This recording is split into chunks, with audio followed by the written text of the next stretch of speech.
We're happy that you are joining us, and we look forward to showing you the highest quality artwork in the television market today. Ladies and gentlemen, it's the Fine Art Auction. But first, the rules.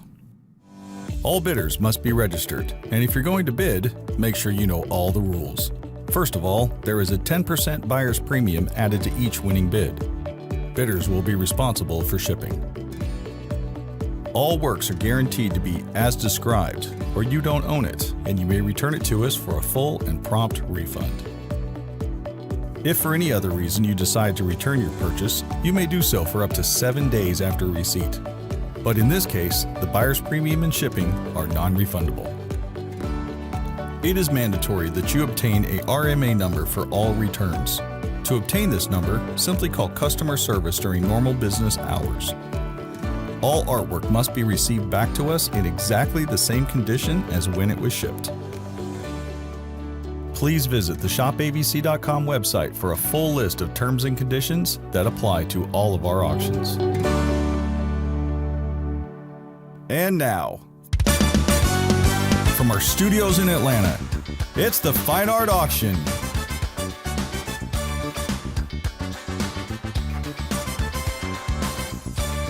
Tonight, we've got works from the masters, the latest up-and-coming street art, and tonight's featured work. From Atlanta to Los Angeles to New York, it's the Fine Art Auction, live!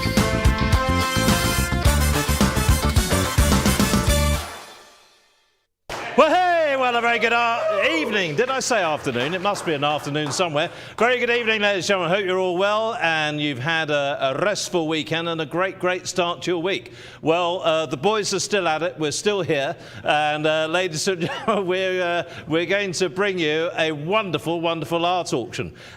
We have some great pieces. Let's give you a little rundown of the lineup this evening.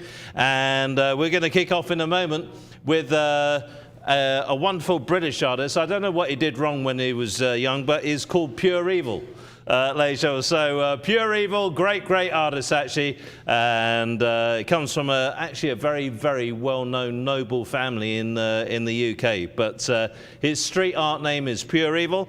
And then we have the great French art legend Louis Icart. Louis Icart up second, followed by Salvador Dali, my favourite master of the 20th century. Then Vincent van Gogh, or as they say in Europe, Vincent van Gogh. No, Van Gogh, actually. Then David Cox the Younger, and that is a very old painting. That will be coming up as our 504. 505 is Banksy. Wow, we've got a Banksy in tonight, so ladies and gentlemen, get prepared for that, and it's a great piece from 2022. We then have Camille Pissarro, Salvador Dali, Pierre-Auguste Renoir, Henri Matisse, and Kef. All museum artists, including Kef, there, ladies and gentlemen. Harry Bunce, will be the next artist, and then Michelangelo. And we do have a wonderful Michelangelo in the show. It's one of Abigail's favourites, thank you. Bill Braden is the next artist after that. Salvador Dali, Francisco de Goya, Ben Allen, and then we will round up the show with this 20th century master pop artist, the one and only Robert Rauschenberg. So, ladies and gentlemen, great art, great deals for everyone. But as you know, ladies and gentlemen, all you need to do is get yourself registered for the auction.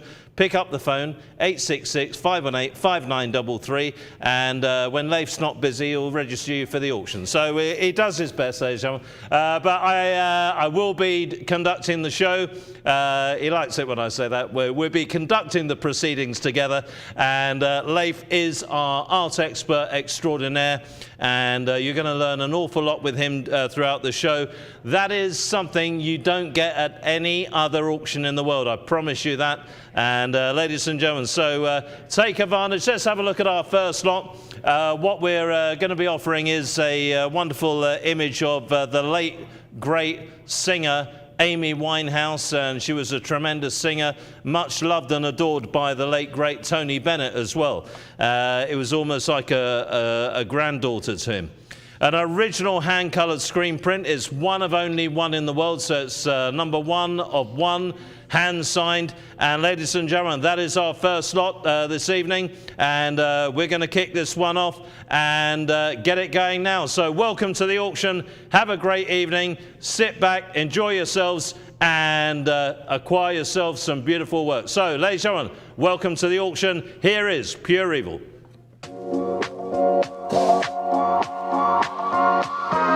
Hi everyone, my name's Lucy and you're watching the Fine Art Auction, and today we're sitting down with Pure Evil and we're going to talk about all things art and the path that led him to become one of the most popular street artists of our day.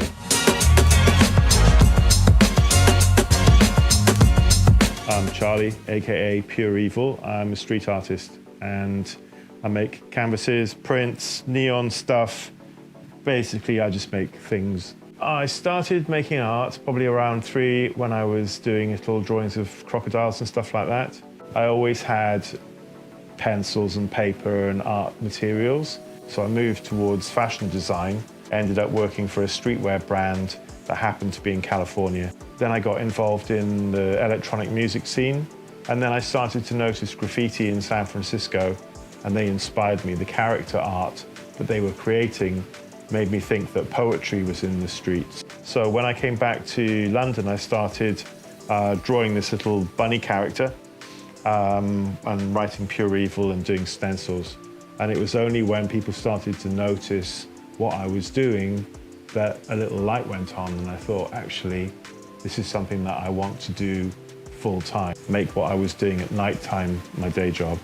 So here I am, I'm back in London, and I'm starting to make a name for myself as this mysterious Pure Evil guy by drawing my bunny rabbits. But then I had to take it to the next level, so I started doing my first Pure Evil solo show, and then working on my first screen print and sort of growing and growing and growing from there. Eventually I opened up Pure Evil Gallery in Shoreditch, and then have the warehouse, and I have the artist studio here where I can kind of sit and listen to classical and just make art. You know, it's just slowly moving in different directions, getting my artwork out there. Bunny Tag originated in a sketchbook. I was just drawing one day and I was thinking about a lot of things, and it just kind of appeared. It's like this sort of 3-legged thing with 2 ears, and it's supposed to be a bunny, but it doesn't look at all like a bunny, let's face it. And it related to when I was a kid, my posh relatives lent me a shotgun, and I went out playing the hunting game, and I saw a rabbit and I shot at it, fell over, and then looked up and it was just lying there dead, and it was quite a traumatic thing for me.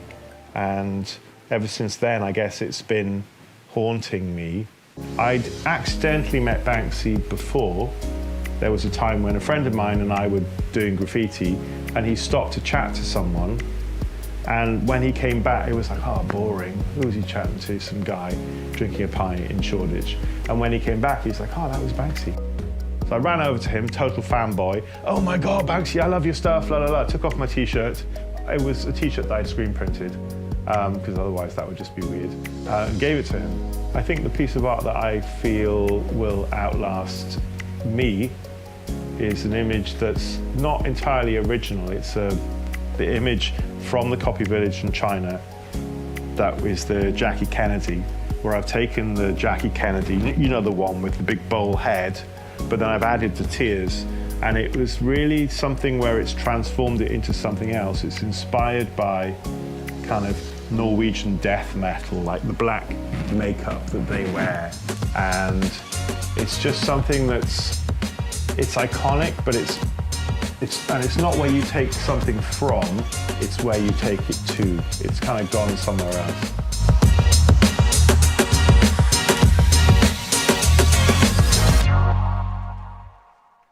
And welcome back, ladies and gentlemen. We are live here in our studios in Atlanta, Georgia. Welcome back, everybody, with the first artist that we're going to be presenting tonight. It is none other than Pure Evil. That is a very elaborate video that gives you truly a very concise rundown of what he did. I just want to fill in the blanks, ladies and gentlemen, just to really give you a well-rounded, and not necessarily a dissertation by all means, but more importantly, some of the key aspects about his climb to fame. He was born in the 1980s. He left Wales for London. He studied fashion graphic design, as we saw. But what's interesting about Pure Evil is that music played a big deal in his life. It became a parallel career. And he recorded ambient and indeed electronic releases for Fax, F-A-X, which was the label run by the late German producer Piet Namlook, and performed under several names. Now, across roughly a decade, he basically, when he was in San Francisco, he absorbed the visual language of West Coast graffiti, and citing writers such as Twist and Reminisce as direct influences on his eventual turn to the spray can. Now, around the year 2000, he returned to London, began stenciling his now signature motif across the city, that fanged vampire Pure Evil bunny rabbit. Now, folks, that is a tag whose origin he traces to a childhood memory, as we heard from the video, of shooting a rabbit on a Welsh hillside. Now, he became part of London's surging street art movement. He contributed to Banksy's, yes, Banksy's Celebrated Santa's Ghetto. Now, that was a show and a production through the Pictures on Walls collective. In 2007, he opened up the Pure Evil Gallery in Shoreditch, which is in East London, at once a studio and indeed a platform that, as a self-described accidental gallerist, that's how he talks about himself, he has used the stage more than 50 exhibitions for emerging and established artists. Now, ladies and gentlemen, today, Pure Evil is pretty much among the most recognizable names in British urban contemporary art. And having exhibited across Europe, the Americas, and Asia, in 2016, he served as artist in residence at the Quinn Hotel in New York with a show that openly channeled Andy Warhol. So he's had substantially a very, very eclectic career, which allowed him, as a result of that, to have the facility to think outside the box. He does something that nobody else does, and his signature teardrop, ladies and gentlemen, has become somewhat of a cultural phenomenon. Now, the work of art that we're looking at here is of Amy Winehouse, and it does belong to Pure Evil's most celebrated body of work. It's actually part of a series, folks, that's called the Nightmare series.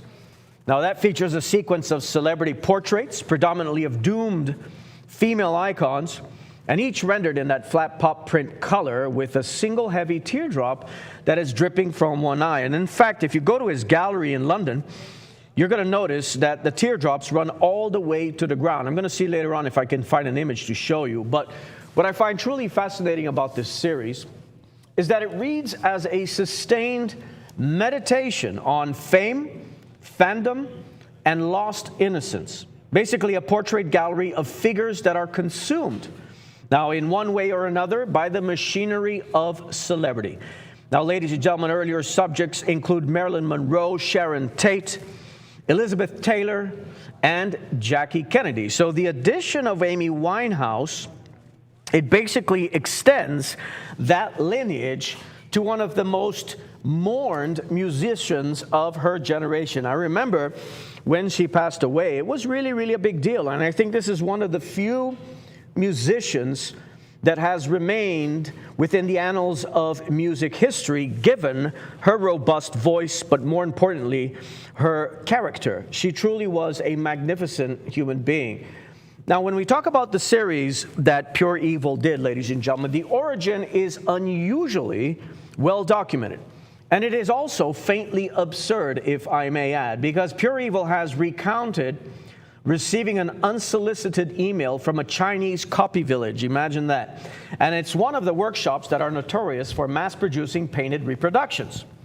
So, ladies and gentlemen, that offered a catalog of artists that it could replicate. Yep. Andy Warhol was among them.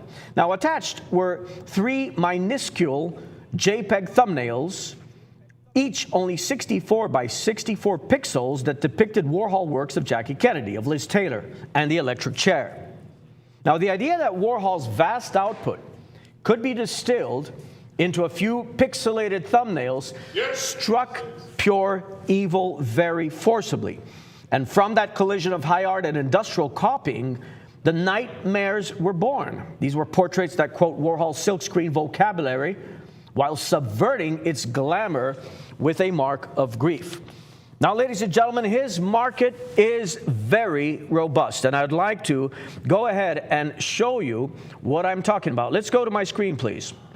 So here's an example of that series, ladies and gentlemen. It's part of the Pure Evil America's Nightmare. This one is offered at $6,000. Of course, we know this beauty right here being Marilyn Monroe.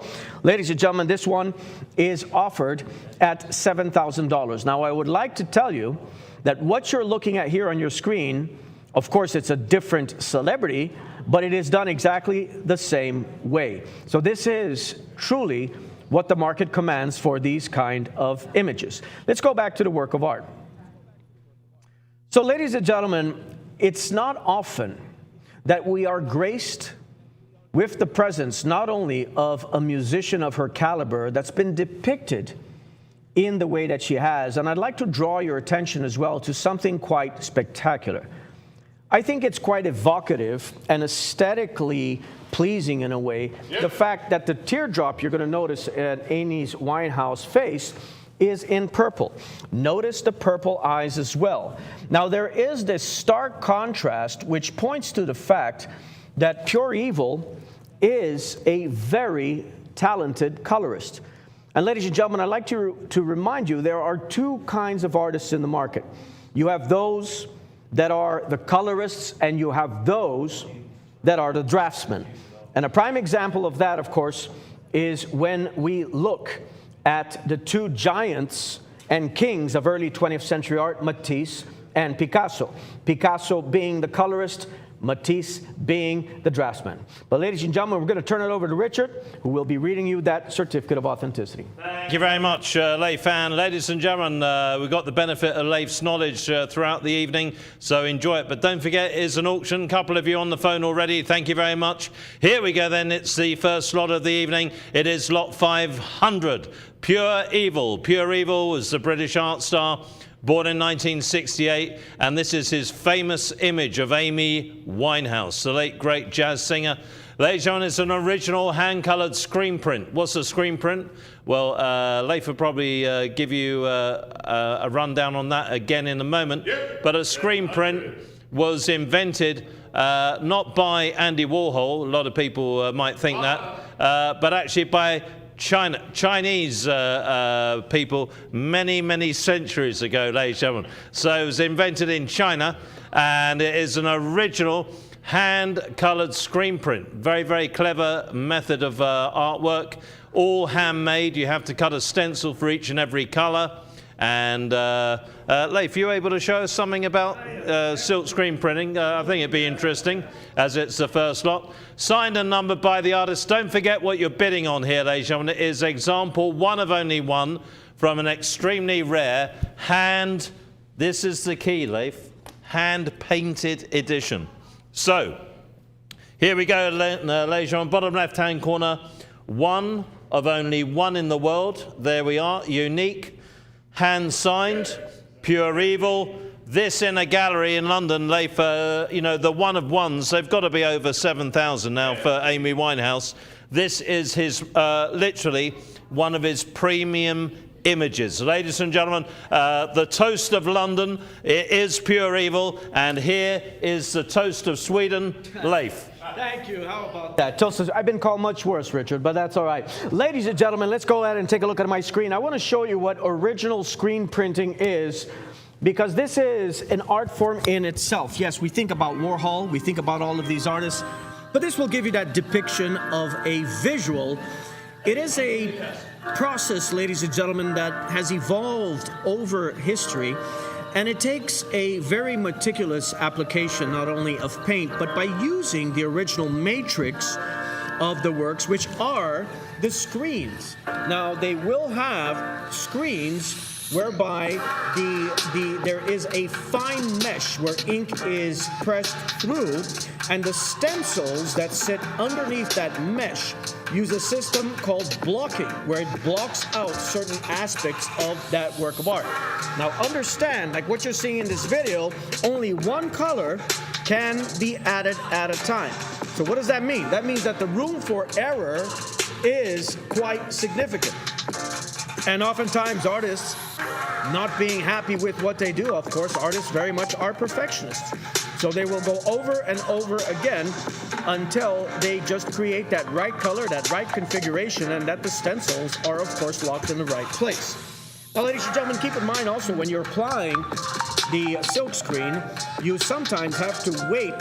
Depends on the artist, of course, but some of them leave it for 24 hours. So they'll go back the next day and maybe they'll press another work of art through the silk screen, that color, onto the stencils. So as you can see, it is a very meticulous process, one color at a time. This is done in an art studio. And ladies and gentlemen, the difference between this, for example, and Andy Warhol silk screen is Andy Warhol used to do his silk screens on the floor. So he used to press them on the floor. But this is a prime example. That's the first color here that you are noticing with the silk screen. All right, let's focus back on the artwork for 1 second, ladies and gentlemen. And I would like to divulge a little bit more information. Richard, I'll pass it very shortly to you. But this is what I want to say.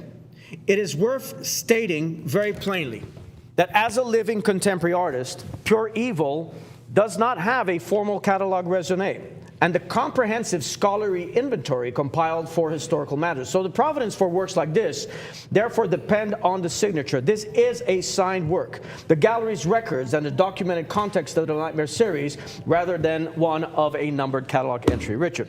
Yeah, thank you very much. 850, I've just seen there. Thank you. 850 is bid. Thank you, Leif. And ladies and gentlemen, it is hand signed, one of one. We're going to move on, ladies and gentlemen. So if you are not on the phone, if you're not bidding, you need to now. I'll give you one final minute with me. 1 final minute with me. We're about to bid this out. Final call for bids. Final call for bids. 1 minute clock. Here we go then, ladies and gentlemen. It's selling now. We are moving on at 850, 900 bid at 9, going to bid at 9. Now let's have an auction at 9, going to bid at 9. 950, thank you. 950 bid. 950. 1,000 with Tawana. That's the way to do it. Up 1,000. Come on, give me 11 now. Up 1,000. Come on, Cassie. Here we go. 11 is bid. 1,100 with Cassie's bidder. Did you say Ohio? Did I hear that? At 1,100, Tawana. Nice to see you. At 1,100. At 1,100. All the ladies are here. All the gentlemen are here of the phone team. They do a marvelous job. And we got a new recruit as well, looking very good up there. At 1,100 is there 12 now. At 11, got a bid of 11. 11 is bid. At 1,100, 1,100 with Cassie's bidder from Ohio.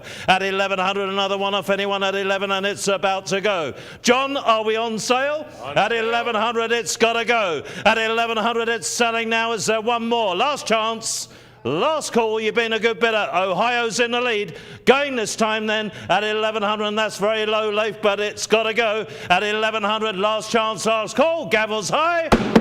Welcome and well done. Thank you very much at 1,100. Thank you very much. Congratulate your bidder there. Well done there. Cassie won that one. So, ladies and gentlemen, great pieces coming your way. We're going to go with a pre-war work now. Actually, it was created right at the start of World War II.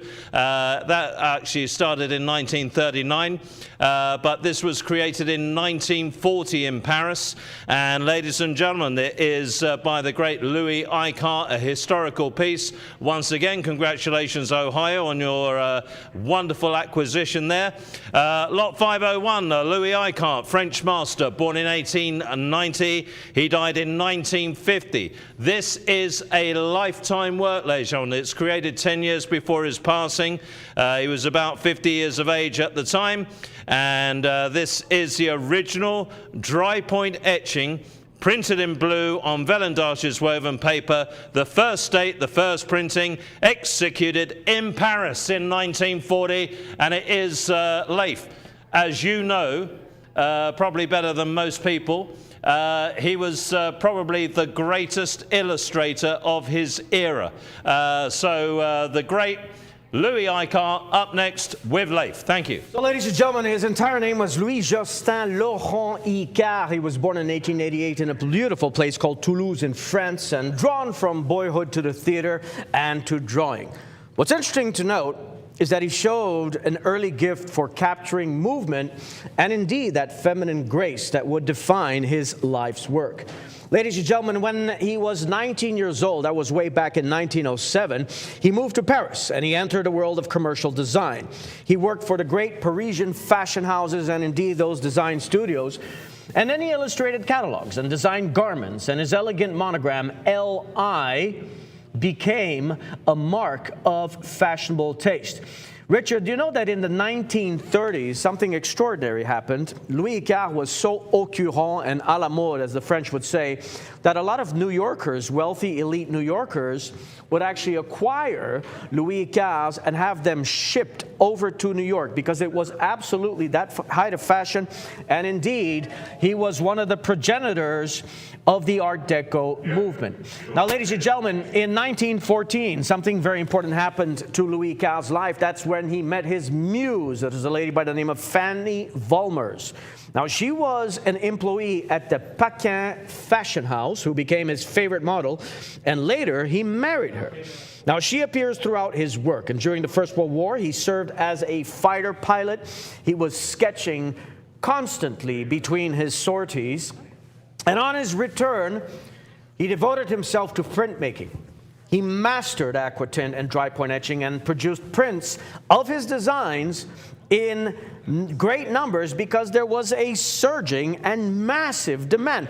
You see, ladies and gentlemen, in the 20s and 30s, there really wasn't anybody who did exactly what Louis Icart did. And the 1920s catapulted him to a completely new level of spectacular success because of all, that was in the United States. He traveled to New York in 1922 for his first American exhibition, and that was shown at the Belle Maison Gallery within Wanamaker's department store, and he often issued two versions of a plate. One turned for the European market and one for the American. Ladies and gentlemen, he became the defining, absolutely the defining printmaker of Art Deco glamour. And he created more than 500 etchings of chic, spirited, sensual women that are extremely sought after right now. Many of these are antiques. Oftentimes, they're wrapped in gauze and fur, accompanied by greyhounds set in Parisian boudoirs and in gardens. Now, stylistically, Icart fused the crisp line of fashion illustration with the atmospheric depth of fine etching. And ladies and gentlemen, he frequently combined etching, aquatint, and dry point. These are some of the most difficult original graphic media for any artist to create, but he mastered it. He absolutely mastered it. And his subjects, windswept women with greyhounds, the figures in the billowing gowns, and lovers and nudes drawn from literature and myth, they distilled the spirit of the Jazz Age. And you know what I feel? The more I have studied about Louis Icart, I truly do believe, ladies and gentlemen, that he was the artistic soundtrack for the Art Deco and jazz period, because his rise coincided very much with urban jazz. And as a result of the sensuous lines and indeed that sensuality that is so provocative in his works of art, it just swayed and infiltrated the jazz realm in a beautiful way. Now, his fortunes dimmed with the Depression and, of course, the Second World War, during which his Paris studio was searched for by occupying authorities. Taste, in fact, had moved on, and Icare worked in that relative obscurity in his final years.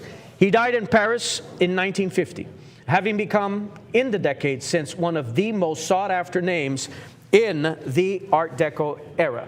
Now, ladies and gentlemen, the title of the work that you're looking at here is Leda and the Swan. The Swan is a very recurring theme in a lot of his works of art. And in fact, I'd like to show you an example of how sought after these works of art are. So let's go ahead and take a look at my screen. Here is one example of a 1923 etching. And keep in mind, you are not only bidding on an etching, you're also bidding on a dry point. This one is offered at $5,000. Take a look at this one. Here is another one that is being offered on eBay. Ladies and gentlemen, this is an original etching. That is exactly what you're bidding on. It's a Louis Icare original etching. This one offered at $12,500. So we can truly understand, let's go back to the work of art. We understand that his market is very robust, that there is a lot of demand for what he does. And before I turn it over to Richard, I want to show you one more example, because I promised you I would show you the Swan. Let's go to my screen, please. Here's an example of a swan. And this is one of the most hypnotic and recurring themes in his entire body of work. And in this case, you have a very similar work in the fact that it's also a dry point and etching. That is exactly what you are looking at here. This one is offered at $8,500. Richard, let's bring it over to you. Here we go then, ladies and gentlemen. Louis Icare and original dry point etching in blue. Ladies and gentlemen, Leda and the Swan, 1940, and this is the original dry point etching. We are here to sell it this evening, ladies and gentlemen. It won't be $8,500. It's going to be under $5,000, under $4,000, and probably, by the way it's looking, it's not even going to make $1,000. Very, very low for this, ladies and gentlemen. So Leda and the Swan, typical pieces, as Leif's just shown you there. In gallery is about $8,500, very typical for this artist. Original dry point etching, printed in blue on Velindage woven paper, and it is the first state. If you collect anything, you always want the first state. You always want the first printing. This was executed in Paris in 1940. Get on the phone, ladies and gentlemen. Let's get bidding on this one. Here is the book of Icare. It's a very, very famous artist indeed. There are many volumes of his images, and I can just flick through to find you a couple of examples. This shows you why he was the preeminent illustrator in Paris. Think about that, what I've just said there, ladies and gentlemen. The preeminent illustrator in the city of Paris. Where was the center of the art world in the 20th century? France, Paris. Ladies and gentlemen, so if you were the best, do you think, what's this, 86 years old? That would have been quite an expensive piece to acquire, even in 1940. So, ladies and gentlemen, the #1 illustrator of his time, it's going on sale, and ladies and gentlemen, when that clock runs out, the gavel will come down. Here's Leif. Now, ladies and gentlemen, point printing is one of the most difficult and obscure methods of creating master prints, and therefore I have a very short 1-minute video that will show you exactly how these are made. Let's go to my screen, please. Ladies and gentlemen, take a look at this. Dry point is a printmaking method which is especially good at reproducing drawings, and it creates beautiful atmospheric images. You scratch your design into the surface of a printing plate with sharp tools, and it's these marks that are going to hold the ink to make the picture. One of the nice things about using dry point plastic is that you can trace your designs directly from photos or from pictures in your sketchbook. You don't have to be able to draw to make a dry point print.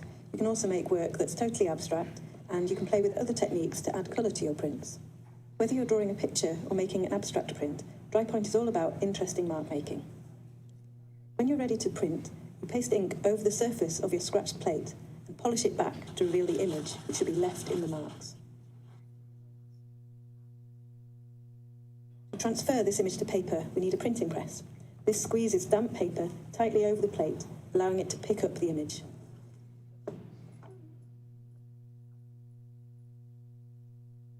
Now, ladies and gentlemen, I'm going to halt it right there. Let's focus back on the artwork, please, because there's one aspect of this video that's missing truly what the genesis of dry point is, and more importantly, the averse nature of dry point bitting, given its extremely arduous and laborious process that is involved in actually making a print. Because when an artist makes a dry point, they use something called a dry point needle. Now, a dry point needle, ladies and gentlemen, has a V shape to it. It is very, very sharp. And the reason it's very sharp is because the artist is essentially going to be carving into that copper plate. When the artist carves into that copper plate, ladies and gentlemen, you're going to get a line with the copper that's being brushed up on other side. So, for example, I'm going to stand next to the work of art, and I want to point out to you where you're going to specifically find a dry point, because when you are adding dry point and etching together, that is a heightened layer of laborious complexity that requires a level of mastery that in today's world is not that common at all. Because when you draw that line with the dry point needle, you're going to be getting what's called a burr. Burr is spelled B-U-R-R. Now, ladies and gentlemen, the burr is the residue copper that is scraped into the plate that is brushed up on other sides. It almost is akin to, let's say you go to a beach, for example, and you take a stick and you just rub and you run that stick on the sand. What's going to happen? You're going to create a line, right? And on either side of the line, you have the residue sand that is on top of that line. Now, that residue sand, when we're talking about a work of art like that, that is the wavelet that's called the burr, B-U-R-R, the dry point burr. The problem is that a dry point burr is very fickle and fragile, so the maximum number of impressions that an artist can typically make is 20. Now, why is that? Because every time you make an impression of that work of art, the burr starts a process called dilapidation. It undergoes surface dilapidation. And the surface dilapidation means that the more impressions that you make from the plate, the more coarse and dilapidated that copper plate will be. You are looking at one of the prime examples of dry point etching and dry point needle. Richard. Well, this is in great condition, and ladies and gentlemen, it is about to sell. I'm going to give you fair warning. I'm going to give you a 1-minute clock now, and 5 is the top bid at the moment. I'll take $50 bids to move on. 1-minute clock, final call for bids. Ladies and gentlemen, that's the way it works here. At 5, get a bid of 5. Come on, I'll take 50 more. At 5, get a bid of 5. Take another 50. At 5, get a bid of 5. On sale and with you. Congratulate your bidder. It looks like they're going to get it at 500 unless someone else calls in now. It is your last chance. I give you fair warning, ladies and gentlemen. You've got about 40 seconds left before the hammer comes down. At 5, get a bit of 5. At 5, at 5, at 5, it's a 50 more. At 5, and it's selling. At 500, we are moving on this wartime French phenomenon. Ladies and gentlemen, absolutely fantastic. And it is going now at 500. Is there another 50 to move on? Give me your best and final bids. I bet we get late bidders on this 1940 work, John. He was the preeminent illustrator of his era in Paris. This is not a $500 piece. It's not even a $5,000 piece. Ladies and gentlemen, it's on sale and with you. This is absolutely being given away. Take another 50. Going once then.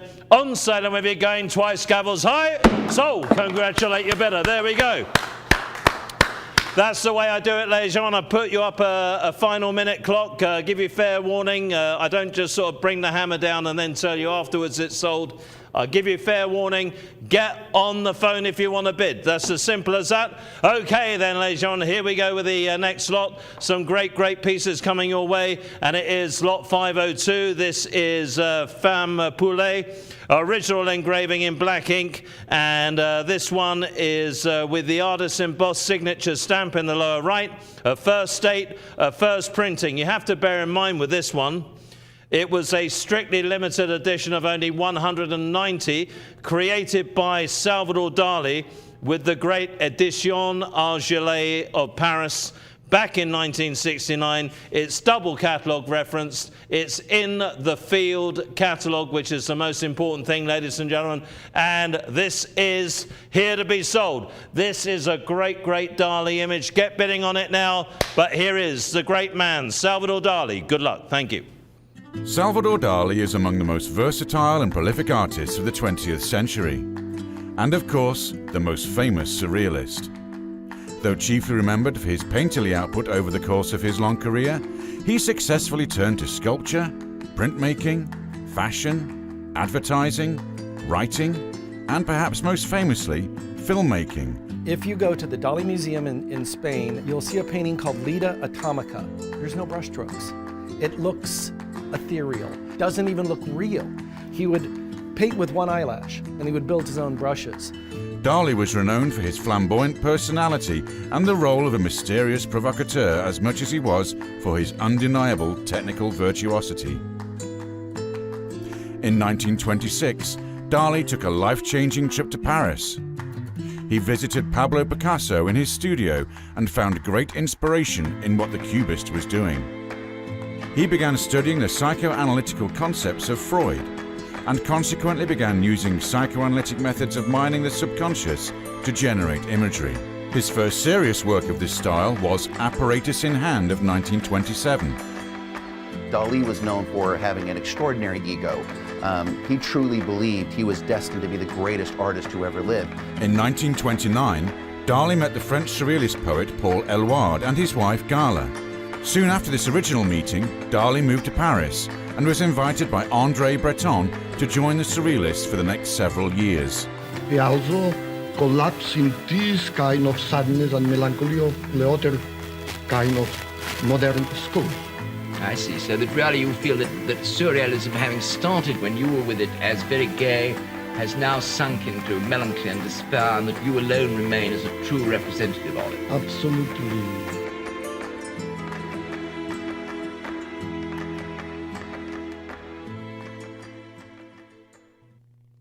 All right, ladies and gentlemen, welcome back. We are live here in our studios in Atlanta, Georgia, and we are talking about the true prime superstar of the Surrealist era, who man was even kicked out, by the way, by the Surrealists. In fact, he was kicked out by André Breton, who was the founder of the Surrealist movement. Now, ladies and gentlemen, it's important to note that academically, Salvador Dali was tremendously astute.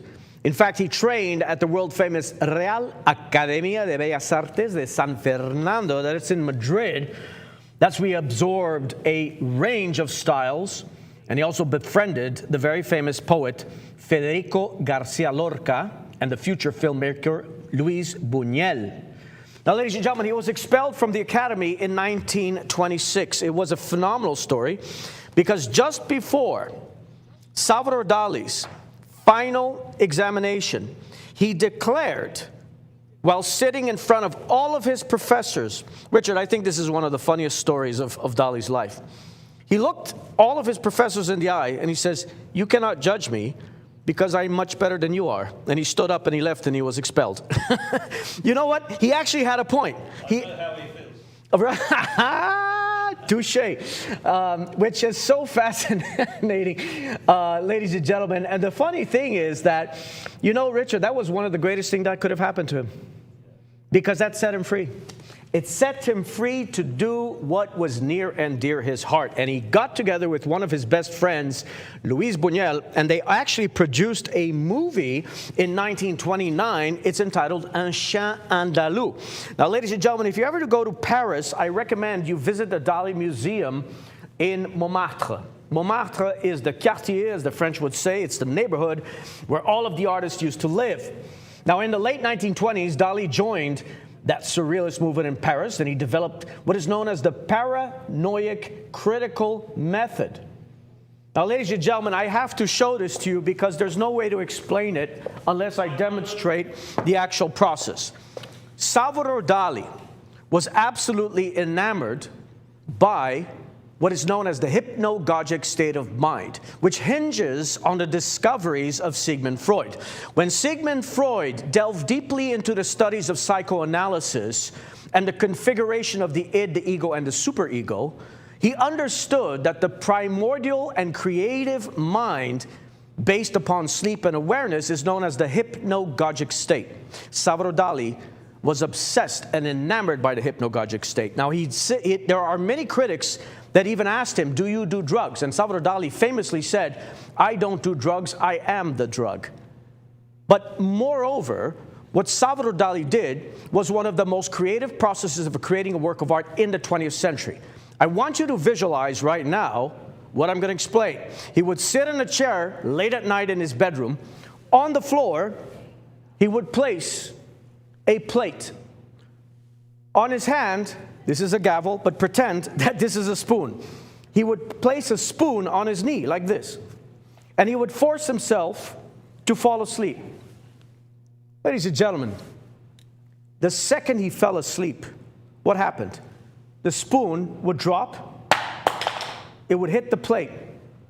In that split second, he entered into the curious state of the hypnagogic, and it is in that split second that he started to create. Now, it lasted for a few seconds, because after about 3 or 4 seconds, ladies and gentlemen, when he regained his sense of clarity, he would stop. And then he'd repeat the process again, and again, and again, and again, until he completed a work of art. That means an entire work of art sometimes was done during that hypnagogic state. I find it to be absolutely enthralling and indeed fascinating that you have a human being in that time and age that did what absolutely no other artist or human being ever dared to do, because he was outlandish in his MO. He was over the top, but he was so good at what he did. What's interesting to note is that by the late 1930s, ladies and gentlemen, he turned toward a more classical Renaissance inflected style. And that prompted his expulsion from the official Surrealist group. Because, ladies and gentlemen, he lived in the United States from 1940 to 1948, and he designed not only for theater, film, fashion. His name became very ubiquitous across not only the United States, but the entire world as well. And his name entered the popular imagination as readily as his paintings. Now, he had a very famous wife. His name was Gala, and she became the recurring subject and modeled and shrewd manager of his career.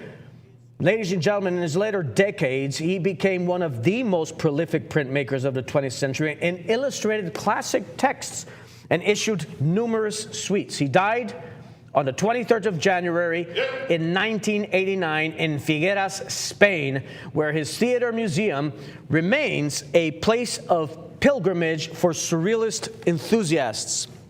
Ladies and gentlemen, let's talk a little bit about this work of art. The first thing I want to do, and I'm going to pass it over to Richard very shortly, is I want to give you an idea of how important this work of art is, and indeed the competitive pricing that it carries. So let's go ahead and take a look at my screen. This is exactly the same work of art, ladies and gentlemen. This is an original dry point etching with roulette. The only difference here, this one is hand signed. That is offered at $4,872. I have another one. Let me see if this is going to come up over here. No, that is not going to come up. I will try it this way. And there it is. Ladies and gentlemen, again, the exact same work of art. This is from the same edition. The only difference, again, this one is hand-signed. This one's selling at $5,320. But ladies and gentlemen, what makes our work so special, and I'm going to explain this after Richard reads that certificate of authenticity, because what you are bidding on here, Richard, it's not only a pristine Dali, but it is the first printing and it is the first state. Now, that is of monumental importance, and if you are a savvy collector, you know what I'm talking about. Richard. Thanks a lot, Leif, and ladies and gentlemen, here we go. Bidding's underway. John, who's in the lead, please? Ohio, good evening, Ohio. Lot 502, it is the great Salvador Dali, the Spanish master, born in Figueras, northeastern Spain. He's buried in his own museum. He was buried there in 1989, shortly after his death. Ladies and gentlemen, born in 1904, and Femme Poulet, ladies and gentlemen, is a catalogue reference work. Double catalogue references here. Field is the Albert Field catalogue, and that is the most important reference as far as I'm concerned, Leif, because he definitely would meet with Dali every single year, and they would go through each and all of the graphic works. This is an original engraving in black ink, printed on Vellendage's paper. Artist embossed signature stamp in the lower right. It is the first state, it is the first printing, and very importantly, a very small edition. There were only 190 examples published by Éditions Argelais, the Argelais family, with Dali in Paris in 1969. And ladies and gentlemen, so if there were 190, let's put it this way, 57 years ago, there won't be that many available anywhere in the world today. They'll all be in private collections and very, very well looked after. Ladies and gentlemen, this has been well looked after. It's in great condition. It's a beautiful, beautiful piece. And what we're going to do now, ladies and gentlemen, is give you a 2-minute clock to get bidding. And then it is your opportunity to bid on this now. Spectacular image, a lot of Darlinian elements in this one. And Leif's going to further enrich you right now. Let's give you a 2-minute clock, and then the hammer will be coming down. Let's get bidding. All right, ladies and gentlemen, I want to go ahead and show you the official catalog of Albert Field. Now, this is recognized by art scholars, by museum curators, as the Bible for authenticity of all Salvador Dali works. You're going to see at the bottom, it says Albert Field. Now, I opened up to the reference that's in your certificate of authenticity. So, ladies and gentlemen, this work is right over here. Can we zoom in right over here? There it is. In the catalog. There it is. So what is this about? Well, the story is Faust. If you've never heard about Faust, there was a very famous German philosopher called Goethe. And Goethe wrote about dealing with the devil. I mean, this was a very, very heavy reading. If you've ever read Goethe, I read it in university when I studied philosophy. I did not enjoy it. It was very complicated, but it was absolutely awe-inspiring and eye-opening because, ladies and gentlemen, the subject matter here is very telling. Again, Faust, that is that tale of a scholar who bargains with the devil, and it is Walpurgis Night. The riotous witches' Sabbath. This gave Dali license for exactly the kind of metaphoric, erotic imagery that he loved best. The fusion of women and hen belongs to his lifelong fascination with transformation and hybrid creatures. So the same impulse that produced his soft watches and his drawer-filled crutch-pop bodies. Now, ladies and gentlemen, I want to introduce to you Argelais.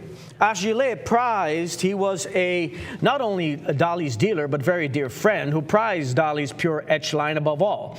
And he was the one that encouraged these literary suites precisely because they showcased the artist's draftsmanship. He was a formidable draftsman, rather than the marketing spectacle that so often surrounded his name.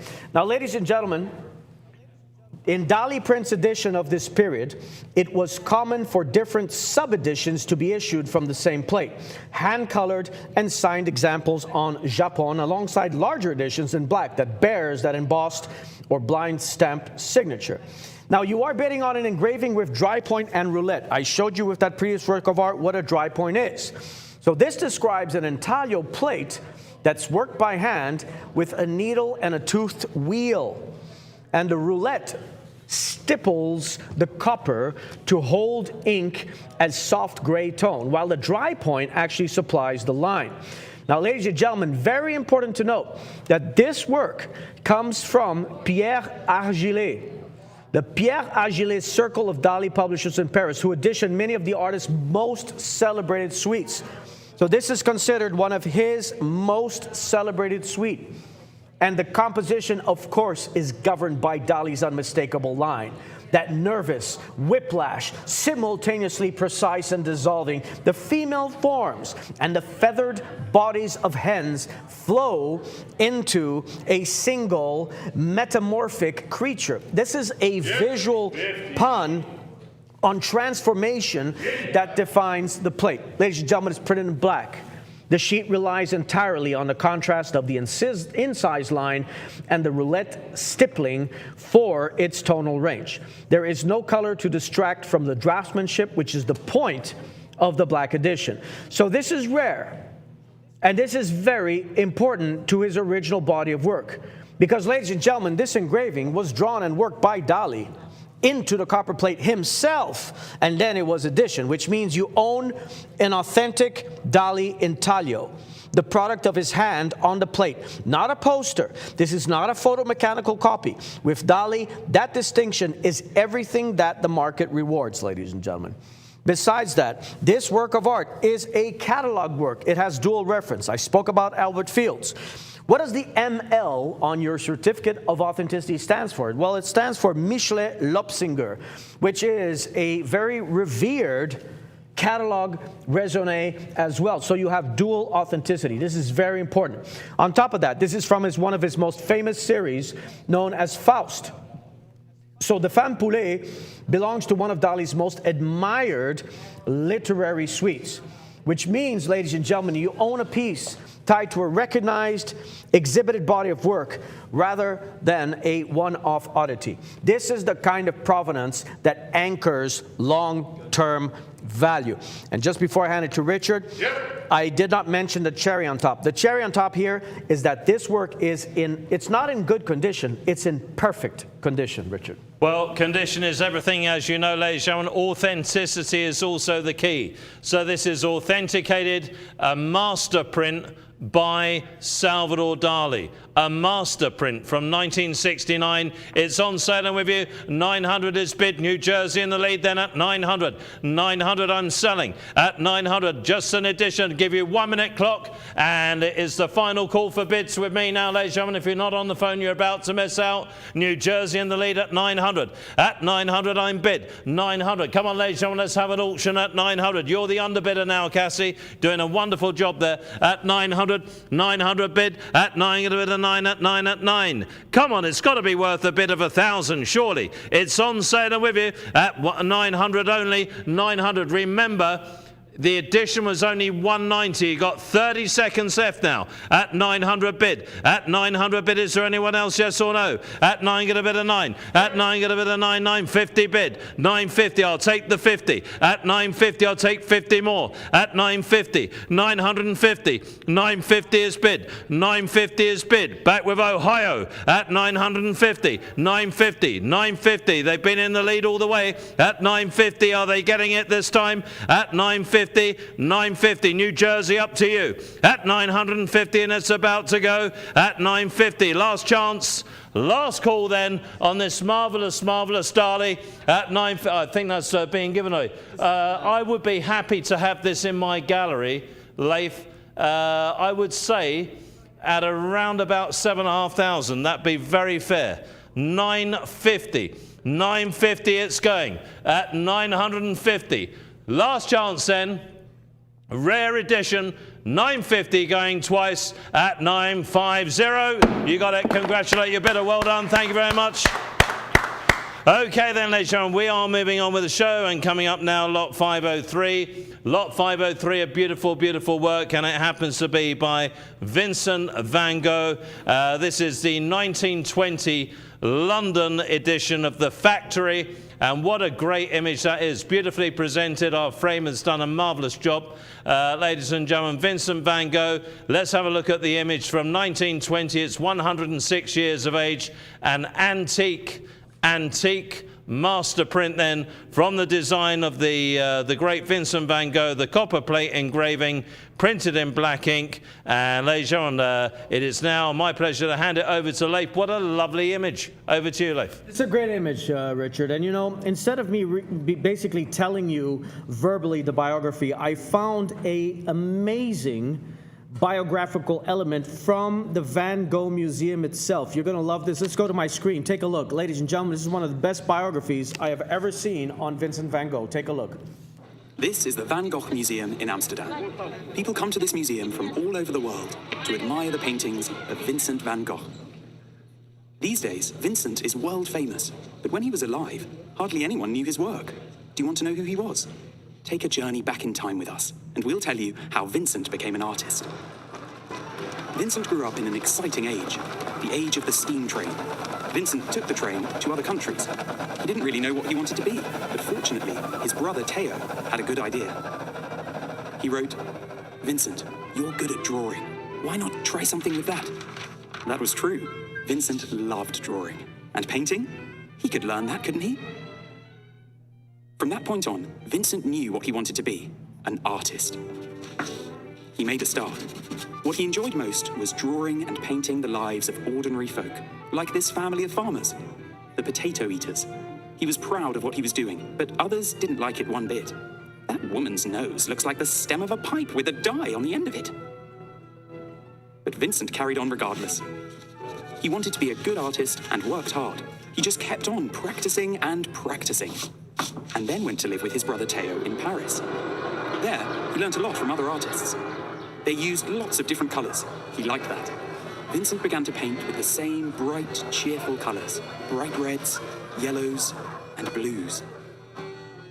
Vincent had little money, so he was careful with his paint. Before he started to paint, he put balls of wool together to see whether the colours looked good. See, we still have his box with the balls of wool. After a while, Paris became too busy for Vincent, and there was no one who wanted to buy his paintings.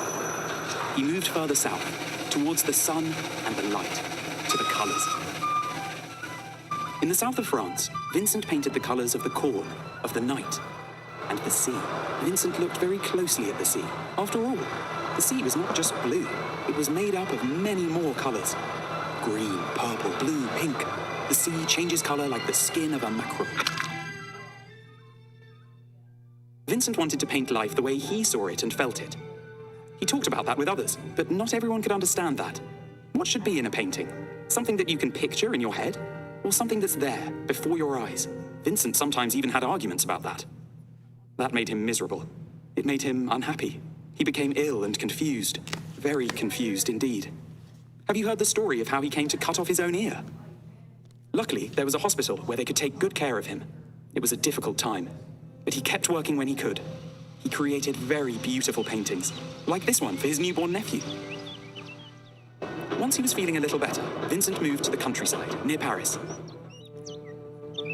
All he did was paint and paint. But even then, he wasn't happy. His troubles came back, and he didn't want to live anymore. Vincent wasn't very old when he died. He was a determined and curious go-getter, and in his work, he never gave up. What he can teach us is that you should do what you're good at. For Vincent, that meant drawing and painting.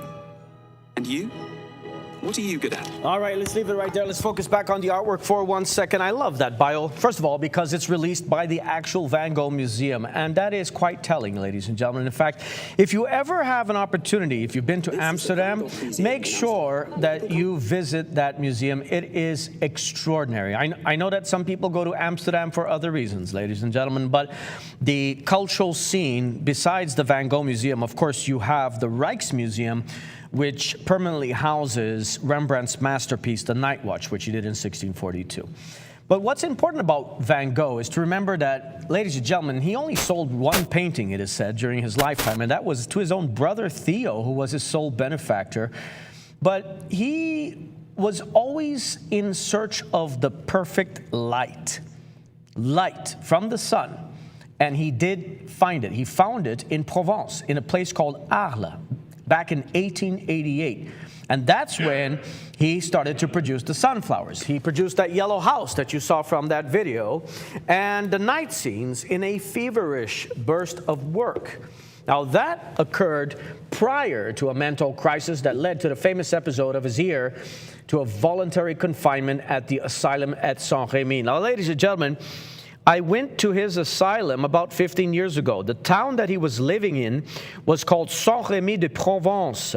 It is a stunning, picturesque, picture-perfect French little village nestled beautifully in Provence next to the lavender fields. It is absolutely stunning.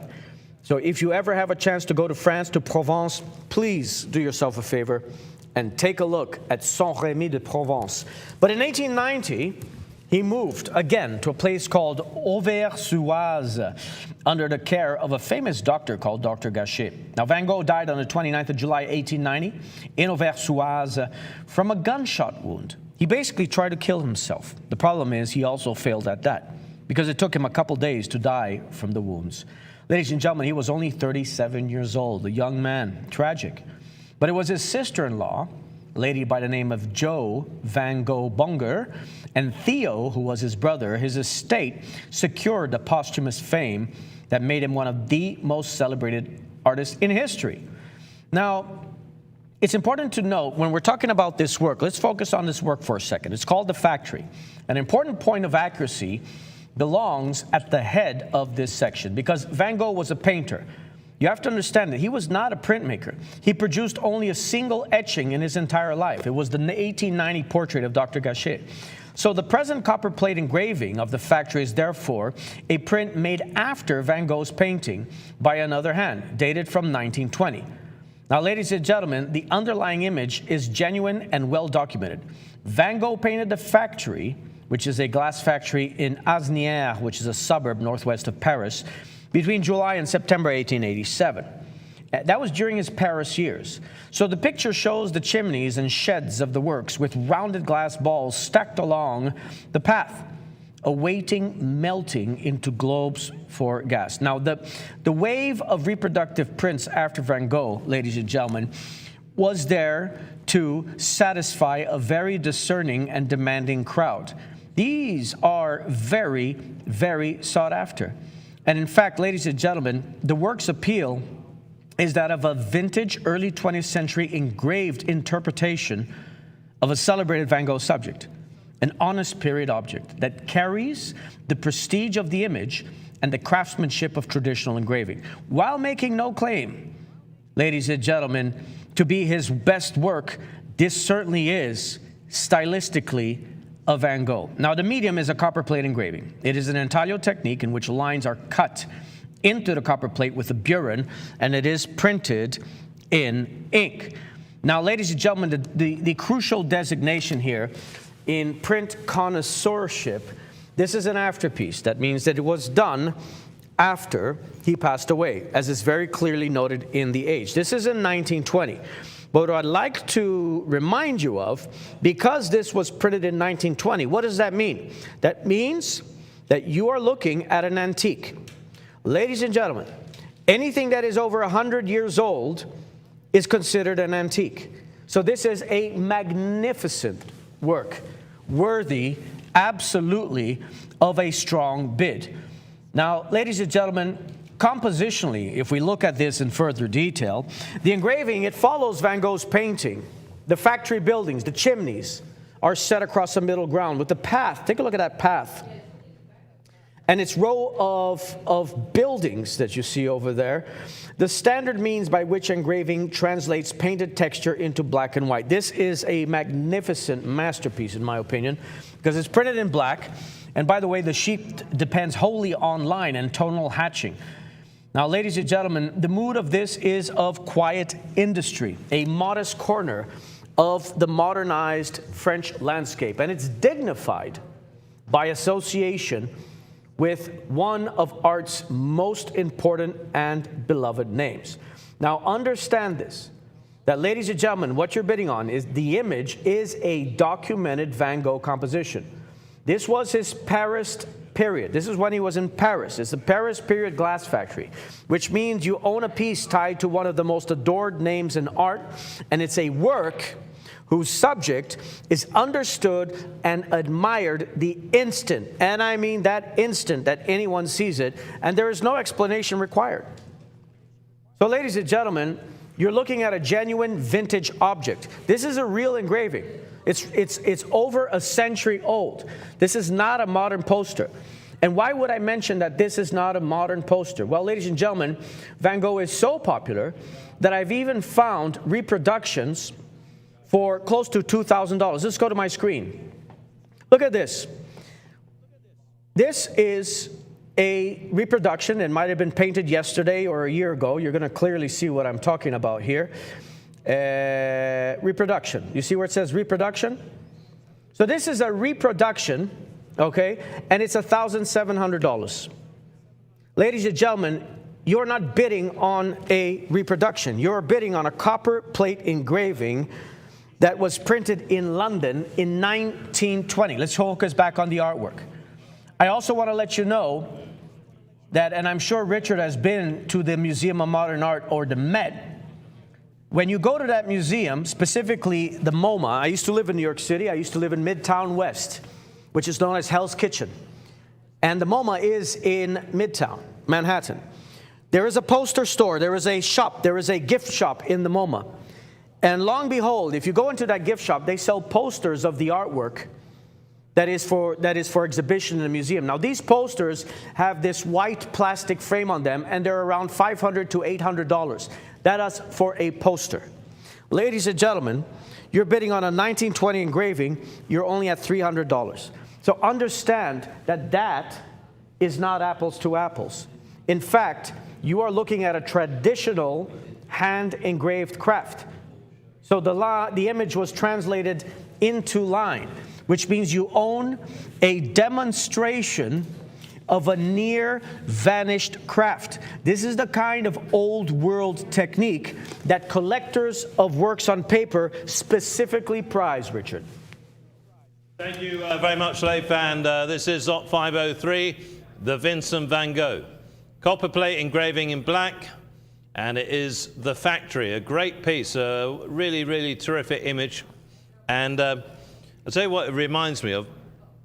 I was watching a little bit of the TV series Peaky Blinders, you know, and they're always like sort of in that sort of factory era in the 1920s and, you know, the early part of the last century, the Industrial Revolution in the UK.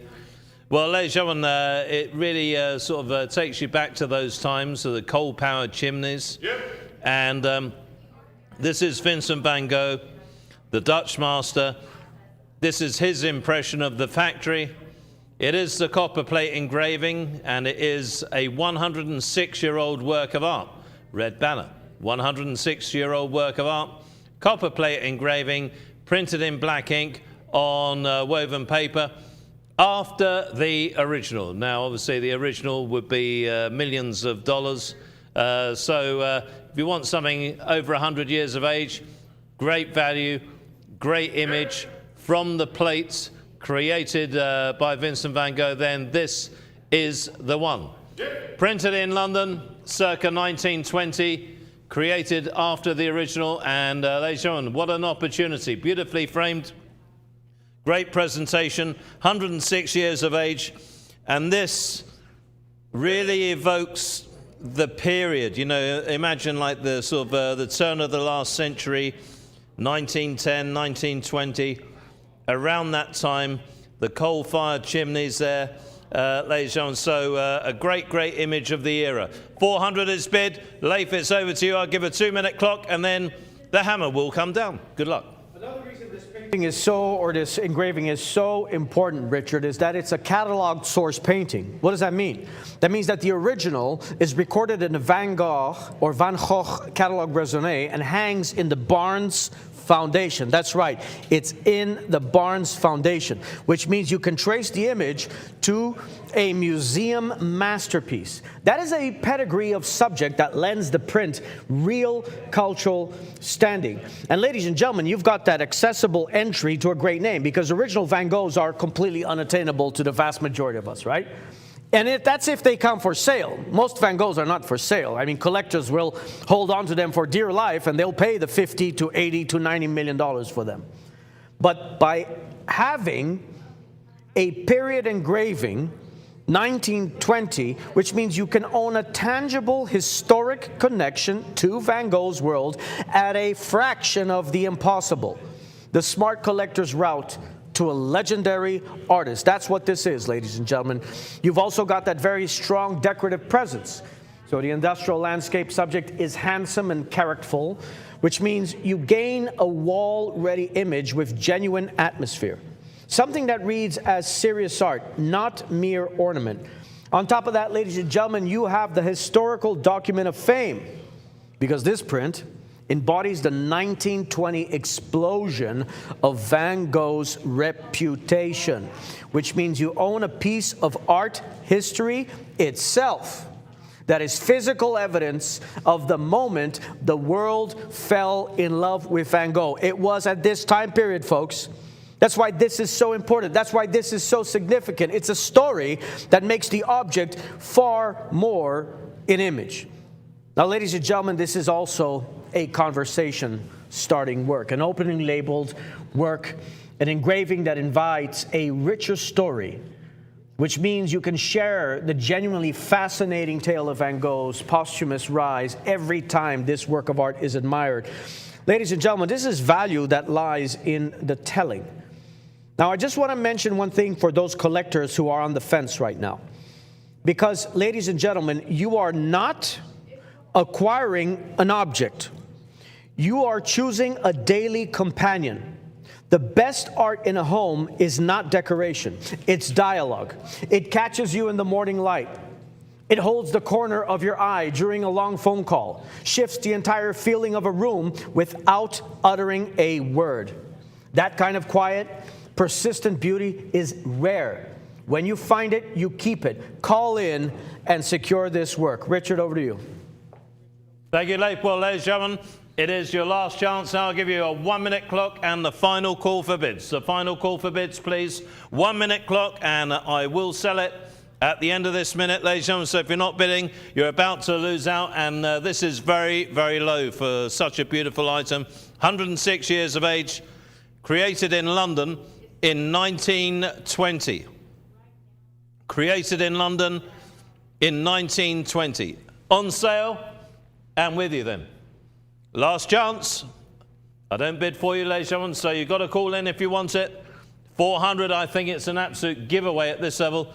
400, it's on sale, John. Anyone else now? At 400 only. At 400 bid. At 4, going to bid at 4, at 4, at 4. Give me your best and final bids. Thank you. Give me your best and final bids. On sale and with you. On sale all the way then. It is going this time. Leif, very surprising for such a beautiful image. Very powerful image, that one. It is going, selling and going. Best and final bids. Gavels high. Well done, you got it. Simple as that. Well done. Thank you very much. Okay, ladies and gentlemen, let's see what we've got coming your way now. Well, a magnificent, magnificent painting, actually. A one of a kind. It's called The Travellers by the Wayside. And this is 504. It's by the Royal Academy artist David Cox the Younger, the British artist who was highly, highly popular during the 1800s. He was born in 1808. John, we got about 5 late bidders on the Van Gogh. There we go. We did give you 20 minutes on that piece, ladies and gentlemen. There we go. Final call for bids. You don't get that anywhere else, ladies and gentlemen. Remember that. It's only here with me. Travellers by the Wayside. Original watercolour. Now look at the quality of that. Leif, you could be standing on a hillside in England in the summer and still see that beautiful, beautiful countryside. That some areas of England are unchanged, are untouched, and this is a beautiful piece. It's The Travellers by the Wayside, original watercolour by David Cox the Younger, and it's an original painting mounted on woven paper on card, signed and dated by the artist on the lower left. Let's see if we can see that. And then it is a unique work. It was executed by Cox in 1853.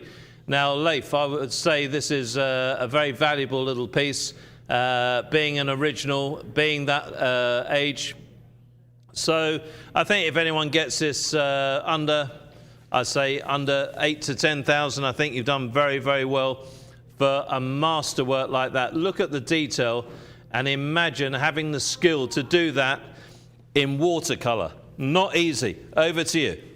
All right. Thank you very much, Richard. So, ladies and gentlemen, David Cox the Younger. He was also known as David Cox Jr. or David Cox II. He was born on the 9th of July in 1809 in Dulwich. No clue where that is. Richard, I'm sure, knows. Then it was a village on the southern edge of London.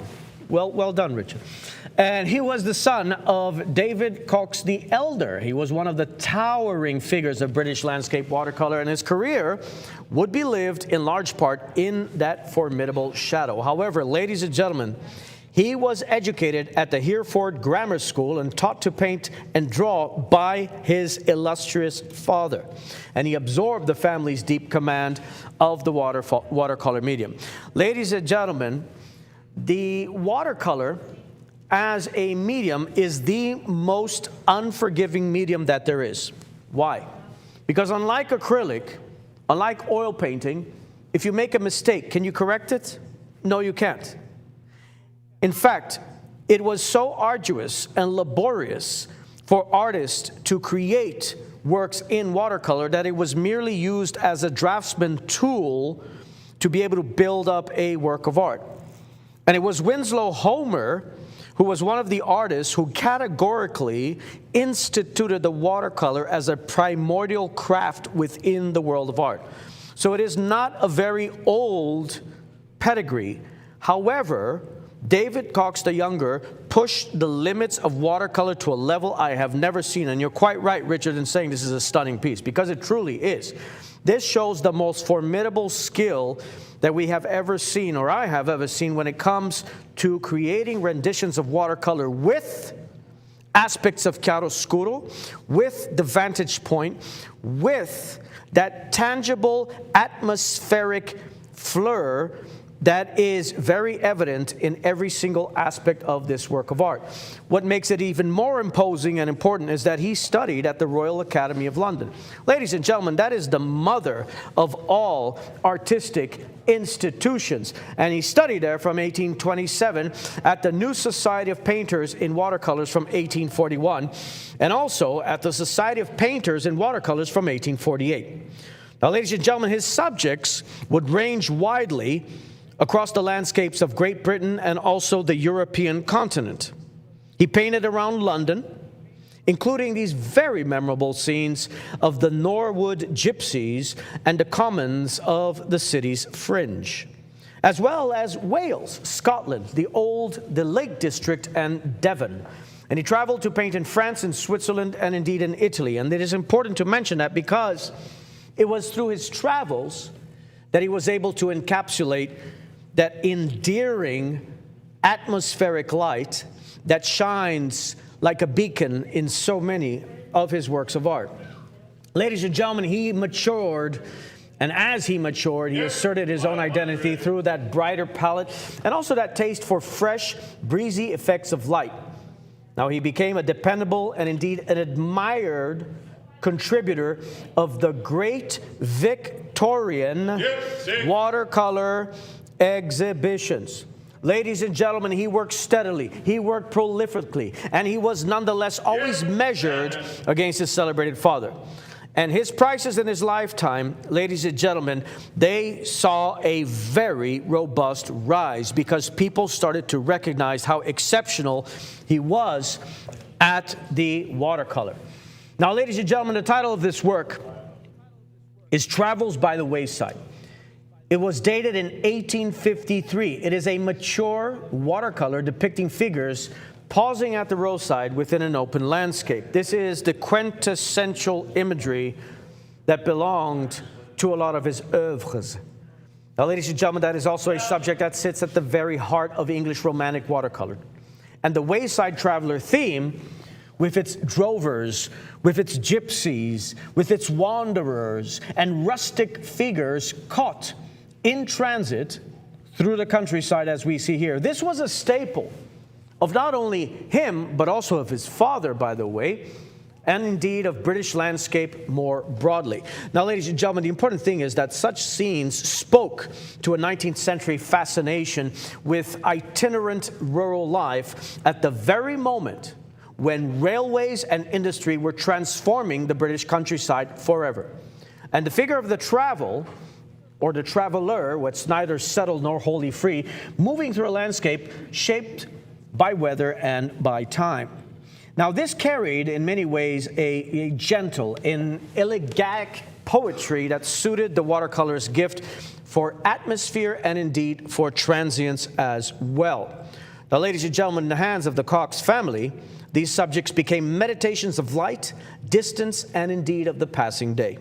Now, technically, this is a masterpiece because the work is built from transparent watercolor washes that's laid over a paper support.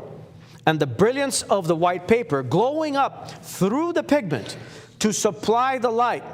The skies are worked wet in wet to capture that drifting. Let's take a look at the skies for a second. Let's zoom in on the sky. You're going to notice, ladies and gentlemen, that the skies, as you see here, they're worked on in the process called wet and wet, which basically means to capture the drifting, those changeable clouds of the British climate, while highlights are reserved by leaving the paper bare. So Cox the Younger's characteristically brighter, cleaner palette distinguishes the sheet from his father's more somber, more storm-charged effects. It gives this scene, as a result of that, a very airy freshness. Ladies and gentlemen, the Cox family, they were celebrated for their bold, broad handling and their love of rough textured papers that broke each wash into a spectacular, granular composition. Now, what's important to note is that that was a quality that a coarse Scottish wrapping paper, and by the way, I have to mention this, the elder Cox favored this, and it was later manufactured commercially as known as Cox paper. The younger Cox inherited this deep feeling for surface. He inherited that deep feeling for weather and indeed atmosphere, and a roadside subject such as this, it gave the full scope to the dramatic, the fast-moving English skies for which the family name became a byword. Ladies and gentlemen, look at the date. This was done in 1853. Why is that so important? Because in 1853, the elder Cox, David Cox's father, suffered from a stroke that would curtail his own working life, by which time Cox the Younger had long since assumed much of the teaching and indeed the steady production of exhibition watercolors. Now, it is and was very big shoes to fit in, especially given the fame of his father. But ladies and gentlemen, through his diligence and assiduous nature, not only as a human being, but as an artist who valued labor, valued intention, valued the atmospheric lighting that encompasses the entire British landscape, that became part and parcel of his palette. And that's when you look at one of his watercolors, they stand above most watercolors, Richard, that I have ever seen. Over to you. Thank you very much, Leif, and what a stunning piece that is. And ladies and gentlemen, let's get betting on it. I had a little power bid there, and so it looks like we've got our bidder from New England in the lead, and it is David Cox the Younger. New England in the lead there. Thank you, John. And David Cox the Younger with that power bid came in at 1,000. It's very low for one of these days, gentlemen. Travellers by the Wayside. If this was in an antiquarian gallery in London, in the right frame, the right presentation, ladies and gentlemen, I can tell you easily, with his background, it could command 15,000, this piece. Could easily command 15,000. That's a fact. Travellers by the Wayside, ladies and gentlemen, it is David Cox the Younger, and his father, extremely famous as well, both Royal Academy artists, of course. British artist, 1808 to 1885, original watercolour, and this one is painting on woven paper, mounted on card, signed and dated by the artist on the lower left, a unique work executed by Cox in 1853. Extremely rare. This is a 173-year-old master watercolor. 173-year-old original watercolour. Ladies and gentlemen, you don't get Royal Academy artists for around $1,000. That is crazy. So, ladies and gentlemen, let's get bidding on this one. His works are in the Royal Family Collection, and one of Queen Elizabeth's favourite artists. She loved his pieces. Ladies and gentlemen, I'm going to give you a chance to bid on this one. You've got 2 minutes with Leif now, and we will be moving on. You know, Richard, you're not too far off when it comes to the pricing. Go to my screen, please. I want to show you what a David Cox watercolor should be selling for and what has sold for. Here we have on the Seine in Paris, okay? This one sold on the 5th of June in 2007. We're talking about 19 years ago for $14,300. Well, the point is, as probably not most of the audience know this, but an art dealer probably bought it. They would go to the auction to buy it. They put it in their gallery to make a profit. So at $15,000, as I said, that's you know, very, very affordable for one of these. You have to make a profit. Galleries are not normally in the worst part of the city, are they, Leif? They're usually in high-rent districts. People pay. You know, if you buy something for $15,000, really, you've got to put it up for at least 30. So anything 15,000 around that figure is an absolute bargain for one of his works. Well, I've got a story for you, Richard, because when I lived in New York City, I have a very dear French colleague who owned an art gallery on Madison Avenue. On Madison Avenue, New York. Do you know, we were sitting at a cafe once next to where I was living. He told me what his lease was. Do you know what he paid a month just to rent that space? Take a guess. $200,000. He paid $95,000 a month. $95,000 a month. Now, ladies and gentlemen, is that astronomical? Yes. But who ends up paying that? Who covers that? You do. When you walk into that gallery, they've got to make up their rent somehow. So you're the one paying the rent, not here. Ladies and gentlemen, there you go. So look at, let's go back to my screen, please. Look at this. This is exactly what you are bidding on. It's a watercolor by David Cox. That's it. That's what you're bidding on. That's apples to apples. Let's go back to the work of art. All right. So, ladies and gentlemen, allow me to give you a rundown of why everybody should be bidding on this, because you're bidding on a unique original watercolor by one of the greatest British watercolors. This is not a print. This is not a lithograph. This is not an etching. It is not an engraving. It is not anything of the below. This is the one, only one in the world, which means you own the only example in existence. No collector anywhere can acquire its twin. And the sole ownership scarcity that drives the very top of the market is built into the object from the start. Ladies and gentlemen, it is also hand-painted throughout. Every wash was laid by the artist's own brush on the paper that you see before you, which means you hold the direct physical trace of David Cox the Younger at work, the aura of the artist's hand that no reproduction will ever supply. Ladies and gentlemen, if you are listening to me right now, I don't often recommend you bid, because I really feel it's up to you. But right now, I got to tell you, if you're watching this, bid on this. You will never regret that. Richard. You're absolutely right there, Leif, as always. This piece, 1,600 with Idaho. Ladies and gentlemen, so Idaho in the lead with Michael's bidder at 1,600. I'll give you 1 minute, and it is the final call for bids on this beautiful 173-year-old work. The Queen would have loved this in her private collection. She loved the works of the Cox family, ladies and gentlemen, and they were of the Royal Academy. This is a great example. Final call for bids then. Final call for bids. Here we go. Ladies and gentlemen, you've got about 40 seconds left. 40 seconds left. I'll give you fair warning. We had about 3 or 4 late bidders on the Van Gogh, didn't we? We did. 3 or 4 late bidders. Don't be late. 17 is bid. Thank you. 17, I've got 17. 17, New York at 17 bid. 17, New York now. Idaho, what would you like to bid next? At 17 bid. 17 bid. Known to sell in auction for 15,000, and that was about 20 years ago. 17 bid. 17 bid. 17 bid. 17 bid. How much? 18, you're in, Cassie. 18 bid. 18 bid. Now 2. Now 2. 18 bid. 18 bid only. 18 bid. 18 bid with Cassie's bidder. Cassie, where are they from, my dear? New York. 18 bid. 2 bidders from New York. 18 bid. 18 bid. 18 bid. Idaho, are you in?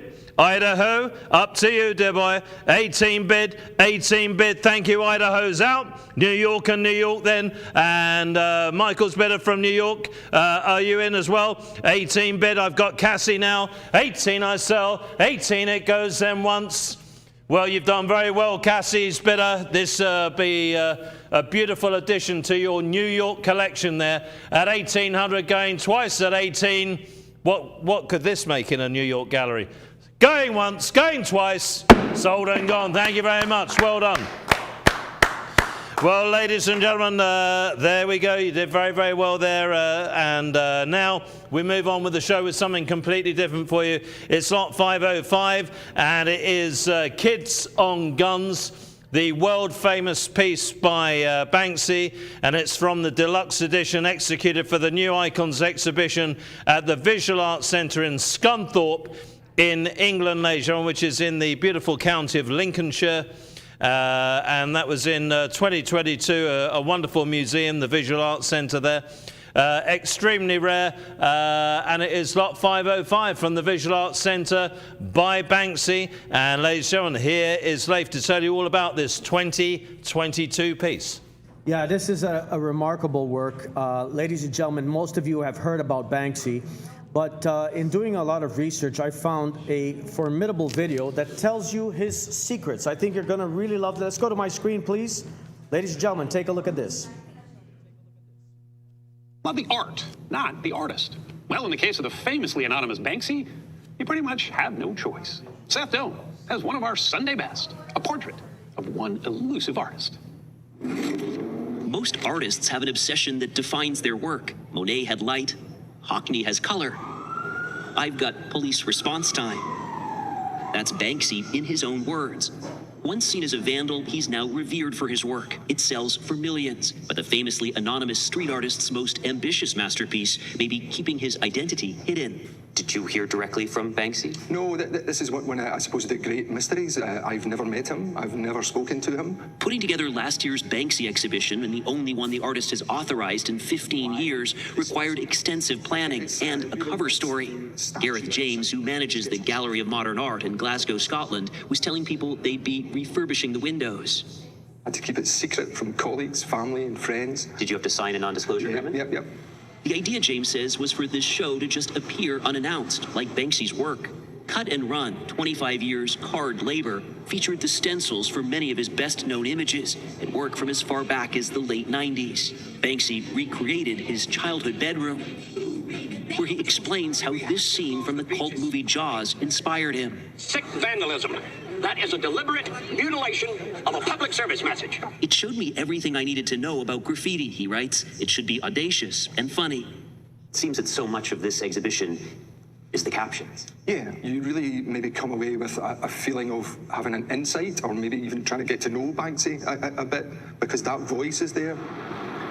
Banksy's political voice has always been there in his art. He often champions the underdog, be it migrants or Palestinians in the West Bank, where in the shadow of Israel's separation barrier, he created the walled-off hotel. Was Banksy's idea. This is Banksy here. Yeah, this is Banksy. This is original Banksy.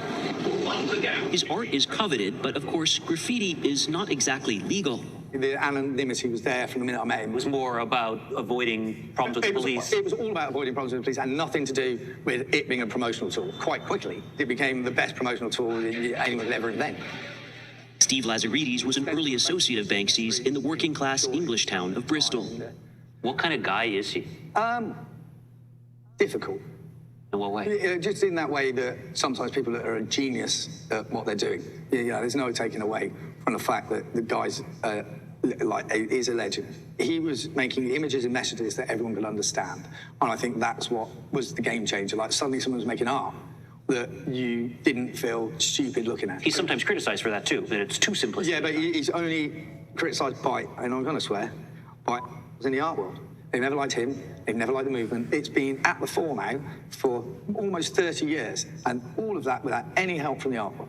What's interesting, though, there is now this dance between these two worlds. But now the art world wants it. Lazaridis says he has thousands of photos of Banksy working. Some he's published.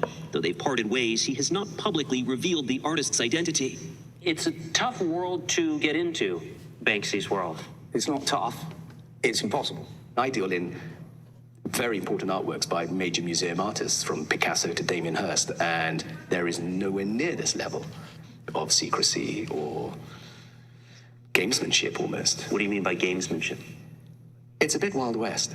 Akaris Andipa is one of the biggest collectors and dealers of Banksy's work out of his London gallery. Banksy has managed to create a new set of rules within the art world, which is, if it doesn't have a certificate of authenticity, you should not sell it. You should not buy it. And that's astonishing. It also opens a quagmire of problems. What happens if the artist doesn't like an early work? Or what happens if the artist doesn't like the person seeking the authenticity? Yeah. Problem, right? Whew, the art world is interesting. Wild West. It was Banksy's 2004 work Napalm which first piqued Andipa's interest. The perfect balance of frivolity with serious elements. You know, you have a little snigger first, a little laugh, because it's lighthearted, but then you kind of suck your teeth a little. Actually, there's some weight to it. How much is it Banksy's message? How much is it his pure skill as an artist? He is actually quite painterly, but he's chosen to execute his work through stencils, much like Andy Warhol did through screen prints. But there's no precedent in the art world for this. Let's sell it now, and sell it for $860,000. Shredding a piece seconds after it was sold at auction for $1.4 million. An irreverent middle finger to the establishment is a theme of his work, but the stunt actually added value. The shredded painting resold a few years later for $25 million. Yet the artist's identity... I'm going to stop it right there, and I want to go to the artwork, please. I want to repeat what you just saw in that video. There is no other artist I know of in the world that would take a work of art to auction that is destroyed at auction and then sells for 10 times the amount. That is Banksy, ladies and gentlemen. That is the world of Banksy.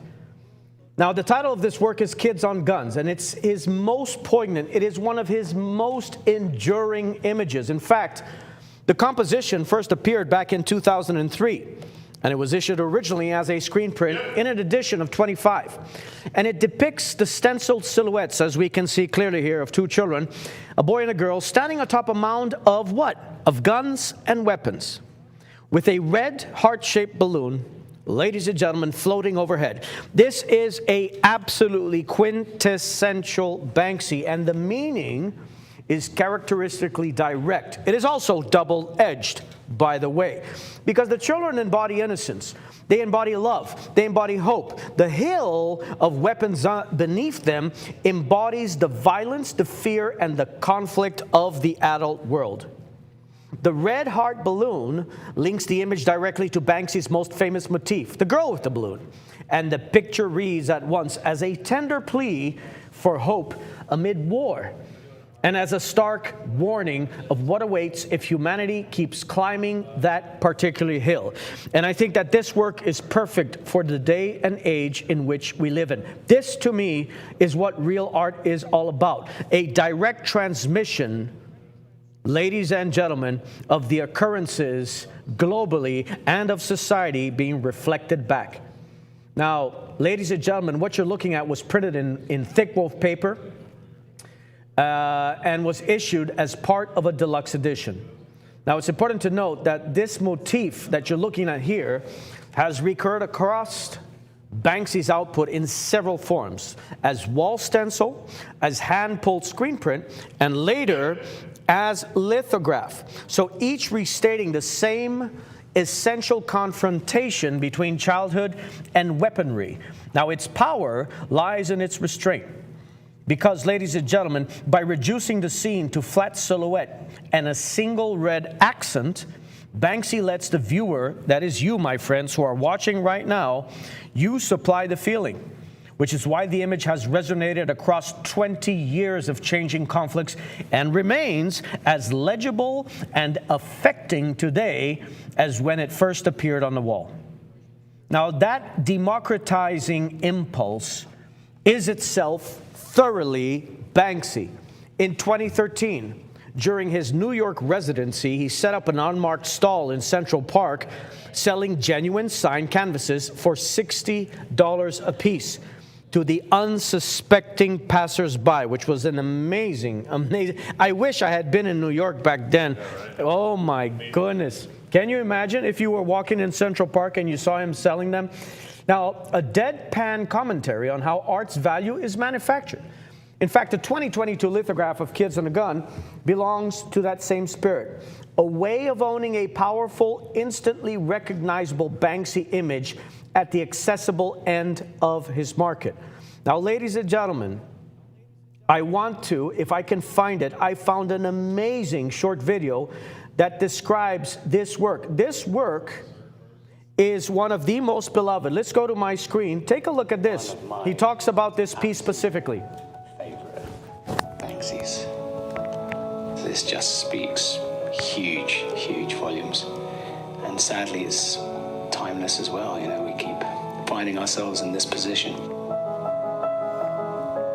It's got that first sort of hit, a little bit of humor, or that little bit sort of nice feeling, and then you start paying attention to really what's going on. For me, I see hope. The next generation, my kids, they're going into tough times, but I think they also have the wherewithal about them. They've got something different to previous generations, which I think will be able to not only withstand, but I think really take control and make this world so much better. And for me, that's encapsulated perfectly. They've risen above the difficulties, risen above the warfare, the futility, the nonsense, the tragedy. And there they are, still looking at each other, teddy bear in hand, heart balloon flying high, soaring. Let's hope that's how the world unfolds. Isn't that a beautiful video? Ladies and gentlemen, I'm going to pass it to Richard very shortly, but before I do that, I just want to show you how much this typically sells for in the market. Can we please go to my screen? So here we have exactly apples to, this is exactly what you are bidding on right now, ladies and gentlemen. Exactly the same. This is selling for $3,500 right now. So you have a choice. You could place a bid. Right now, we're only at $450, or you can buy it online at $3,500. Richard. There's only another 3,000 left. So there we go. 475 is bid. Thank you, John. Banksy, offset lithograph in colour, Kids on Guns, and here is your certificate of authenticity. The offset lithograph in colour on thick woven paper. It is from the deluxe edition of the museum, which was executed for the New Icons exhibition at the Visual Arts Centre in Scunthorpe, England, 2022, ladies and gentlemen. Beautiful place, Scunthorpe, very desirable area, extremely rare, and ladies and gentlemen, beautiful centre there, the Visual Arts Centre, very, very pleasing visually. And ladies and gentlemen, 2022 work, and this is here to be sold, ladies and gentlemen. Only just been released by the museum, so we're lucky to have this here. And it is called Kids on Guns, and it is his famous image that was created to support the charity for the children of the Ukraine. Ladies and gentlemen, your chance to bid on it. Don't miss this opportunity. We're under $500 at the moment. Let's give you the 2-minute clock, and then we take it over to Leif. It will be selling. Let's get bidding. I want to look once again at what's selling online, because I want to show you guys. So let's go back to my screen. So again, as I mentioned, folks, this is exactly And I mean, it is apples to apples. You know what I love? Look at how many people viewed this today. 10 people already viewed this today. And this is going to sell for this price. I mean, talk about timing, right? You are at the right time, at the right place right now. You're getting this, ladies and gentlemen, for a fraction. People on eBay love this kind of stuff, for example. Look at this. 10 people already viewed this today. You are watching the auction, and you're having a chance to bid on it for 6 times, if not 7 times less. There's a lot of calls coming in right now. Ladies and gentlemen, you finally figured out what you're looking at. Take advantage of that. Let's go back to the work of art. So, ladies and gentlemen, the image is a masterclass in stencil work. Flat black silhouettes against that open ground. The 2 children rendered with just enough detail to read as tender and vulnerable. The mound of weapons reduced to a jagged, anonymous mass. And that single spot of red, the heart balloon, carries the entire emotional charge of this composition. Ladies and gentlemen, the mood of this work of art is the signature Banksy paradox. It is sweet and savage at once, hopeful and accusatory, a children's book tableau built on a foundation of weapons. Ladies and gentlemen, you are bidding on globally iconic imagery. The Kids and Guns is one of Banksy's most recognized, one of the most recognized out of all of his compositions. I mean, this is pretty much as if you were bidding on, Richard, on The Girl with the Balloon, which is his Mona Lisa. So, ladies and gentlemen, there has never been a better time. There has never been a better time to collect Banksy than right now. Especially, I don't even have to tell you how great this price is. I mean, it is ridiculously low. Ridiculously low. Richard. Well, only 3,000 under what they're selling for, ladies and gentlemen, so not too bad. But, ladies and gentlemen, I'll give you the final minute now. 1 minute. Final call for bids, so give me a best and final bids if you want it. It's got to go the spectacular image of the one and only Banksy, a very famous piece indeed. Final call for bids. You got 50 seconds to go, ladies and gentlemen, and we're in at 5:50. Best and final bids now. Best and final bids. Anyone else now? Anyone else now on the wonderful Banksy? Great, great image. This is one of those iconic images, Leif. I mean, it's already iconic, but in decades to come, people will look back at this one, won't they? You know, and yeah, it is. Yeah, and. Ladies and gentlemen, this is a great opportunity at that price. Thanks to Leif, he does all the research, and he found at today's market price, this same piece, $3,500. So your chance, you're about $3,000 under. 6 is bid. 6 is bid. Give me your best and final bid. Give me your best and final bid. Is there another 50 to move on? It's got to go. It's selling now. It is on sale. And with your best and final bids, last chance. The time is up. The time is up. Best and final bids now, John. Going once. 650. Just in time. 650 bid. Best and final bids now. Best and final bids, ladies and gentlemen. I think that's fair warning. Fair warning on this Monday night super auction here, Leif. I'll take another 50 to move on. Take another 50. Is there 50 more? Come on, ladies and gentlemen. Best and final bids on the Banksy from the Visual Arts Centre, just released by the museum in the UK. So you got a chance. Going once then. Going twice. Gavels high. Gotta be quick, gotta be quick, gotta be quick. Best and final bids. Anyone else? Sold and gone. You did well. Congratulate your bidder. Thank you very, very much, ladies and gentlemen. We're moving on with the show. And coming up now, something completely different for you. A wonderful piece. It is the view of Rouen in France, Vue de Rouen. And let's have a look at this beautiful image from 1892. Ladies and gentlemen, it is lot 506. A great, great scene of Rouen in France. And is the original etching printed in olive green on watermarked arches laid paper, hand pulled from the copper plate, executed by Lozère Paris in 1891, extremely rare. First date, first printing, published in a very small experimental edition by Lecomte de Paris in 1892.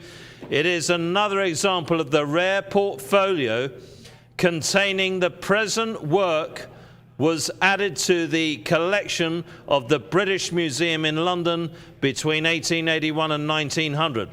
The portfolio is referenced and it is recorded in the 1903 catalogue of the works. Ladies and gentlemen, an extremely important piece. John, it's lot 506. I expect strong bidding on this one. Anyone getting this piece, I think, under about 10,000, you've done incredibly well. It's the sister piece, as Leif knows, is in the British Museum. Over to you, Leif. Good luck. Thank you. Ladies and gentlemen, his entire and full name was Jacob Abraham Camille Pizarro. He was born in July 1830. In Charlotte Amalie, he was born in St. Thomas. I have been there many times. I know Richard has as well. It was then part of the British, or should I say the Danish West Indies, into a Sephardic Jewish merchant family. Now, his Caribbean birth gave him Danish nationality and a lifelong sense of being an outsider, even as he became one of the central figures of French art. Folks, he was sent to school near Paris when he was only 12 years old, by himself. And he discovered a passion for drawing when he returned to St. Thomas, U.S. Virgin Islands now, to work in his family business. Now, he instead sketched obsessively, and together with a famous Danish painter called Frits Melby, he spent time working in Venezuela before settling permanently in France, and that was in 1855. Now, in Paris, he studied informally, and he fell under the influence of Corot, who was a fantastic and famous realist, and indeed the Barbizon landscape painters. Pizarro became the great organizing spirit of Impressionism. Ladies and gentlemen, he was the only artist to exhibit in all 8 of the only one to exhibit in all 8 Impressionist exhibitions between 1874 and 1886. And his generosity and his steadiness made him a mentor and father figure to younger artists. Both Cézanne and Paul Gauguin regarded him as a teacher. The latter writing that he was one of my masters and I do not deny him. That's according to Paul Gauguin. So you're looking at the father of Impressionism, folks. Now, in the mid-1880s, he was restlessly experimental. He basically embraced the neo-impressionist and the pointillist technique of Georges Seurat and Signac, which broke his color into systematic dots before returning in his last years to a more free, a more, I would say, instinctive touch. Now, ladies and gentlemen, he lived in a place called Éragny-sur-Epte, which he settled in 1884, and he produced his celebrated late series of the City Views, together with that very famous boulevards of Paris and the quays and the bridges and the streets of Rouen, Le Havre, and Dieppe. Now, he was a committed anarchist in his political convictions. He believed profoundly in the dignity of rural labor. Folks, we're still getting calls for the Banksy. That's how popular that was. And peasants at work in the fields recur throughout his painting as emblems of an unspoilt, pre-industrial way of life. Now, his openness to new ideas was remarkable for a man of his generation. Well into his 50s, he adopted and then abandoned the rigorous pointillism of the younger Georges Seurat, and he was always restless to test what painting and printmaking could be made to do. Now, among the Impressionists, ladies and gentlemen, he was also the most dedicated and inventive printmaker. He was treating etching as a serious creative medium, but he was troubled in later life by a chronic eye ailment, and he worked on basically undaunted until his death in Paris on the 13th of November in the year 1903. But he left a body of paintings and prints that places him at the very foundation of modern landscape art. That is how important Camille Pizarro was. And ladies and gentlemen, all I got to tell you is that most Pizarros, you've got to pay money to go into the top museums to see it, because they're in museums. It is very rare to find any Pizarro works, and this being a work that was and is the sister piece. I want you to listen very carefully right now, because this is one of the most important things I'm going to say at today's auction. A sister piece to this work of art was collected by the British Museum in London in 1881. The sister piece to this, folks. So the portfolio is referenced as 785L10. Richard will be reading you that certificate of authenticity. The title of the work is Vue de Rouen, or The View of Rouen, which belongs to his deep and lifelong engagement with the great Norman port city of Rouen. We're talking about Normandy. Many of you know it from the Second World War. But he first worked there in 1883 and returned repeatedly in the 1890s, and he produced very famous series of paintings and prints of its working quays, its bridges such as Le Pont Bois-Dieu, its narrow medieval streets, and its tree-lined riverside promenades. Now, the stunning town and city of Rouen, ladies and gentlemen, with its blend of Gothic grandeur and indeed that industrial modernity, it fascinated him as a subject matter. So what you're looking at is a etching. It's an original etching, folks. An original etching. This is a lifetime original etching by Pizarro. It doesn't get much better than that unless you collect an original oil painting. But if you're ready to pay the millions, and if that is within your means, and if you find one available for sale, absolutely go for the original oil painting. But ladies and gentlemen, this etching presents a view along the river. And it is that river of Cours-la-Reine, that tree-lined promenade beside the Seine, the beautiful Seine that runs across Paris. With the water, you got that reflected bank, you got those small figures that are animating the scene. Now, painted in that soft olive green ink, the impression takes on a tonal, almost this atmospheric quality that's quite different from a plain black pull. So the colored ink lends the riverside an enveloping dusk-like mood. It is a magnificent etching. Pizarro, by the way, he was the most experimental etcher of the entire Impressionist circle. And he worked closely at times with Degas. Edgar Degas was the famous Impressionist who painted ballerinas. And he treated the copperplate as a field for endless invention. He combined etching and dry point and aquatint and a tonal technique that was known in French as la manière grise. And he pulled these successful and successive states, which in French they call les états, in which he reworked and reconsidered the image. Now, he frequently printed his own plates in very small numbers, varying the inks, the wiping, and the papers from one impression to the next, so that each lifetime pull is in effect semi-unique. That's what's so magnificent about this work, folks.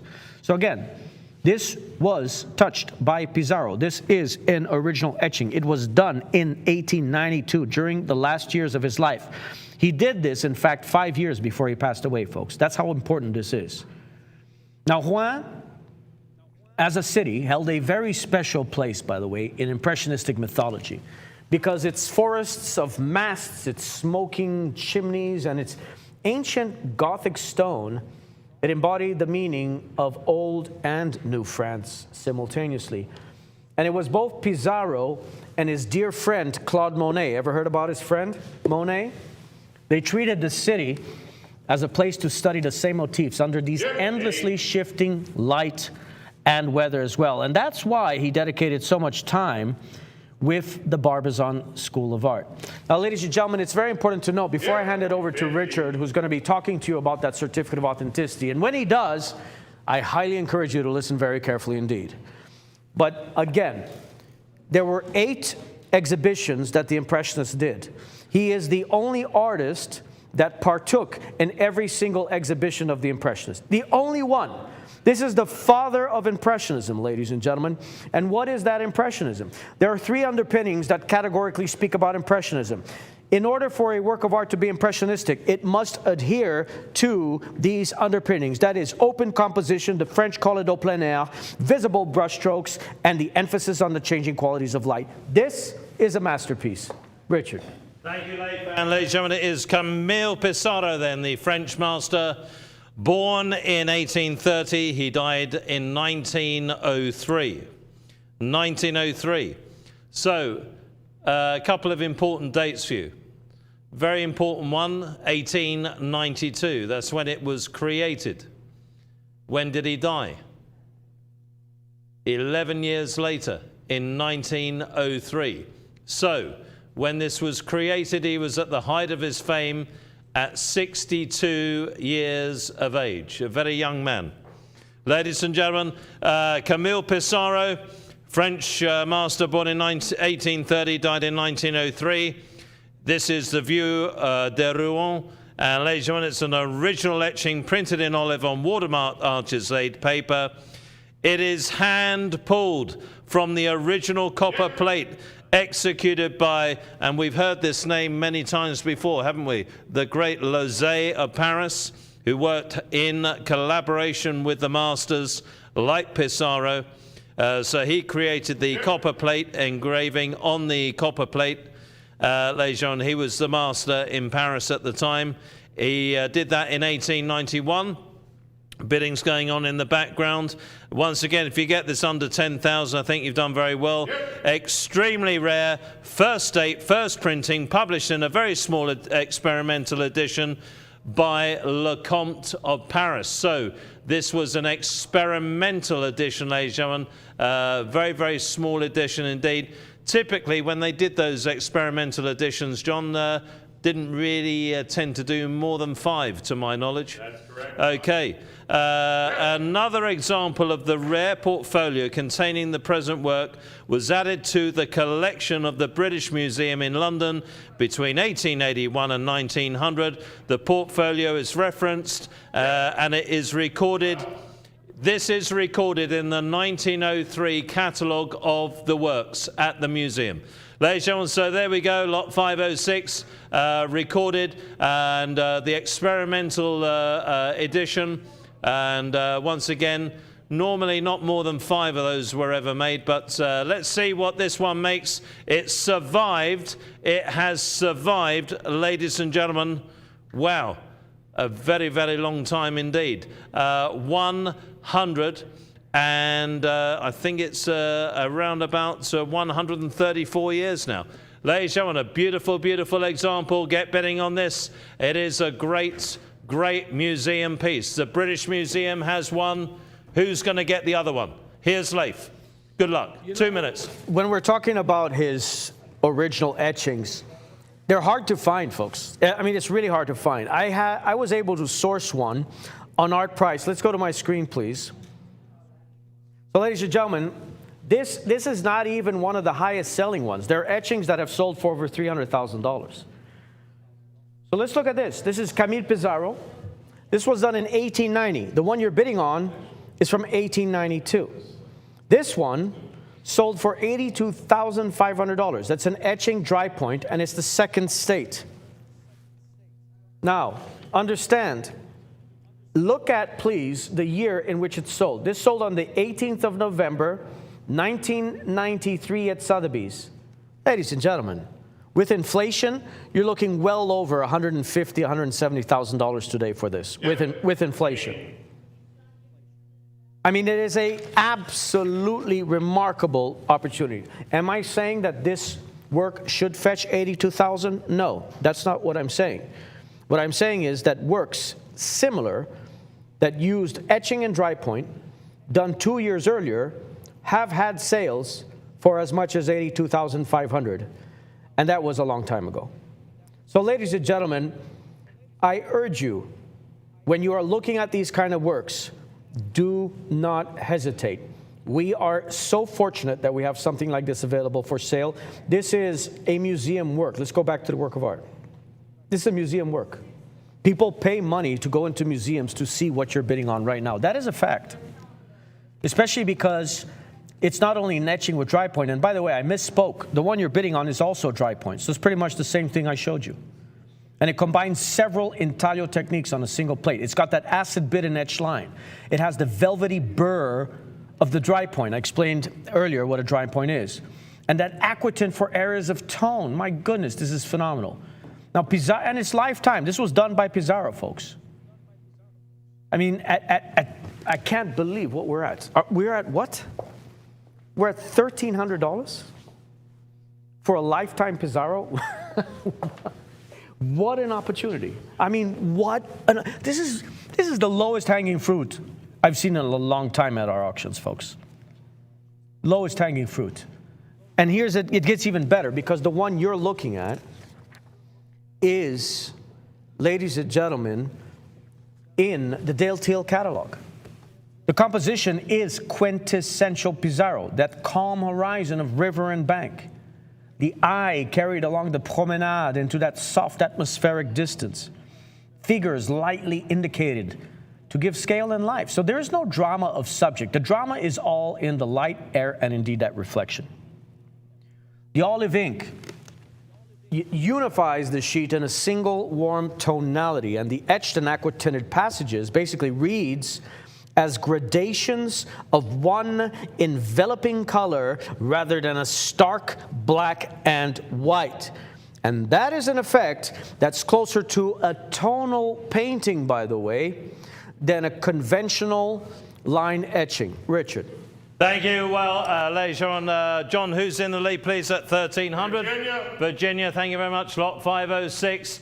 1,300 is bid. I'll give you the 1 minute clock. And the final call for bids, please. The final call for bids. Fair warning, 1 minute clock. And this, well, to the best of my knowledge, they only ever did about 5 of these experimental proofs.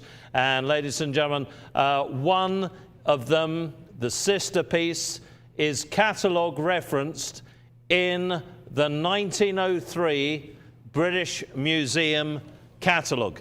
It doesn't get better than that, ladies and gentlemen. Imagine if the British Museum put theirs up for sale with that history, with that reference, and it came from the same plate, pulled at the same time, probably about 10 minutes before this one. Ladies and gentlemen, it may have been 10 minutes after it, but it was done on the same day in Paris. The plate engraved, it's going then. Virginia then, it's unbelievable. 13 bid, 1,300, 1,300. Last chance, last call.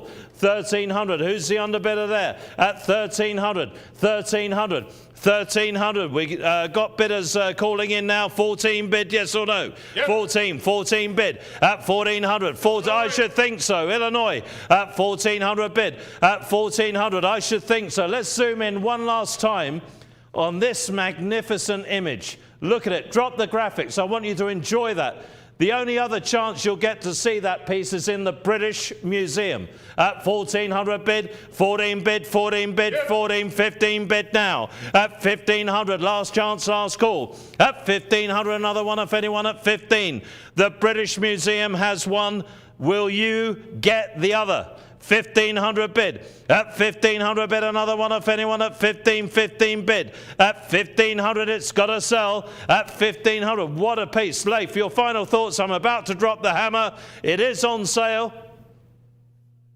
My final thoughts are this. You are bidding on an authentic, impressionistic etching. This is an original intaglio print pulled from Pizarro's own worked copper plate, which means you own a genuine work by a founding father of Impressionism. Richard. Thank you very much. It's on sale and with you now. 17. It's back with Virginia at 1,700. Virginia in the lead, and it's going this time then at 17 bid. 1,700 only. Well, I think this is one of the deals of 2026. One of the deals of 2026. John, that is magnificent to own a Pizarro. There were only 5 of these in the world. Ladies and gentlemen, it is going. One of them's in the British Museum. You got the other one, and maybe the other 3 didn't even survive. So who knows? 17, it's going then. 17, final call for bids. It's on sale. It goes this time once. Going twice, gavels high. You did very well. Please congratulate your bidder. Excellent, excellent piece. Well done, ladies and gentlemen. We move on with the show. Lot 507 then is, we've still got people calling in about the Banksy apparently. Lot 507, Salvador Dali, ladies and gentlemen. Now, if you love the Divine Comedy and if you love Salvador Dali, this is the one for you. This is the one for you, ladies and gentlemen. It's called The Source. It is an original woodcut engraving in colour, printed on BFK Reeves woven paper. First edition.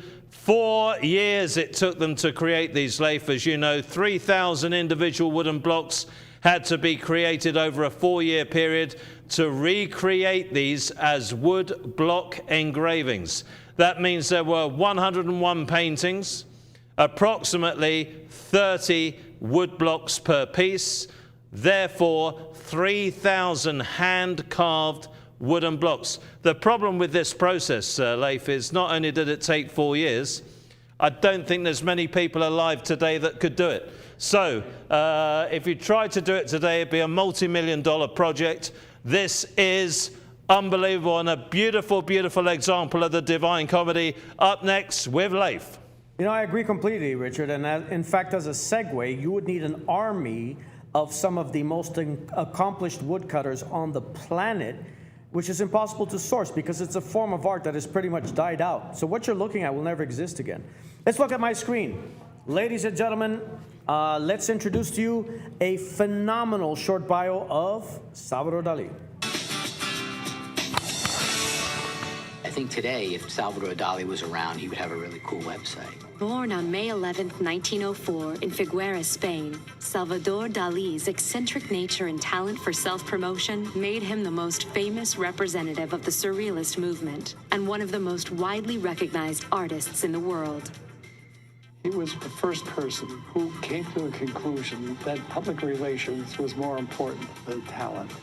The only difference is that he had tremendous talent. When Dali was 16 years old, his mother passed away. This had a profound effect on him because in his mind there were two tragedies. One, the loss of his mother, who he loved dearly. And number two, the fact that she would be forgotten. And he vowed never to be forgotten.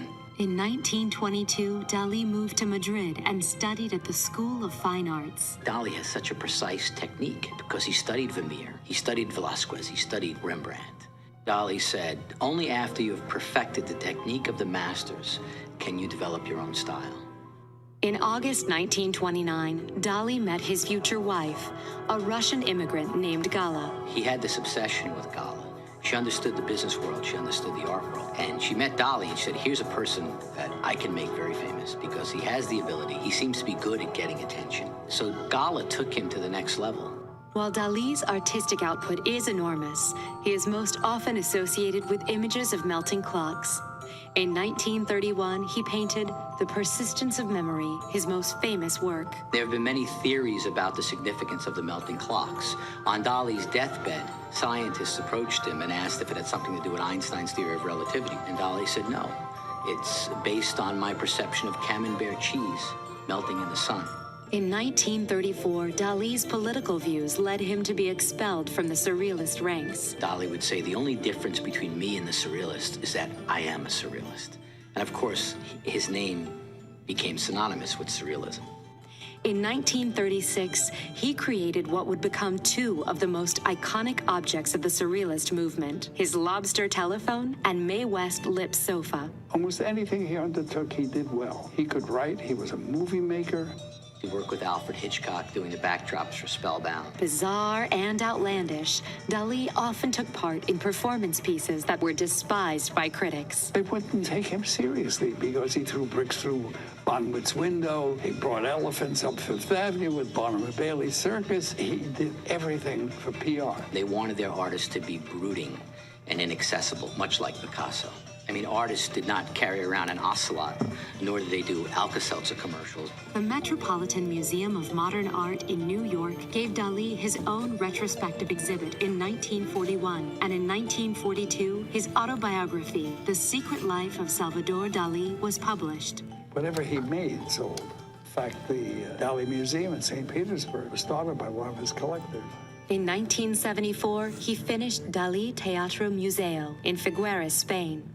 This was a culmination of his lifetime worth of work. He had achieved immortality, the museum being a representation of his life. After the death of his wife Gala in 1982, Dali became a recluse, and on January 23, 1989, he died of heart failure at the age of 84. What is happening now is that the adverse opinions of him by the academic world is forgotten. His impact and his effect is first being felt now. He's being recognized as probably one of the greatest surrealists that ever lived. Let's go back to the work of art. Ladies and gentlemen, if you ever have a chance when you are in Spain, if you ever go to Spain and Barcelona specifically, Figueres is just a hop, skip, and a jump from the beautiful Catalan city of Barcelona. And I really, really recommend you go to the Dali Museum because it is the largest surrealist building, if you will. The entire building is done in that surrealist form. And it's fascinating to me because when I go to Barcelona, I've been there a few times, what always inspires me is the Sagrada Familia. Richard, have you seen a Sagrada Familia? Do you know that it took 240 years to build that? And they just completed it. Just completed. It's just been completed. That is, took 240 years. So that is by Gaudi, which has been used so much in terminology. People call Gaudi, but it's actually Gaudi. And he was a master Catalan of figure and form and exaggerated narratives, very much like Salvador Dali. But ladies and gentlemen, what we're looking at here, many of you are familiar with the Divine Comedy. First of all, the title is called The Source. And it's one of the 100 wood engravings that Dali created to illustrate Dante Alighieri's Divine Comedy. That is the supreme poem of the Italian Middle Ages. And ladies and gentlemen, this work corresponds to Canto 21 of the section known as Purgatorio, which is purgatory in English, and is the second of the poem's 3 realms. It was printed in delicate color on fine BFK Reeves paper. Now, the project was monumental in every sense because Dali, he was originally approached around 1950 in connection with the coming 700th anniversary of Dante's birth. And over the following years, he produced 100 watercolors interpreting the poem. Ladies and gentlemen, these were then translated under the Paris publisher Joseph Fauré and the house of Les Heures Claires into wood engravings. This was a process so exacting that it required the cutting of more than 3,500 separate blocks of wood and close to 4 years of skilled labor. What I think is so compelling about this, and both Richard and I spoke about the fact, I doubt any artist would spend a decade in the creation. Not only, first of all, he did the watercolor, which then the wood blocks were done from. So it is a tour de force when it comes to Dali's works. And in fact, the Divine Comedy, folks, is very prized indeed. I want to show you what the commanding price in the market is. So the record price for a single print from the Divine Comedy. Let's go to my screen. Look at this, folks. This is Dante, the Divine Comedy, Salvador Dali. It's exactly the same artist, same suite you're bidding on. And it's exactly the same medium. This is a woodcut on BFK Reef paper, just like ours. But this is the record for one of these, and it sold for $68,000. That was back on the 15th of July in 2014 in Bottoms. And that's also in the Michelin Lopsinger. It's a quantity of only 100. So ladies and gentlemen, why am I showing you the record price for a auction record? We don't know about the private sales, but this is an auction record. This is a public entity, it's public knowledge. Because when you hit these kind of prices, it has a buoyant effect on the market. It basically uplifts the entire market of these works. And we are approaching the day and the time when it's becoming harder and harder and harder to find these. Why? Well, is Dali alive? No, he passed away in 1989. Ladies and gentlemen, every day that goes by, it becomes harder to find these, especially the ones with proper documentation. Let's go back to the work of art. So, if I may, to be able to grasp the difficulty, the complexity of creating these woodcuts, I think the best thing is to show you how these were made. So let's go over to my screen, please. So ladies and gentlemen, the way that these were made, they're called decompositions. So they start with only one color, one block of wood at a time. So this gives you the idea exactly of how these were made. So they will first create an impression of this background. This is just for this specific work. And then if you look at number 1 and number 2 together, that becomes number 3. Number 4 and number 5 together and 6 become number 7.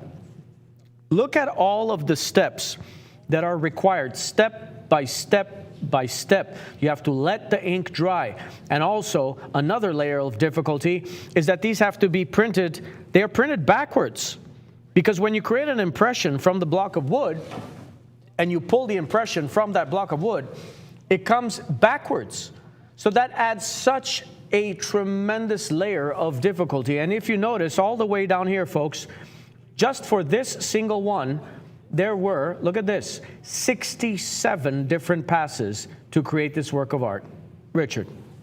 Well, it's also been passed another time now because no one's bid. Ladies and gentlemen, unbelievable. That has to be, I think, Leif, out of the 101 images, it's got to be one of the most exquisite of the 101 paintings. Stunning piece. Salvador Dali, not one bid on it, ladies and gentlemen. John, please get ready with the next work of art. I don't bid for people, so we have to withdraw it then, ladies and gentlemen. It will be taken out.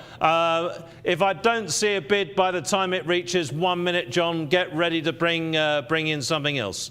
Okay, so we've got about 1 minute and 40 seconds to see a bid. If not, we'll take it out and bring in something else. There we go. Salvador Dali, I think this one, Leif, is worth a bid. If you get this, to be honest with you, under 2,500, you absolutely should be laughing. But I can't bid for you. The source, catalogue reference then, original woodcut, you've got about 1 minute left. Original woodcut engraving in colours, printed on BFK Reeves woven paper. First edition, 1960 to 64. Excuse me, published by Edition des Arts, Les Heures Claires of Paris, and it is a great, great piece, ladies and gentlemen. You've got about 1 minute left. You've got about 1 minute left. If I don't see a bid, John, it has to go out. Has to go out. It is a great, great piece. Wonderful, wonderful work, ladies and gentlemen. Absolutely stunning. Now, come on, America. What on earth's wrong with you? Should be getting bids on this one for well over 1,000. If you get it under 2.5, I think you've done well. Ladies and gentlemen, we've got 30 seconds left. I'll let you go straight over to Leif, and then if we don't get a bid, it's going out. So there we go. Here's Leif. Gentlemen, you are bidding on a cataloged Dali. I just want to let everybody know that, yes, you can find Divine Comedies online, but ladies and gentlemen, many of them are not cataloged. I mean, you're bidding on a catalog work. This is in the Michelet Lopsinger number 1093. This is a catalog Dali. And it is also the first edition, folks. You're bidding on the first edition. It's so hard to find these. So when you go online and you see work similar to this, please do your due diligence. So this is a color wood engraving. It is a relief process, xylography, in which the image is cut, as I was showing you, into the end grain of wood. And here, the multiple blocks, one per color, were printed in registration to create Dali's original watercolors. This work is also published in Paris by Les Heures Claires with the collaboration of Joseph Fauré, and houses responsible for the entire monumental Dante project. Ladies and gentlemen, this is also, again, this is a recorded work. It's in the Michelet Lopsinger catalog of Dali's prints as number 1093. So a catalog raisonné is the definitive scholarly inventory of an artist's graphic work. The catalog number is the single most important confirmation of a Dali's print's authenticity. Richard. Here we go then, ladies and gentlemen. I'll give you 1 minute, and it is the final call for bids. Took you a moment to get bidding, but thank you. We're underway now. 1 minute, final call for bids. It's on sale with you. Take another 25 to move on. Give me your best and final bids now. Give me your best and final bids on this beautiful, beautiful piece. It is, in my opinion, as a Dali fan, a Dali collector, and ladies and gentlemen, I don't think you'll find a better looking image than this in the entire Divine Comedy. It is on sale with you. Any further bids now? Best and final bids now. Last chance, last call. It's on sale with you then. On sale with you. On sale all the way. The hammer's about to come down. You got 20 seconds fair warning. Final call for bids. Final call for bids. Best and final bids now. Best and final bids. Is there anyone else, yes or no? Anyone else, yes or no? John, we've got to move on. We're moving on. We gave enough time on this one. I'm surprised it didn't make more, Leif, but it's a beauty. What a beauty. Whoever gets this, congratulate yourself. I think you've done incredibly well, and you're going to love this for years to come. For that price, unbelievable. Hammers high, sold and gone. Well done. Congratulate yourself. There we go then, ladies and gentlemen, we're moving on with the show. As simple as that. As you see, I don't bid for you, I had to wait, but we got there in the end very, very low, but we did get the bidding going in the end. Here we go then, ladies and gentlemen, another great master. Doesn't get much bigger than this man. This is a lifetime work, Leif. Absolutely stunning. 1906, we've been graced with some beauties here today. This is lot 508. Now, ladies and gentlemen, this, we've mentioned museums already, but this really ought to be in a museum, Leif. It is that good. It is the Bather Bagneurs, and it is a catalogue reference work by Stella number 23. It is an original etching in black ink on cream-laid paper, executed in Paris in 1906 by Pierre-Auguste Renoir. Ladies and gentlemen, let's not waste time on this one. It is really a collector's piece. John, I think if there was an antiquarian gallery offering this one, they'd be very, very happy to have it somewhere around 16 to 20,000. It is that rare, it's that beautiful, and the condition is unbelievable. We're not going to ask you 16, we're not going to ask you 15 or even 10. Let's get this underway. I'll kick it off at $1,000 on this, the catalogue referenced 1906 Renoir. Here's Leif. Ladies and gentlemen, for a rundown, if you've never heard about Renoir, you're going to want to listen to this. Let's go to my screen, please. All right, take a look. Ladies and gentlemen, Pierre Renoir was born to humble beginnings as the son of a tailor and a seamstress. When he was 4, his family moved to Paris, where the young Renoir had his first encounter with art in the Louvre. Renoir left school at 13 years old to work in a porcelain factory. He was talented and was chosen to paint designs on the fine china. After work, he would return to the Louvre, where he copied and studied the work of the old French masters.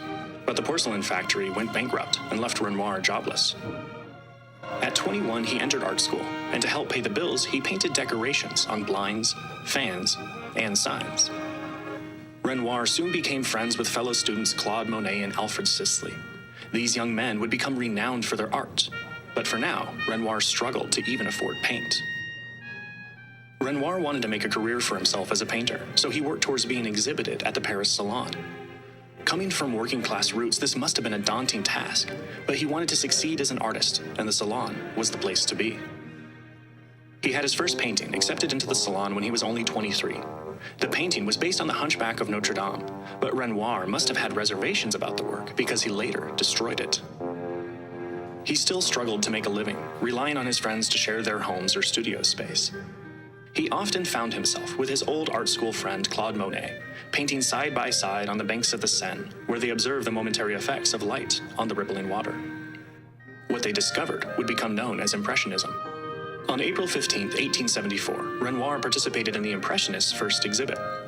Held in a Paris studio and lit with a mixture of natural and gaslight, each painting was hung on the same level, so they would all be viewed fairly. 3,500 people visited over the course of the month, but business was not as brisk as they had hoped, and each artist was left in debt. The overall response to the exhibit was not favorable, but Renoir's painting, Dance at le Moulin de la Galette, received critical acclaim. he began to find financial success and a market for his work. By the early 1880s, thanks to his recent success, Renoir took the opportunity to travel to Algeria and Italy. It must have been such a luxury for an artist who, as a boy, had to drop out of school so he could work in a factory. In Italy, Renoir was awed by the beauty and lasting effects of the Renaissance works. Renoir's work was shifting as he was becoming dissatisfied with the momentary nature of Impressionism. He wanted to create something with more structure, more staying power that echoed the works of the classical Renaissance. In 1890, Renoir settled down and married his longtime girlfriend, and together they started a family. They moved to a new country home in the warm climate of the Mediterranean coast. Renoir found contentedness in his new life, taking pleasure in painting scenes of his family. In his old age, Renoir was bound to a wheelchair and suffered from arthritis, but he continued to paint, even if he had to strap the brushes to his hands. Before he passed, Renoir got to see his paintings hanging in the Louvre amongst the old masters he admired as a young boy. On December 3, 1919, Pierre Renoir would pass away at the age of 79. Renoir was a sensuous painter who liked to depict intimate and candid compositions in his work. Even though he was a founder of Impressionism, he continued to evolve his style. To my mind, a picture should be something pleasant, cheerful, and pretty. Yes, pretty. There are too many unpleasant things in life as it is without creating still more of them. All right, let's go to the work of art. Ladies and gentlemen, this is, of course, well, I just got to tell you, I have a soft spot in my heart for Renoir. I think that he was, and a lot of his characteristic and his demeanor is recorded by the time that he spent with Claude Monet at Monet's famous estate of Giverny, which is just south of Paris. So they actually collaborated on a few works of art together. But it was Renoir's palette that was probably one of the most outstanding, ladies and gentlemen, because of that softness that he would apply to the works. And you know, above all, I got to tell you, my friends, Renoir was the painter of pleasure. So what do I mean by that? Where other artists would probe anxiety or modern alienation, he insisted that a picture should be lovable, that it should be joyous, that should be a beautiful thing. And he filled his canvases with drappled sunlight, with music, with dancing, and flowers, and the warm presence of the human body. And I think that it was this unembarrassed devotion to beauty, which once unfashionable among the critics, this is precisely what made him perennially beloved by the wider public. And of course, he was really a fixture at the very top of the market. He passed away on the 3rd of December in the year 1919 at Cagnes-sur-Mer, having become and having remained ever since one of the most beloved painters in the world, the supreme celebrant of life, of color, and of human happiness, ladies and gentlemen. That was Renoir. Now, this work is called Bagneuse, which in English it translates to the bather or a bather. And it's the study of a bather. It dates from 1906. 1906, what does that tell you? When did he pass away? 1919. This is a lifetime Renoir, ladies and gentlemen, besides being an antique. And, by the way, it's 120 years old. Magnificent. It belongs to Renoir's small but exquisite body of original prints. He didn't create many prints. This is one of the few ones that he did. And it is recorded in the standard catalogs of his graphic work, not only in the detail, but also in the stela. So this has a dual catalog reference. It depicts a young female figure in that contemplative, in that classical mode that I would say dominated his late art. Now, he was never a prolific printmaker, never. But in the years around 1900 to 1910, that's when Renoir started to explore etchings and dry points and soft ground etchings and also lithography with a tremendous level of sensitivity. And many of his prints were made at the instigation of the famous art dealer Ambroise Vollard, who was the man who pretty much the most famous art dealer of the 20th century. I mean, he's the guy that worked with Cézanne, with Picasso, with Miro, with Chagall. But what's important to know is that because of Ambroise Vollard commissioned and also published prints by all of the major Impressionists, and were printed by a master printer called Louis Faure. The proofs were pulled for Ambroise Vollard during Renoir's lifetime. And those often carry the signature stamp cataloged, which is a recognized mark of an authentic lifetime impression. Now, the subject is the heart of Renoir's late vision, because the bather, nude, unhurried, at one with nature, basically allowed him to pursue his lifelong themes of warmth, of sensuality, and indeed of timeless beauty. That was free of any specific narrative. When his late canvases render in these glowing flesh tones, the etching distills into a few supple, searching contours. Now, ladies and gentlemen, the soft tail of the hair, if we can zoom in on the hair a little bit, the gentle suggestion of a shoulder as well, the quiet self-absorption of the model. This is classic Renoir here. So the subject, ladies and gentlemen, is just quintessential when it comes to his overall oeuvre. But the print also belongs to a wider story, because around the turn of the century, the famous art dealer Ambroise Vollard set out to persuade the great painters, not only Bonnard, but Cézanne and Rouault and Renoir, to take up printmaking. So what you're looking at, the reason this exists, is because of the greatest art dealer of the 20th century, Richard. Yeah, and ladies and gentlemen, this is a fine example of the period 1906. Think about how old this piece is. And ladies and gentlemen, I'll give you a little example. The Queen of England, she died 4 years ago at 96 years of age. She would have been 100 years old. This was created 20 years before she was born. Just to put it in perspective, 120 years ago, by the hand of Renoir. This is Bagneuse, the catalogue reference work. Now, I opened the bidding for you because I thought there's no point in wasting time. It's not a $10 piece. It's not a $100 piece. This should be in a museum, really. And I would think a fair bid on this in tonight's auction would be somewhere between $5,000 and $7,000. So there's no point to waste time and put it up for $100 because it's not going to sell for that. I started at $1,000. That's very, very low for this piece, ladies and gentlemen, and I'm going to give you an opportunity. We've had one bidder and one bidder only, John, on this. Where are they from, please, dear boy? California, good evening, and thank you for the bid. At 1100, at least someone knows what they're looking at, and thank you for taking part in the auction. One bidder and one bidder only at the moment.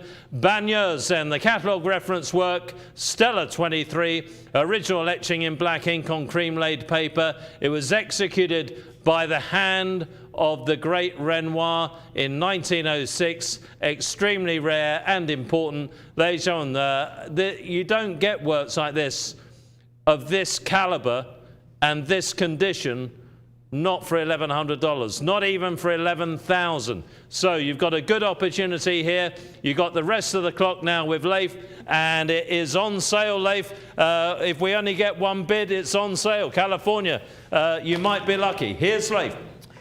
Ladies and gentlemen, it's not often that when I research pricing, especially for these kind of works, that I find the same subject matter, in other words, of a bather, from the same year, Richard. Let's go to my screen. Look at this. 1906, Renoir dry point etching. Ladies and gentlemen, you are bidding on a 1906 Renoir etching. Here is one of the similar subject matter of a bather. This is Étude pour une bagneuse. That is study for a bather, okay? 1906, that is exactly the same year of the one you're bidding on. And what's the price? It's $15,000. Folks, you are at $1,100 for a lifetime California, Monet.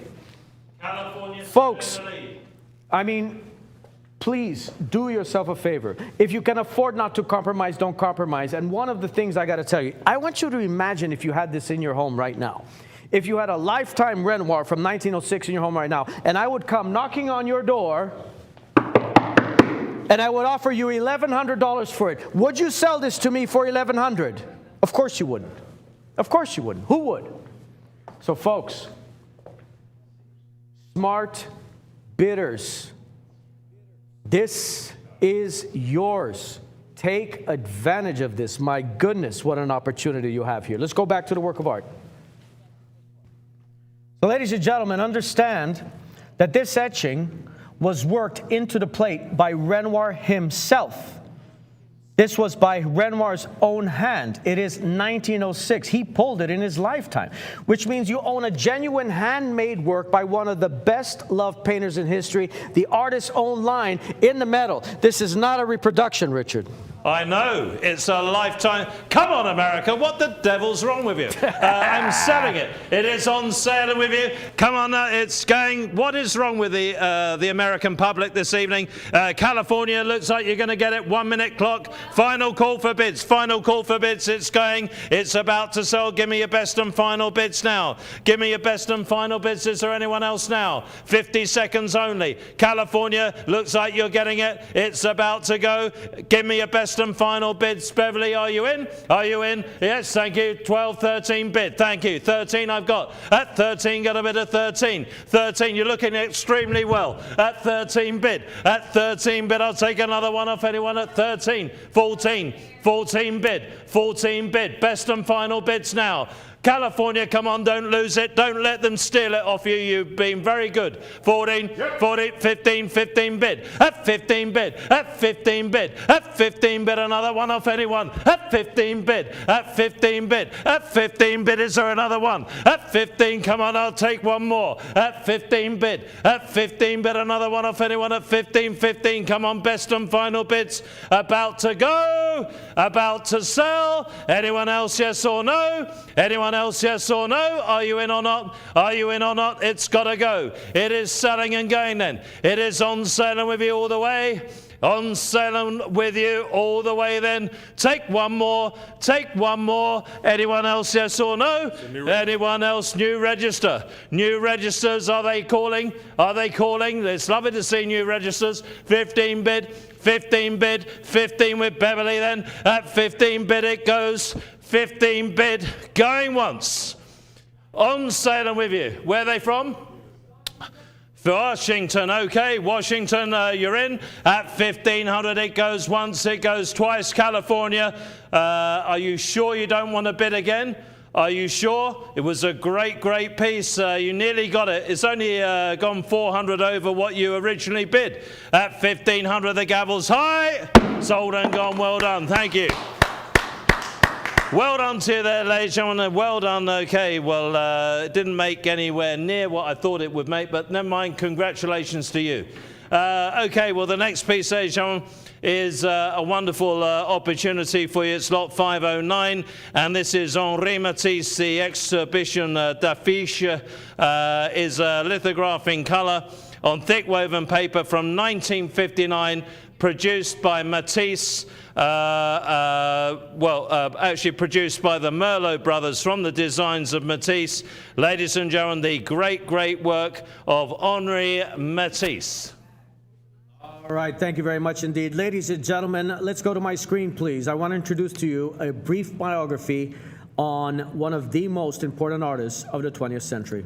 Years of his life, Henri Matisse, one of the most famous painters in the world, all but gave up painting for these huge, colorful collages made out of cut paper. Most people think of cutting colored paper as something children do, and that there's a simplicity.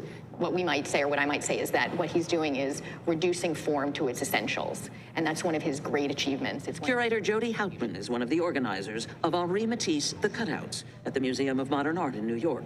Even at that point, when he had a full career, he was well known, he could have rested on his laurels, and he doesn't. He reaches for something new.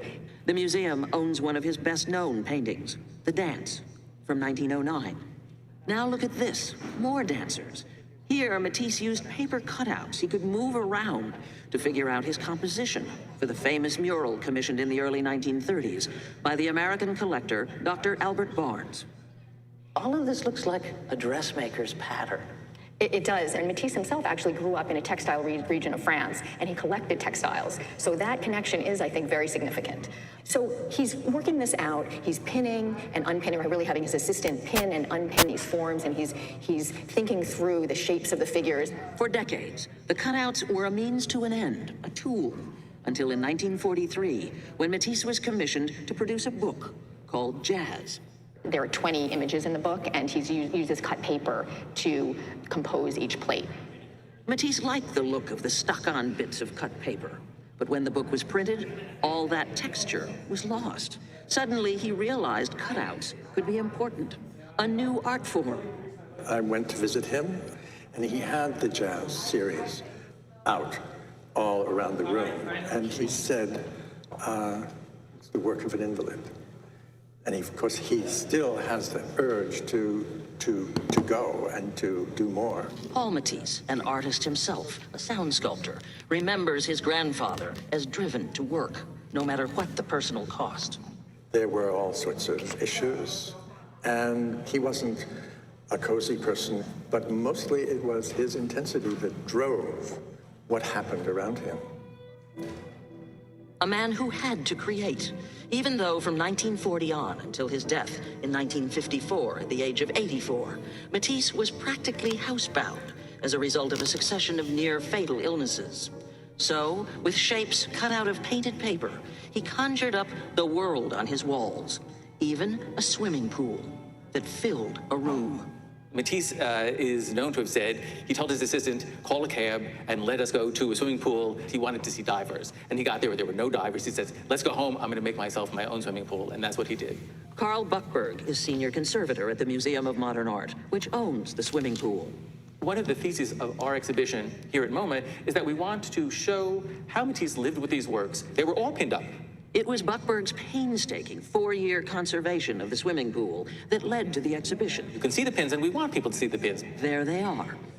The amazing thing about the swimming pool is that you're seeing from all directions at once, above the swimmers, below them, alongside them, as they thrash about in the white sunlight and choppy blue water. In the blue nudes, it's possible to see that his cutouts were anything but simple or childlike. They were carefully reworked and rethought. So he calls the cutouts drawing with scissors, or he describes carving into color that's like sculpture. Matisse considered this chapel in the south of France his masterpiece. From the stained glass windows to the priest's vestments, the designs were based on cutouts. After surviving poor health and the horrors of World War II, scissoring away, Matisse experienced what he considered a whole new life. His cutouts exploded in size and exuberance.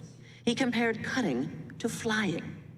He did not go back to painting. He had discovered a new world, and he was just going to explore it. Paul Matisse had seen some of his grandfather's cutouts as works in progress, pinned up on walls, but never so many together.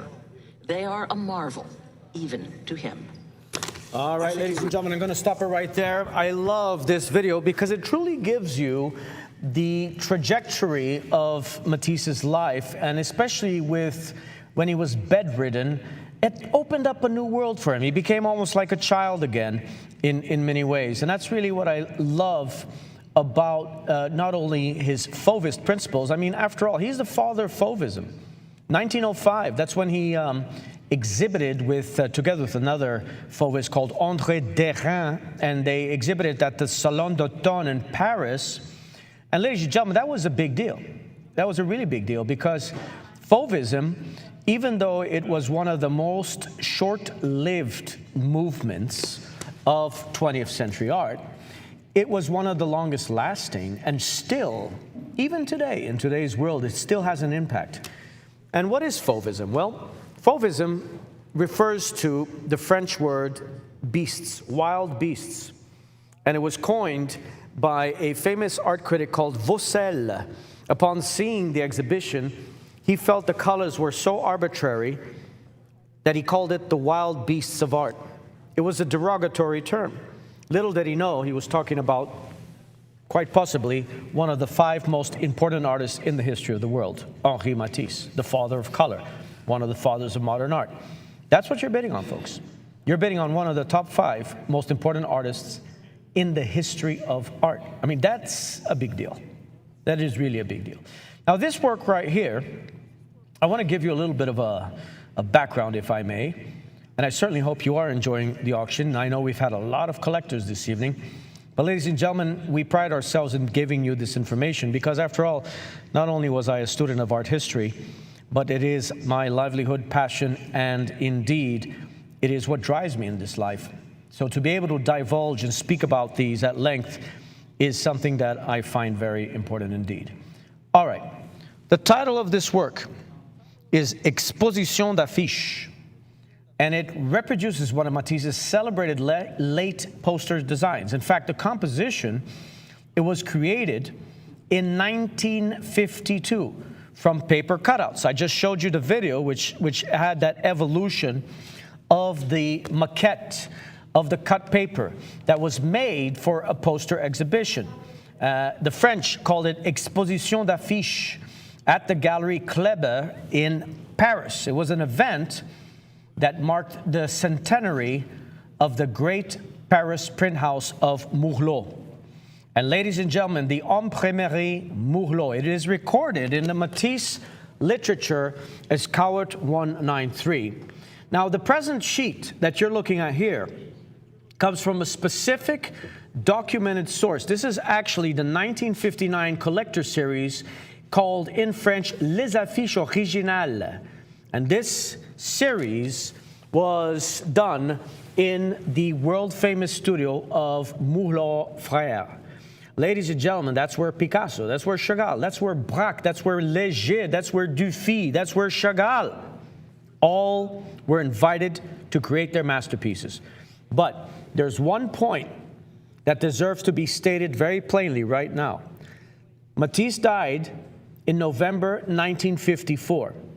So this 1959 printing is an afterpiece. It is, however, an authorized and authentic lithograph from or after Matisse's own design. So the image derives directly from the paper cut maquette that he himself composed in 1952. And that's why when you look at a reputable auction house, if you can find this work, let's go to my screen. That's the price you should be looking at. Ladies and gentlemen, let's go back to the work of art.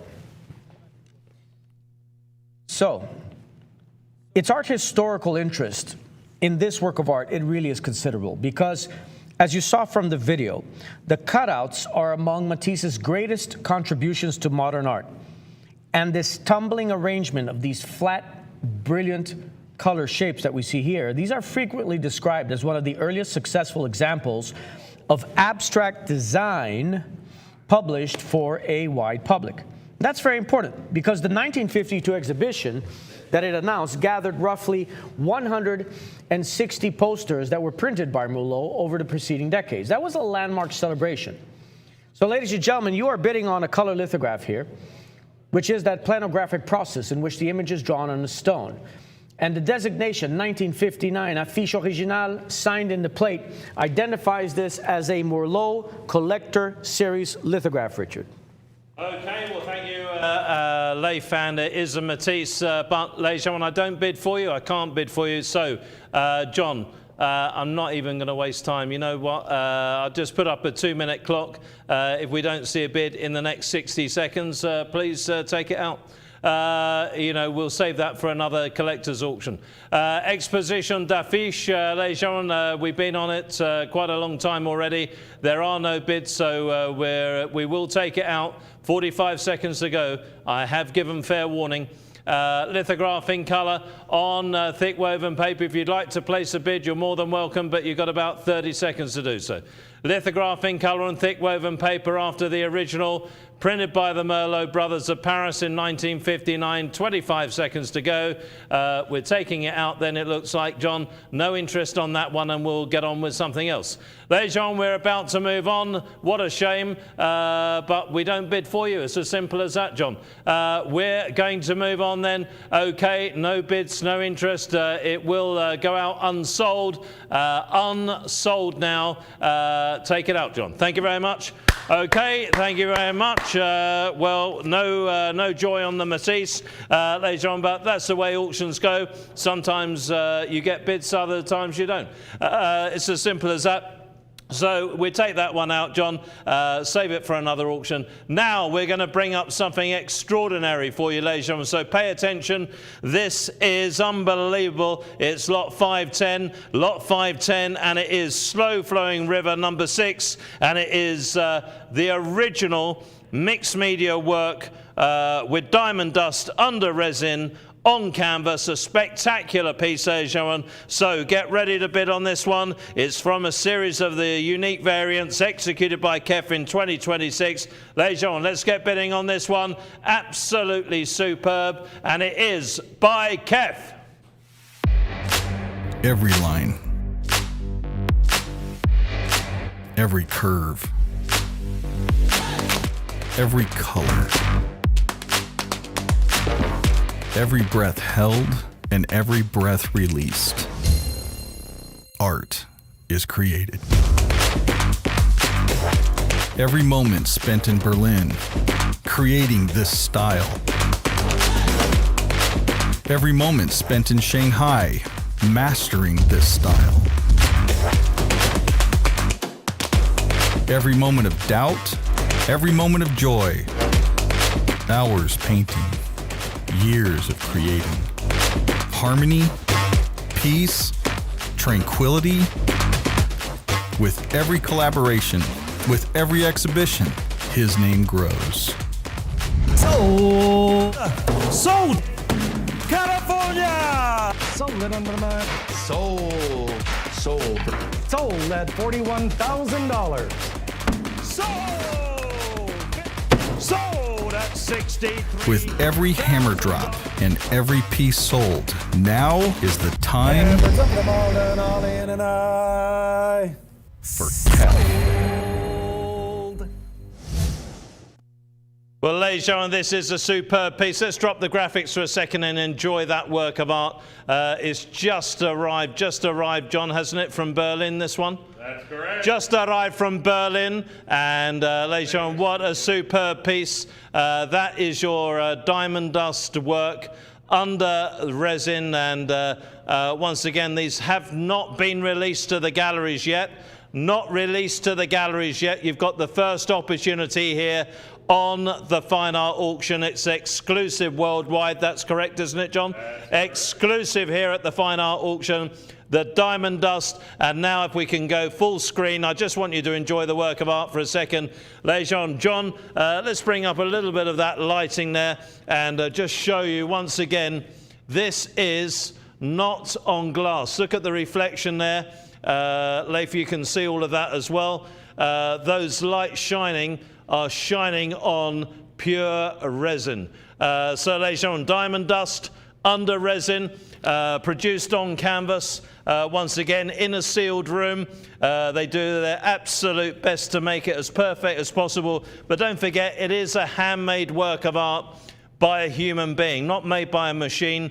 So if there are any slight imperfections, you know, it's bound to be there, ladies and gentlemen, because it's made by hand. It's not made by a machine. If you want a machine finished one, then you probably better look on the internet for something like that. But this is a beauty, ladies and gentlemen. I've started at only 1,000. That is a gorgeous piece. It's actually signed on the back here on the canvas. I'm going to now hand it over to Leif. We're underway, Leif, at 1,000 on this. It is an absolute beauty, and look at the detail in it. And once again, we'll dim the lights. We'll have a look at the diamond dust. We'll bring back the graphics now, and you can enjoy bidding on that one now to your heart's content. Thank you very much. So, ladies and gentlemen, allow me to take you on a journey of one of the most remarkable trajectories of any modern artist. I mean, this guy has become so big. He was actually chosen by Germany as the country to be one of their official artists for the World Cup back in Qatar. Now, the reason I want to mention that is because right now, as most of you know, the World Cup is coming just around the corner in the United States, Canada, and Mexico. And guess who Germany chose again to be their official artist? Kef. Ladies and gentlemen, let's go ahead and take a look at my screen. Kev has done remarkable things. In fact, ladies and gentlemen, take a look as I pass through. You're going to notice, you're not only going to see him, but you're going to see how Kev has created some of his works of art. In fact, there is an image here. He's also lately been doing 6-figure commissions. This is an example of a commission done for somebody's beautiful swimming pool. Look at that. I mean, isn't that just stunning? It just fits so well, that flow of the line, the aspects that really capture the audience. And, you know, he even painted and was commissioned for this. Do you know what this is? This is a BMW.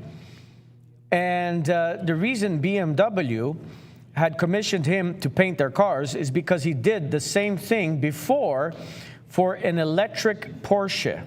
That's right. Ladies and gentlemen, you know the artist is big when their own action figures come out as well. Richard, I don't know if you saw this, but Kev now is also an action figure. How about that? I'm going to get that for John's birthday. I think he's going to like that. Can have a lot of fun with that. So, ladies and gentlemen, besides that, he has appeared on some of the most prestigious magazines on the planet, on the cover, major news articles, major TV interviews. And this right here is so telling of Kev's power. Because, folks, what I'm showing you here is the Torrance Art Museum in California, okay? Now, let's take a look together here. Can anybody recognize on the right whose artwork that is on the right here? Looks like a Banksy, right? It is a Banksy. You're looking at about a $20 million Banksy. Right over here in the corner, you're looking at a multi-million-dollar KAWS. Okay, this is the permanent collection of the Torrance Art Museum. What is adjacent to the wall? It's a Kev. It's a Kev. Ladies and gentlemen, he is now at that level. He is considered an elite street artist. This is such an opportunity, especially when you consider the fact that this work has not been released to galleries. Ladies and gentlemen, take advantage of this opportunity because it truly is an opportunity for you. This is an example of some of the TV shows that he's been running. He was even featured on the BBC. Ladies and gentlemen, the Venue magazine, a very important magazine that features our work. He's in the center page. He got the centerfold. He got the cover. It's just remarkable, and I find it exhilarating to be able to be part of history. We're making history with him. Look at Kev in his major murals that he does, and what's really incredible is that everything is done freehand. So there's no rulers, everything is freehand. So what he'll basically do is that he'll hold his breath, ladies and gentlemen. And as he holds his breath, he draws these big, beautiful, sinuous lines. Look at this one, for example. Here he is on top of a scaffold creating those stunning lines. I love this video because it really shows you his entire creative process, right? And as you can see, he uses nothing but his hand. There are no other instruments. There are no other tools that are used, and what you get is this hypnotic visual of intertwining lines that makes John, our producer, very excited. He loves this. He really gets excited about this artwork, and I do as well. And before I hand it to Richard, here is the Porsche, the first electric Porsche. Ladies and gentlemen, after all, it's a German sports car. They commissioned Kev to paint it. Richard. Well, John, I hate to repeat what just happened with the Matisse, but again, no bids. So I've started it very low for you, ladies and gentlemen. I mean, $1,000 for one of these is absolutely giving it away. Typically, when I'm auctioning these, I'll give you a clue. They should make really between 3,000 and 4,000. So 1,000 is very low for it. 3,000 to 4,000 is very fair for one of these, John. And in a gallery, I mean, I wouldn't like to think, but they are going to be horrendously expensive. So, ladies and gentlemen, if you want an opportunity to bid on one, you've got a chance now. But I can only give, John, I'll give a 3-minute clock this time because it's Kev, and I will give you literally 2 minutes of that time to get the bids going. If not, we will have to pass this one out as well. So once again, ladies and gentlemen, you were terrific up until about 15 minutes ago. I don't know what's happened. Has something happened on the news we don't know about, John?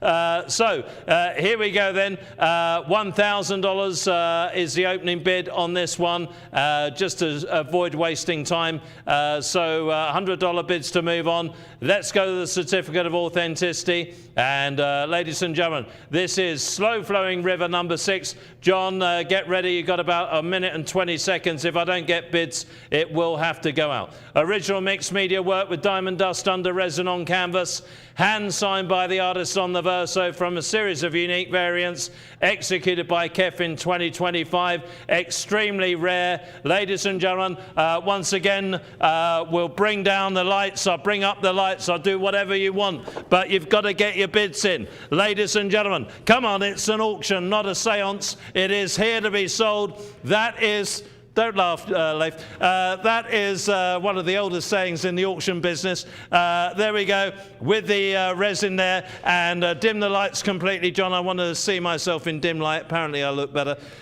Ladies and gentlemen, there is the diamond dust. Get bidding. You've got about 30 seconds. John, I don't see a bid. It's going to have to go out. If not, here's Leif. Bring up the lights. Let's go. Let's go to my screen, please. Ladies and gentlemen, this is considered one of the top 100 most important street murals on the planet. It was done by Kef. Now it gets even better, because you know, when artists are in museums, if you've ever been to an art museum, ladies and gentlemen, surely you will acknowledge the fact that the vast majority of artists in museums, in art museums, have passed away. That's what they have in common, right? So to be a living artist, he's a young man, not only to be in a museum, but to be, look at my screen, part of the museum's permanent collection. This is hanging permanently. This is a very well-known museum in Germany. People pay money, listen to this, they pay money to stand in front of this. Folks, there's that BMW that he painted. There's that Porsche that he painted. Porsche commissioned him to paint the first electric car. They wanted a German artist because Porsche and BMW are German. They could have picked, there's 90 million people in Germany. They picked Kef.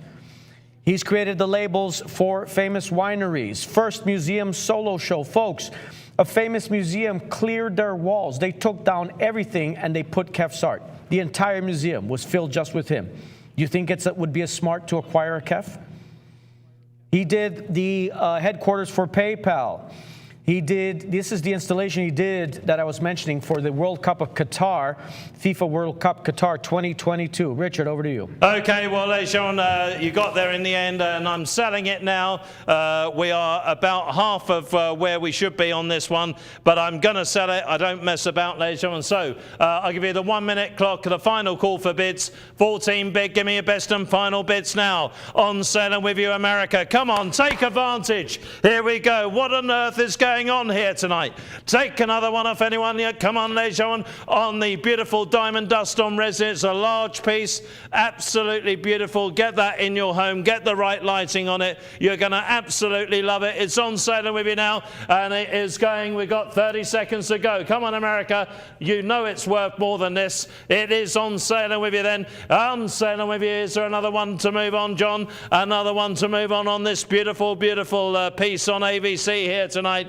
It should be making a lot more than this, ladies and gentlemen, but it is going. 15 seconds to go. Don't be a late bidder. Don't be a late bidder. It is on sale with you. On sale with you. 15, thank you, just in time. At 15 bid. At 15 bid, best and final bids now. Best and final bids, another one off anyone at 15. 15 bid. 15 bid, is there another one to move on? Another one to move on. On sale with you. On sale with you. Leif, this is being given away. The diamond dust, John, I just want to show everyone one last time. So don't forget what you're bidding on, ladies and gentlemen. Absolutely superb work. The latest pieces from Berlin, and these in galleries. Do not be surprised if they're 15,000. 15,000. This will be going now. It is on sale with you with the resin finish, the most popular finish amongst the European artists now. And ladies and gentlemen, we're very delighted to have that on the show. Look at it. It looks absolutely beautiful alongside me. Ladies and gentlemen, there we go. I can do anything for artwork. I'll take one more. Take one more. On Sailing With You Then, going once. On Sailing With You Then, going twice. Is there anyone else, yes or no? Anyone else, yes or no? It is going, gone. Well done. Congratulate your bidder there. Wow, ladies and gentlemen, you did incredibly well on that piece, and now we're moving on with the show, and now one of our very, very popular artists again from the UK, and it is called Modern Love No. 1, and this is an artist proof, ladies and gentlemen, an edition of only 25 in the world. It is here to be sold, hand-signed, numbered limited edition, artist proof, only 25 in the world, ladies and gentlemen, and it is by the wonderful Harry Bunce. When I got back into art after a little detour into fashion for about 20 years, I went right back to my first love, and it stuck.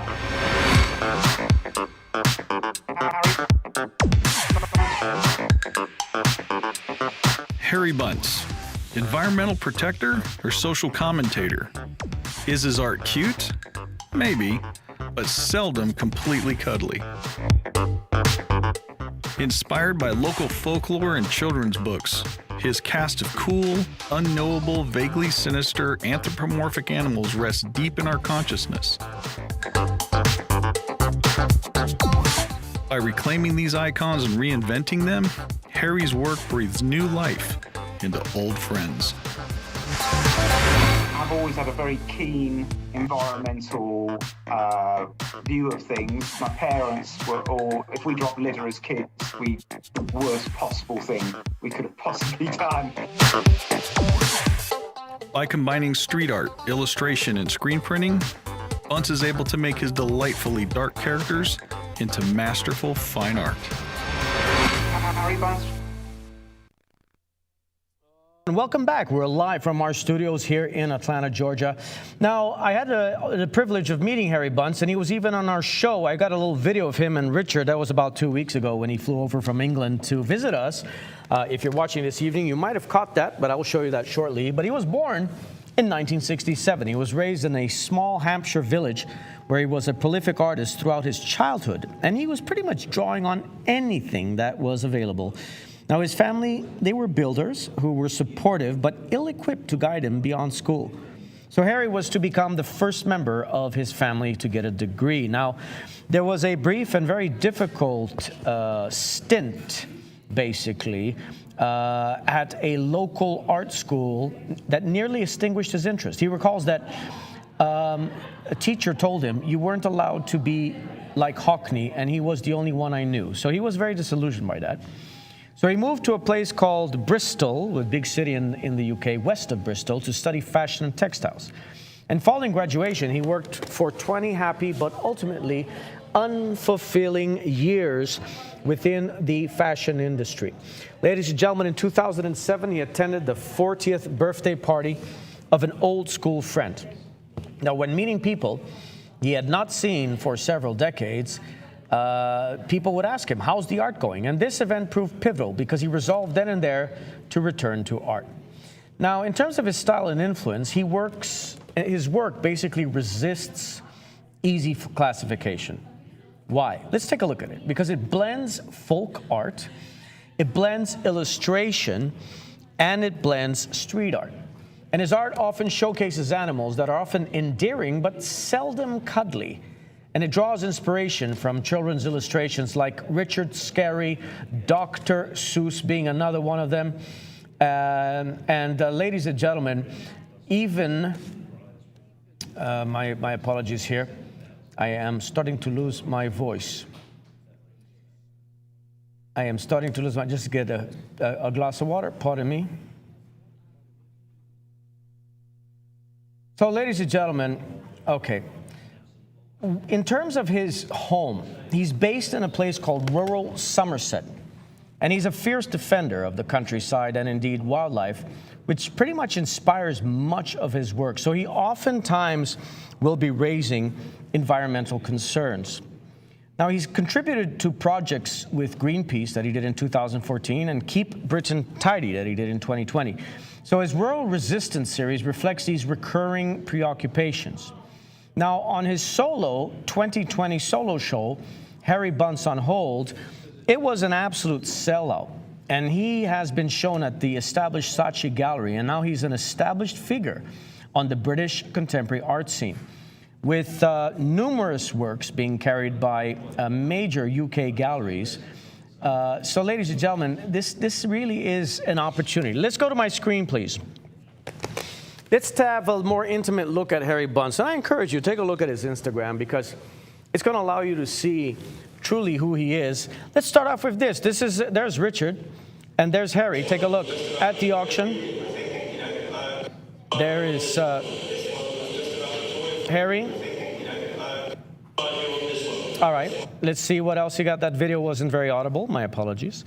But this is when he was at the auction. That was 2 weeks ago, right, Richard? Yeah. That he wasn't here. I'm sure you'll be able to tell a lot about that event. But ladies and gentlemen, it is always a pleasure when we have an artist like this, of this caliber, to partake in our live auction.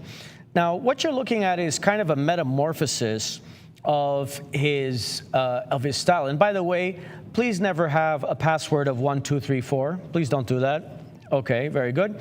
Anyway, the rabbits. The rabbits play a pivotal role because they are so endearing, but at the same time, there is a subdued level of being a outlaw, so to speak. And I think one of the most telling works that really define what he does in terms of that is this bunny rabbit right here, right? So this totally represents what Harry Bunce is about. You've got that rabbit, but then he's looking like an outlaw, like he's riding on a chopper.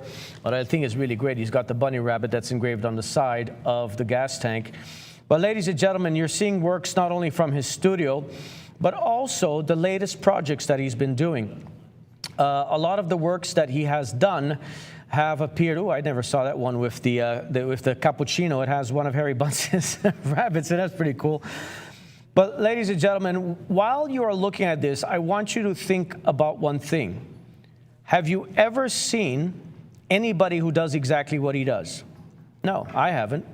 And that's why you will find him in top galleries in the UK, such as Clifton Art, where he is represented. There's an image of one of the bunny rabbits at the facade of the work.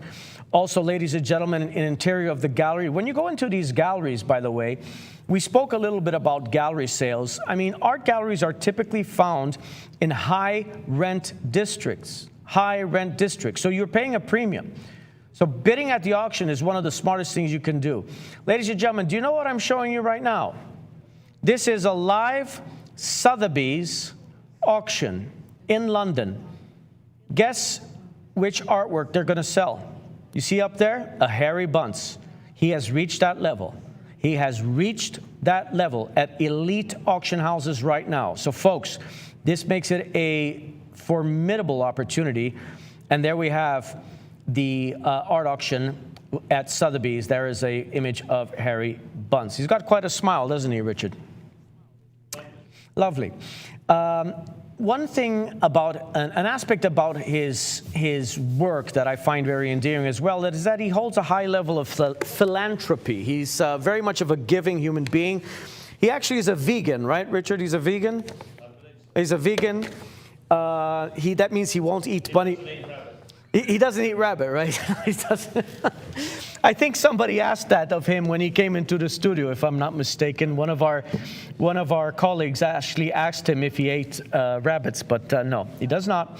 So, ladies and gentlemen, as we move along, you're going to start to see there is that evolution and also that aspect of street art, which a lot of these artists have in common, which ties them in to that narrative, which is right now really a recurring theme. And the last thing I want to mention before I bring it back to Richard is the aspect of folk art. So folk art, ladies and gentlemen, understand that a lot of his influence of academia, it draws upon the rural and folk art traditions rather than these transient metropolitan trends. So in Britain's increasingly urbanized society, he swims against the art tide. This is an artist you want to collect because he's an innovator and not an imitator. Richard. I was going to do an imitation then. What's up, Doc?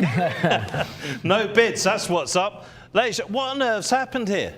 My goodness, the last three lots, trying to get you to call in and make a bid. Ray never has this issue, does he? Ladies and gentlemen, lot 510A, so Ray's having a well-deserved break.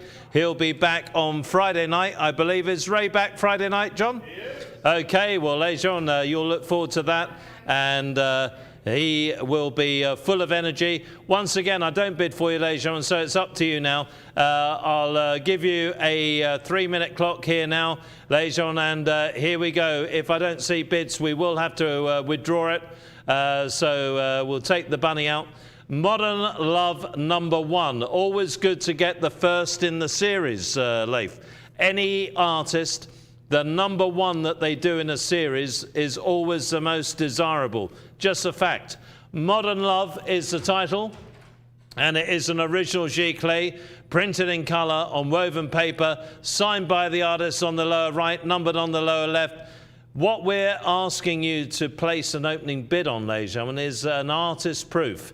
EA, the Proof Artiste, and it's an edition of only 25 in the world. Let me tell you, this man is shown in more than 90 leading galleries in the United Kingdom. This piece alone, Leif, would be over $2,500 now. Why? Because it's an artist proof. The edition is unique. It's only 25 pieces in the world, hand signed by him.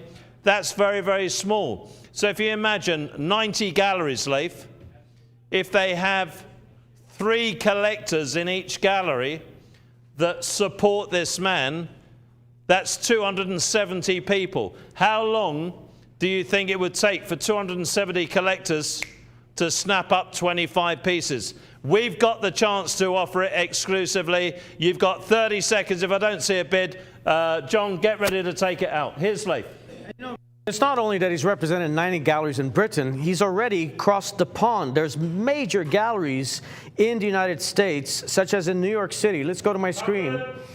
If you look at my screen, folks, he's already represented by a major gallery in New York City. This one, the Place Gallery, that's on Orchard Street. There's Harry Bunce, opening reception. So he was given a one-man reception in this gallery. This is an opportune time, folks, to start collecting if you have not collected already. Here's another big opening. Look at how many people. I mean, he really commands a lot of critical acclaim and attention. Here he is in one of the galleries with some fans.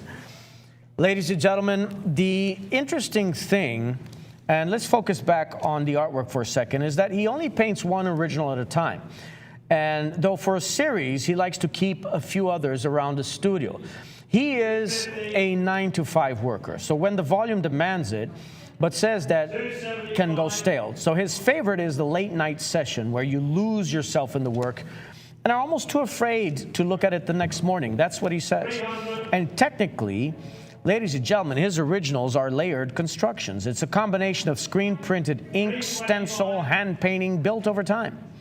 Now, the anthropomorphic animals, let's go ahead and bring it back to Richard. Ladies and gentlemen, it's time for the final minute now. Final minute, 325 is bid. 325 is bid. Thank you very much. Give me your best and final bids now. Give me your best and final bids. Anyone else now? On sale with you. Got a minute. Be quick, Leif. Be quick. I'm missing you already. Take another 25. Take another 25 off anyone. Come on, ladies and gentlemen. Give me your best and final bids now. Give me your best and final bids. Anyone else, yes or no?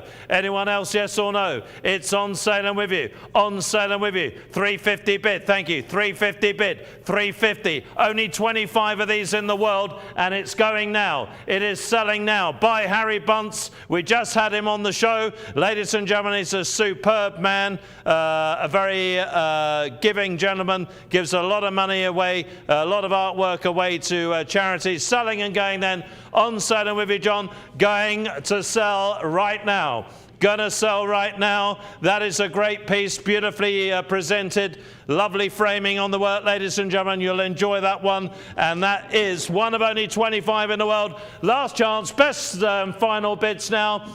Best and final bid, anyone else, yes or no? Going once, going twice, certain the final time. Sold and gone, well done. Thank you very much, John, and great to be with you here tonight. We've got a real classic coming up for you now, and this is lot 511. The detail on this is superb. Let's drop the graphics just for a second. I know it's from 1580. It is the Last Judgment, and if we could zoom in and go around that image, because it is so detailed. It's from 1580. Look at the detail in that. Unbelievable. A woodcut in black ink on laid paper, executed by Leonard Gautier.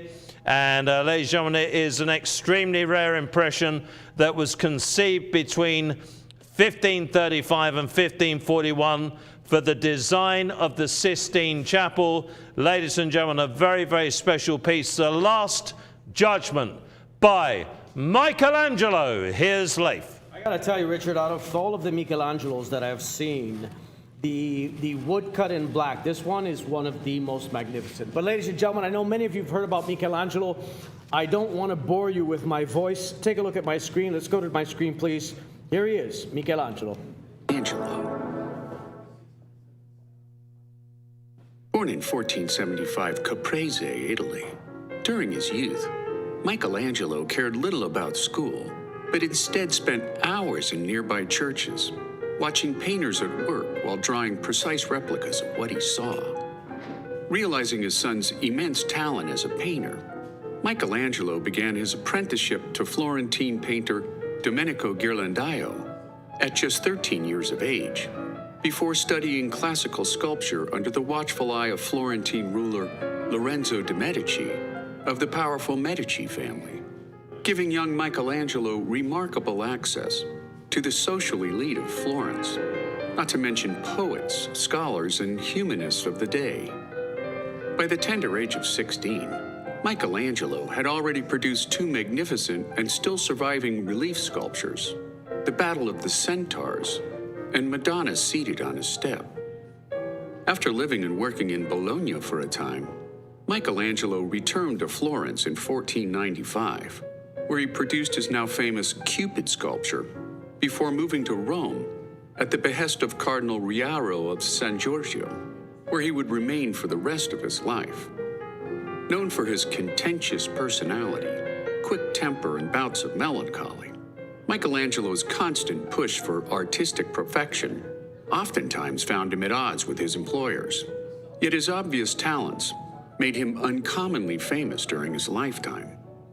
Of his surviving works, his most notable sculptures include the Pietà, his sculpture of David, and his paintings that adorn the walls and ceiling of the Sistine Chapel in Vatican City.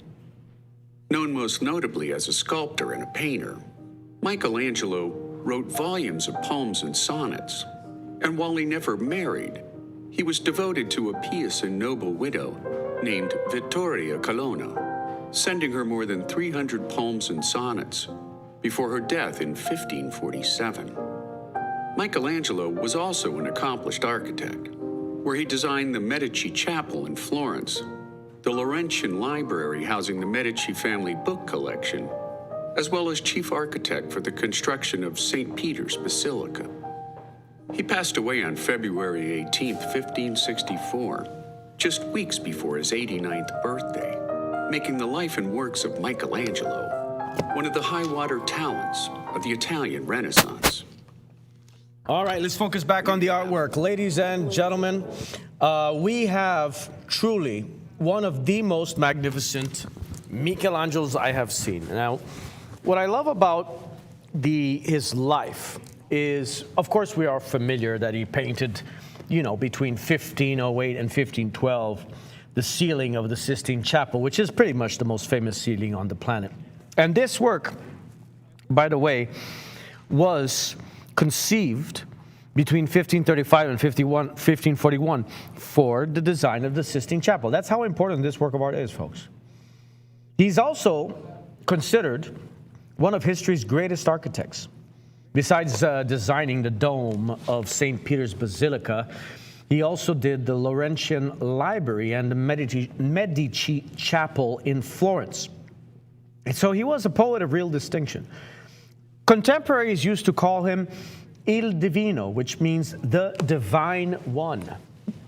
And ladies and gentlemen, his work is the very definition of the High Renaissance. So it's marked by a heroic grandeur and indeed an emotional intensity, his own age termed terribilità in Italian, which means just beyond great. Michelangelo worked almost always to the end of an exceptionally long life, and he dominated the art of 3 generations and shaped the course of European art for centuries, folks. He basically died on the 18th of February in 1564. He died in Rome.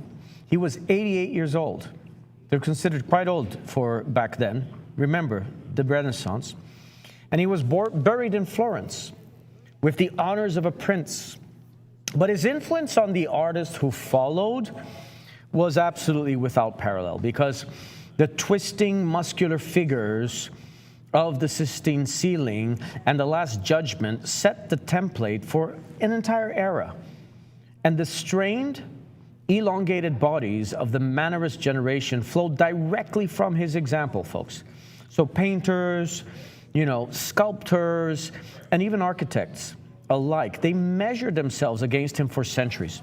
And his reputation as the greatest artist who ever lived was already firmly established within his own lifetime. So total, ladies and gentlemen, was his authority that even in his own century, artists across Europe, they sought to spread his compositions far beyond the walls that held them, which is precisely how a work such as the present print came to exist. So let's talk about this work for a second. Because, ladies and gentlemen, an essential point of accuracy comes first. The fact is, Michelangelo, he was a sculptor. He was a painter. He was an architect. He was not a printmaker. He actually produced no woodcuts and engravings in his own hand. What you're looking at, the present woodcut of the Last Judgment here, it is dated to 1580 from the 16th century. And it was made after Michelangelo's fresco by a printmaker of the period. This is very important because, ladies and gentlemen, the source here is one of the supreme images of Western art.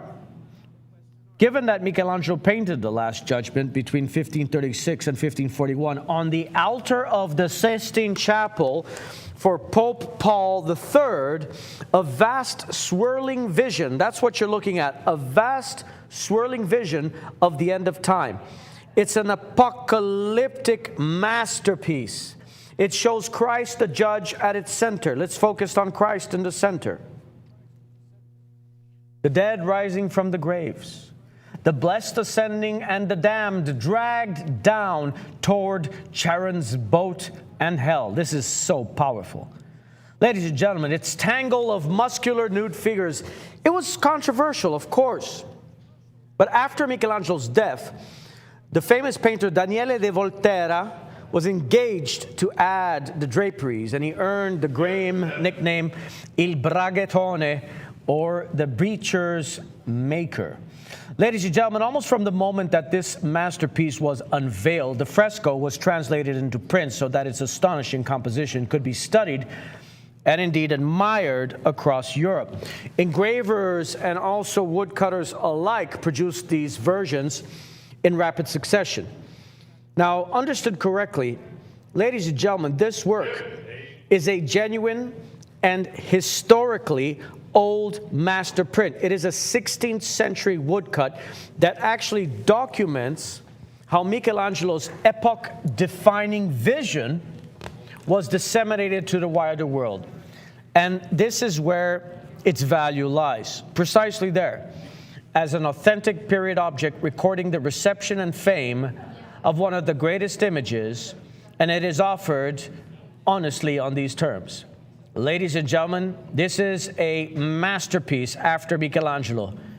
And for the collector of old master prints, which I know are very discerning connoisseurs of fine art, a 16th century woodcut of the Last Judgment is a tangible link to the Renaissance itself. Think about that.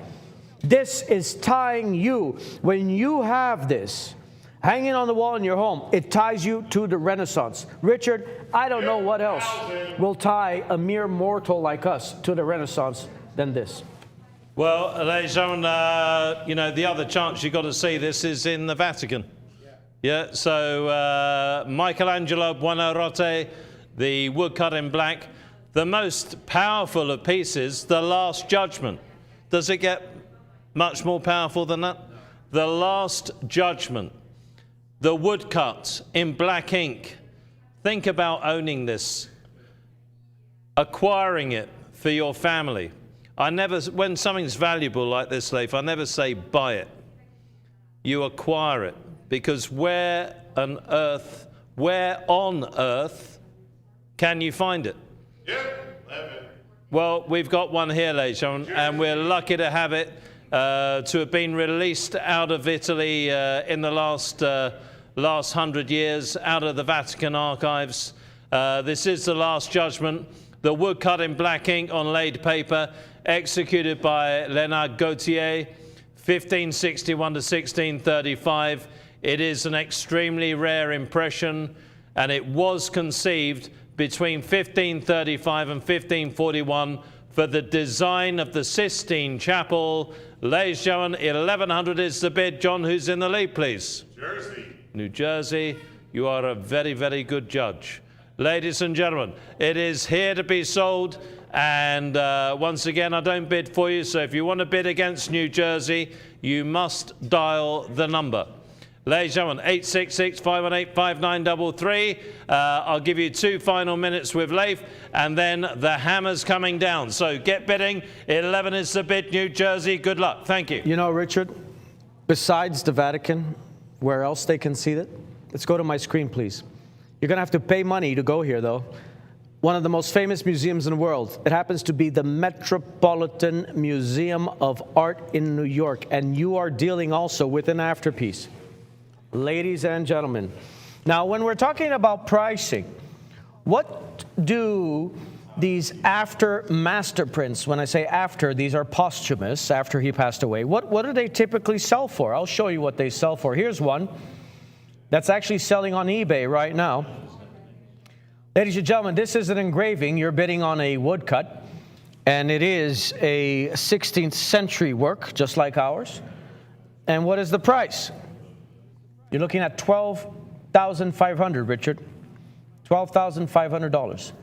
Now you consider, now what I want to show you is, look at the condition of this work. If I show you the condition, what would you say? Yep, 12. Do you know what this brown here is? You know what that's called? That's called foxing. That's when the paper hasn't aged well. Do you see all the lines? Look at all the lines. Look at more foxing here. More lines. It's not in good condition, but it's $12,000. Can we please zoom in on our work of art? Ladies and gentlemen, let's really zoom in. What do you see? Do you see any foxing? Do you see any lines? Do you see any tears? Do you see any cut margins? Ladies and gentlemen, this is in perfect condition. This is not 10 years old. This is not 50. This is not 100. It's not 200. It's not even 300, not even 400. Ladies and gentlemen, we are talking over 400 years. This is one of the most magnificent acquisitions, I would say, that you're able to find in today's world of art. And if you miss out on this, I will give you the address to the Metropolitan Museum of Art. It will cost you $40 just to be able to have the pleasure of viewing this. Imagine having something like this in your home. Folks, this is a family heirloom piece, Richard. He's absolutely correct, ladies and gentlemen, and I'll give you the fair warning. Final call for bids. 1 minute clock. Final call for bids. 1 minute clock. Fair warning with Ricardo. Ladies and gentlemen, it must sell at 1400. 1400 is bid. At 1400, another one off anyone at 14 bid. It is your last chance with me now, ladies and gentlemen. I'm selling at 1400. The final call for bids. One last minute. That is it. That is it. California in the lead at 1400. At 14. Is that you, Karen? Karen from California at 1,400. At 1,400, another one off anyone at 14 bid. At 14 bid. At 14 bid. I'm selling now. California in the lead. At 14 bid. 14 bid. New Jersey, you're out. At 14 bid. Come on, New Jersey, don't lose it. At 14 bid. 14 bid it is with California in the lead now. We're coming into the home straight. 12 seconds to go. At 14 bid. California, I think you've got it. I think you've beaten New Jersey at most unlike New Jersey to be beaten at 14 bid, but California looks like they're getting it at 14 bid. It goes once. On sale with you. Fair warning. I gave you the final minute. Don't be a late bidder because we cannot possibly find another one of these. Cannot possibly find another one of these. At 1,400 it goes, and that is low. Going once then. At 1,400, going twice. With California, Karen, please congratulate your bidder. Sold. Thank you very much. Well done to you. Congratulations. Wonderful information by Leif, as always. Doesn't he do a great job? Give Leif a great round of applause. Thank you very much. I don't care what they say, Leif. Lot 512 has been omitted from the show, and we will be offering lot 513. 513 is a beautiful hand-signed Salvador Dali. And ladies and gentlemen, hand-signed, hand-coloured, reworked and altered with dry point and stencil colouring and woven paper from the 1977 editions of Dali's work. And it is called Pirueta de Plátano. Ladies and gentlemen, hand-signed by the master himself, Salvador Dali. Salvador Dali is among the most versatile and prolific artists of the 20th century. And of course, the most famous surrealist. Though chiefly remembered for his painterly output over the course of his long career, he successfully turned to sculpture, printmaking, fashion, advertising, writing, and perhaps most famously, filmmaking. If you go to the Dali Museum in Spain, you'll see a painting called Leda Atomica. There's no brushstrokes. It looks ethereal, doesn't even look real. He would paint with one eyelash, and he would build his own brushes. Dali was renowned for his flamboyant personality and the role of a mysterious provocateur as much as he was for his undeniable technical virtuosity. In 1926, Dali took a life-changing trip to Paris. He visited Pablo Picasso in his studio and found great inspiration in what the Cubist was doing. He began studying the psychoanalytical concepts of Freud and consequently began using psychoanalytic methods of mining the subconscious to generate imagery. His first serious work of this style was Apparatus in Hand of 1927. Dali was known for having an extraordinary ego. He truly believed he was destined to be the greatest artist who ever lived. In 1929, Dali met the French surrealist poet Paul Eluard and his wife Gala. Soon after this original meeting, Dali moved to Paris and was invited by André Breton to join the surrealists for the next several years. He also collapsed in this kind of sadness and melancholy of the other kind of modern school. I see, so that really you feel that surrealism, having started when you were with it as very gay, has now sunk into melancholy and despair, and that you alone remain as a true representative of it. Absolutely.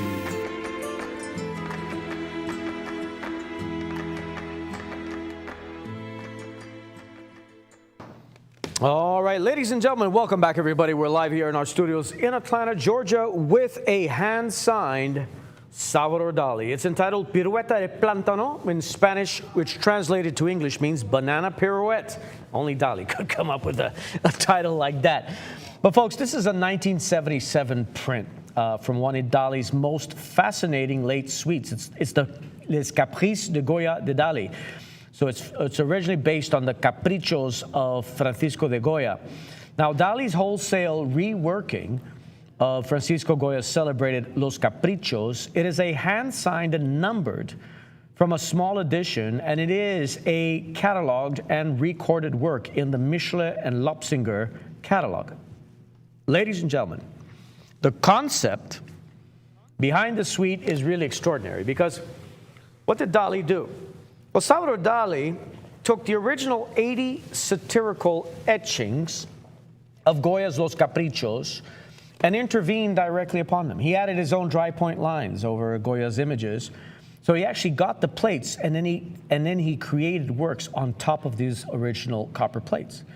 So he gave each plate this new, surreal Dalinian title. And in doing so, he transformed Goya's biting Enlightenment satire of Spanish society into a dialogue across 2 centuries between the 2 greatest Spanish image makers. So you have a surrealist conversation with a romantic ancestor conducted in the language of an etched plate. But ladies and gentlemen, the connection is made tangible in this very work, because the important thing here is that Goya's 18th century original and Dali's 20th century iteration, a collector could basically acquire both sides of one of the most remarkable artistic conversations, really, in the history of printmaking. I don't know any other artist who did what Dali did, who brings these anachronistic aspects of art history and redefines his own legacy and imagery based upon those. And what I love about this work is that it is a technical masterpiece. Why? Let me explain. This work combines several processes. So it is a collotype, or also known as an heliogravure base, and that carries Goya's underlying image. But then Dali has added his own dry point additions that's worked into the copper plate, and then he hand-applied, yes, hand-applied, pochoir, which is stencil coloring. It's just a fancy name for stencil in French, pochoir. And it's all printed on fine, one of the most important papers, which is the BFK Reeves paper. It comes from a mill that's over 500 years old. Ladies and gentlemen, the suite was printed by Master Print at Rigal between 1973 and 1977 by a small edition, and each one was examined and hand-signed by Dali himself. Now, the suite also reflects, in many ways, Dali's deep, and I would say, complicated reverence for the Spanish masters who preceded him, such as Velázquez, such as El Greco, and Goya above all. But rather than simply copying, what Dali did was he treated Goya's plates as a living surface to be inhabited and transformed, basically signing his own name beside the older masters, and then asserting himself as heir to the great tradition of Spanish art. So the result is at once an act of homage and I would say of audacious appropriation, because that was entirely characteristic of Dali's outsized ambition.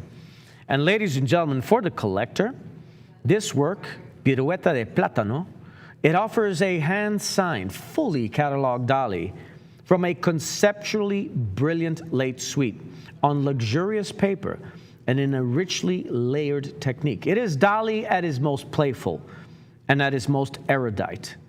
So paying homage to and gleefully colonizing the work of a fellow Spanish master across the gulf of 200 years. That's the amount of time in between the actual rendition, original rendition of Goya's Caprichos to the reworked plate that Salvador Dali did.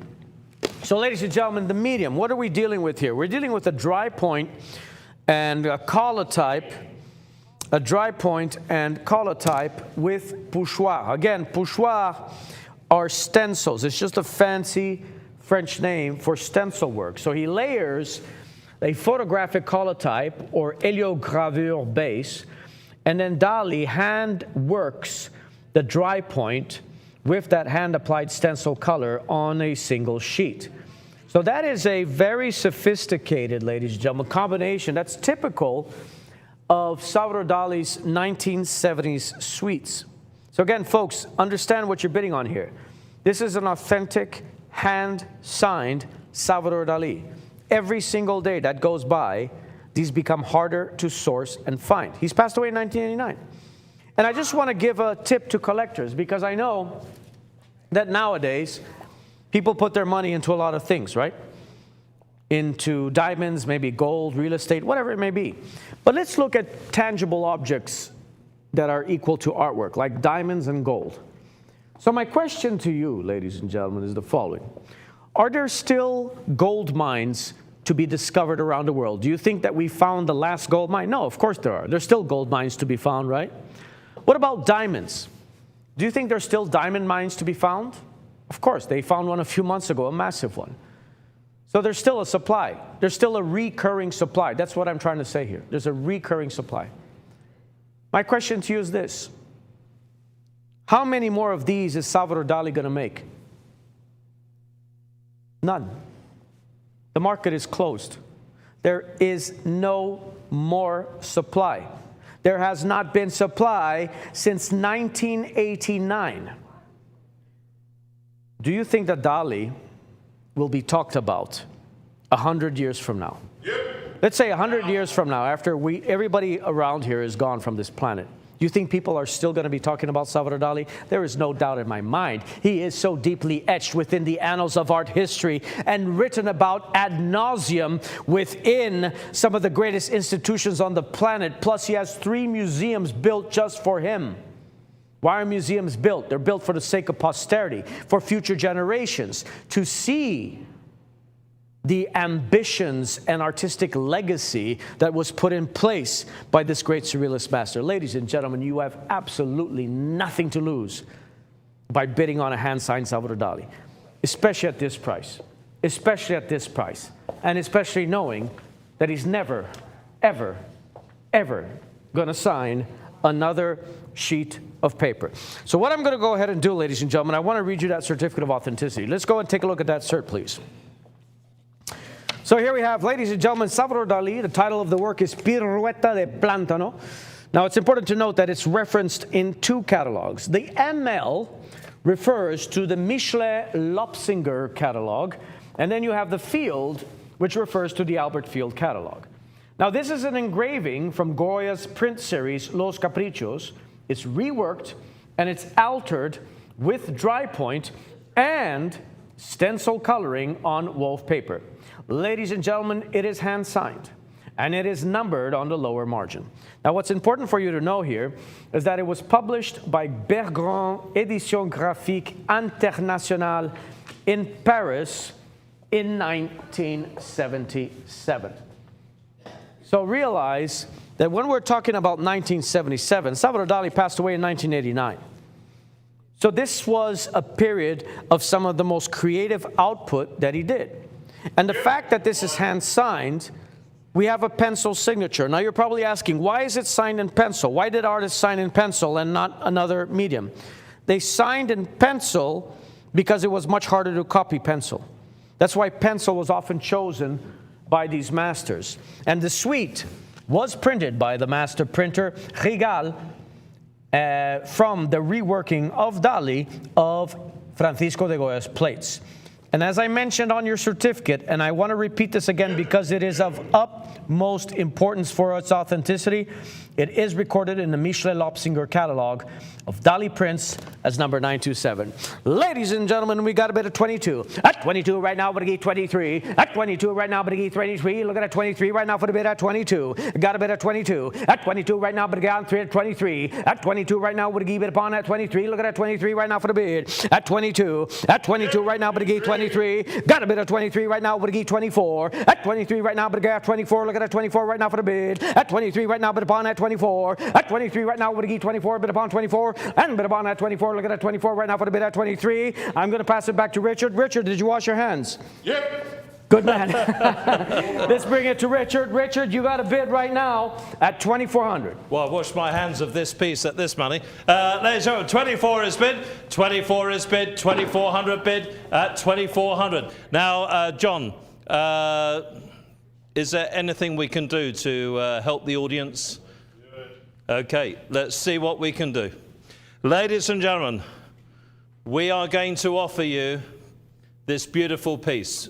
Let's include it, John. Let's offer this magnificent work. It's from 1798, and it is the original Goya, The original Goya is going to be included, the etching there. Ladies and gentlemen, we're at 2,400 for the hand-signed Dali. I'm now giving you, included in the deal, the original 1798 Goya. Now look at that image, and then go back to the hand-coloured version, hand-signed by Dali from 1977. There you have it, ladies and gentlemen. Your opportunity now. And John, let's see where that book is, and let's have a good look at the piece. I want you to understand exactly what you got here, ladies and gentlemen. So Dali created his version of Goya's pieces here. Goya's work, he created his version, hand-coloured, hand-signed. He did this in 1977. This is the original from 1798 by the hand of Goya. So it's from the exhibition Before Dali Goya. This was held at the museum in St. Petersburg, Florida. This is exactly this and this, exactly what they had on the museum wall, ladies and gentlemen. It was a special exhibition to celebrate the works Before Dali Goya, the visions and inventions. And once again, here's some images of Goya. He was the King of Spain's painter under Carlos I, the II, III, and IV, ladies and gentlemen. And Francisco de Goya, known for ambiguity and inventions. We're only at 2,400.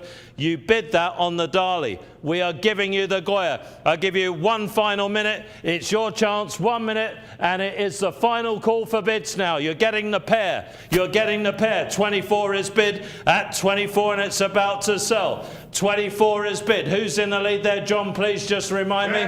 Texas, thank you. At 2,400 for the pair. At 24, is there another one to move on? This is spectacular.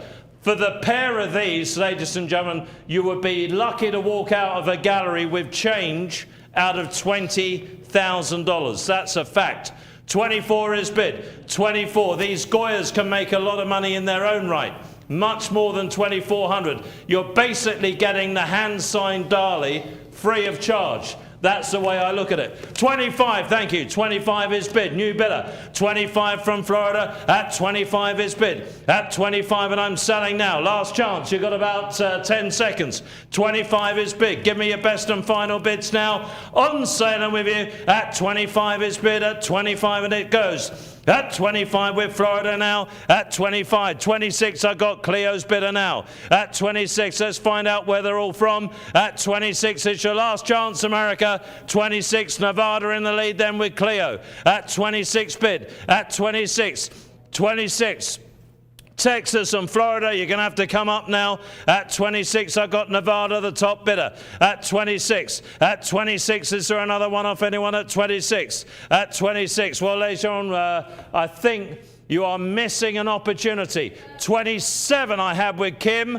27 with Kim. Who's got 3,000 now? At 27. 28 with Cleo. 28, give me 3. Kim, go to 3. 28, up to you. At 28, I'll take the bid. At 28, and it's selling with Nevada. At 28, Pennsylvania, your option. At 28, come on, Florida. Come on, Texas. At 28, I've got 28 is bid. 28, Nevada in the lead. At 3,000 with Pennsylvania. 3,000 bid. 3,000. Now 32 to move on. At 3,000. 3-1, I got Cleo. At 3-1. 3-1. 3-1, Nevada. At 3-1. 3-1 and on sale all the way to the highest bidder here. At 31, you're getting the pair. Hand-signed Dali. Hand-coloured. 32, Pennsylvania. 32 bid. 32 is bid. At 3-2, got a bid of 3-2. 3-2 bid. At 32, I'm bid. At 32, and it's on sale. And with your ladies and gentlemen, it's on sale. Let's go. At 32, come on, Cleo. Come on, Nevada. At 32, is there anyone else? Pennsylvania in the lead. At 32. 33, back with Nevada. At 33. Now 35, let's go. At 33. At 33. 34 with Pennsylvania. At 34, and I'll take 5 now. At 34. 35, he's changed his bid to 35. Good bidding. 35, let's see how you get on. At 35 bid. At 35 bid. Anyone gets the pair of these under 7,000, just Jump for joy. 36 with Nevada. At 36 bid. 36. Someone give me 4. 37 with Pennsylvania. 37. Mike, are you in the races or not? At 37. At 37 bid. At 37, get a bit of 37. 38 with Nevada. Now 4. Now 4. At 38. Come on, give me 4, Abigail. At 38 is there. 39. At 39 bid. At 39, get a bit of 39. 4,000 now. At 4,000, that's more like it now. 42. At 4,000 now, 42. At 4,000 with Pennsylvania. 41 I've got. 41 Nevada. At 41, got a bit of 41, 41, 41 bid. At 41 I'm bid at 42 with Pennsylvania now. At 42, now 4-5. At now 4-5. At 42, I'll take 45. Come on, let's go. At 42 and I'm selling. At 42, 43 Nevada. At 43. At 43. They're making me work for this, John. At 43 bid. At 43, take 45. 43. 45. Good bid in Pennsylvania. At 45. At 45. Come on, give me 48. 45, give me 48. At 45, I'm bid with Pennsylvania. Give me 48 now. 46 I've got. Who's got 5,000? Let's go. At 46, I'm bid. At 46, and I'll take 5 now. At 46, 47. At 47, now 5. Now 5. At 47, bid. At 47. At 47, I'm bid. At 47, give me 5. At 47, bid. At 47, bid. 48, now 5. For goodness sake, don't lose it. At 48, I'm bid. At 48 with Nevada. At 48, come on, Pennsylvania. Let's go, let's go, let's go. At 48 bid. At 5,000, Pennsylvania. At 5, got a bit of 5. At 5, got a bit of 5 bid. At 5, got a bit of 5 now, 250 minimums. At 5 bid. At 5,000 bid. Come on, is there 250 more? 5 1/4 is bid with Cleo. At 5 1/4. At 5 1/4, Cleo's bidder, Nevada. I'm selling now. At 5 1/4. At 5 1/4, the pair. You're getting the 1798 Goya. You are getting the hand-signed 1977 Salvador Dali. 5 1/4, I have Cleo. Thank you to Brian, who was Kim's bidder. Thank you so much, sir, for your bids. You are out. Thank you for bidding. 5 1/4, it's with Cleo then. At 5 1/4, and it goes once. What a magnificent pairing. Going twice up, 5 1/4, the gavel's high. Sold. Congratulations, well done to you. Well, you made me work for that one. My goodness gracious. There we go. Ladies and gentlemen, that was a fantastic offering there, the Dali and the Goya. Thank you, John, for organising that. And now he's organised something else very, very special. We're lucky to have this in the show. Ladies and gentlemen, it's one of the largest paintings we've ever had by the wonderful, wonderful Farrah Fortnum.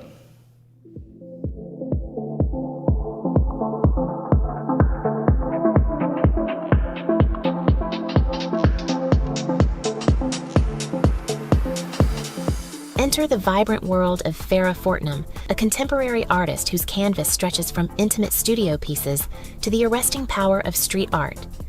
Based in Bristol, UK, Farrah channels her creativity into a passionate dialogue about our planet, urging us to see, feel, and act. Farrah's art is a compelling fusion of color and conscience.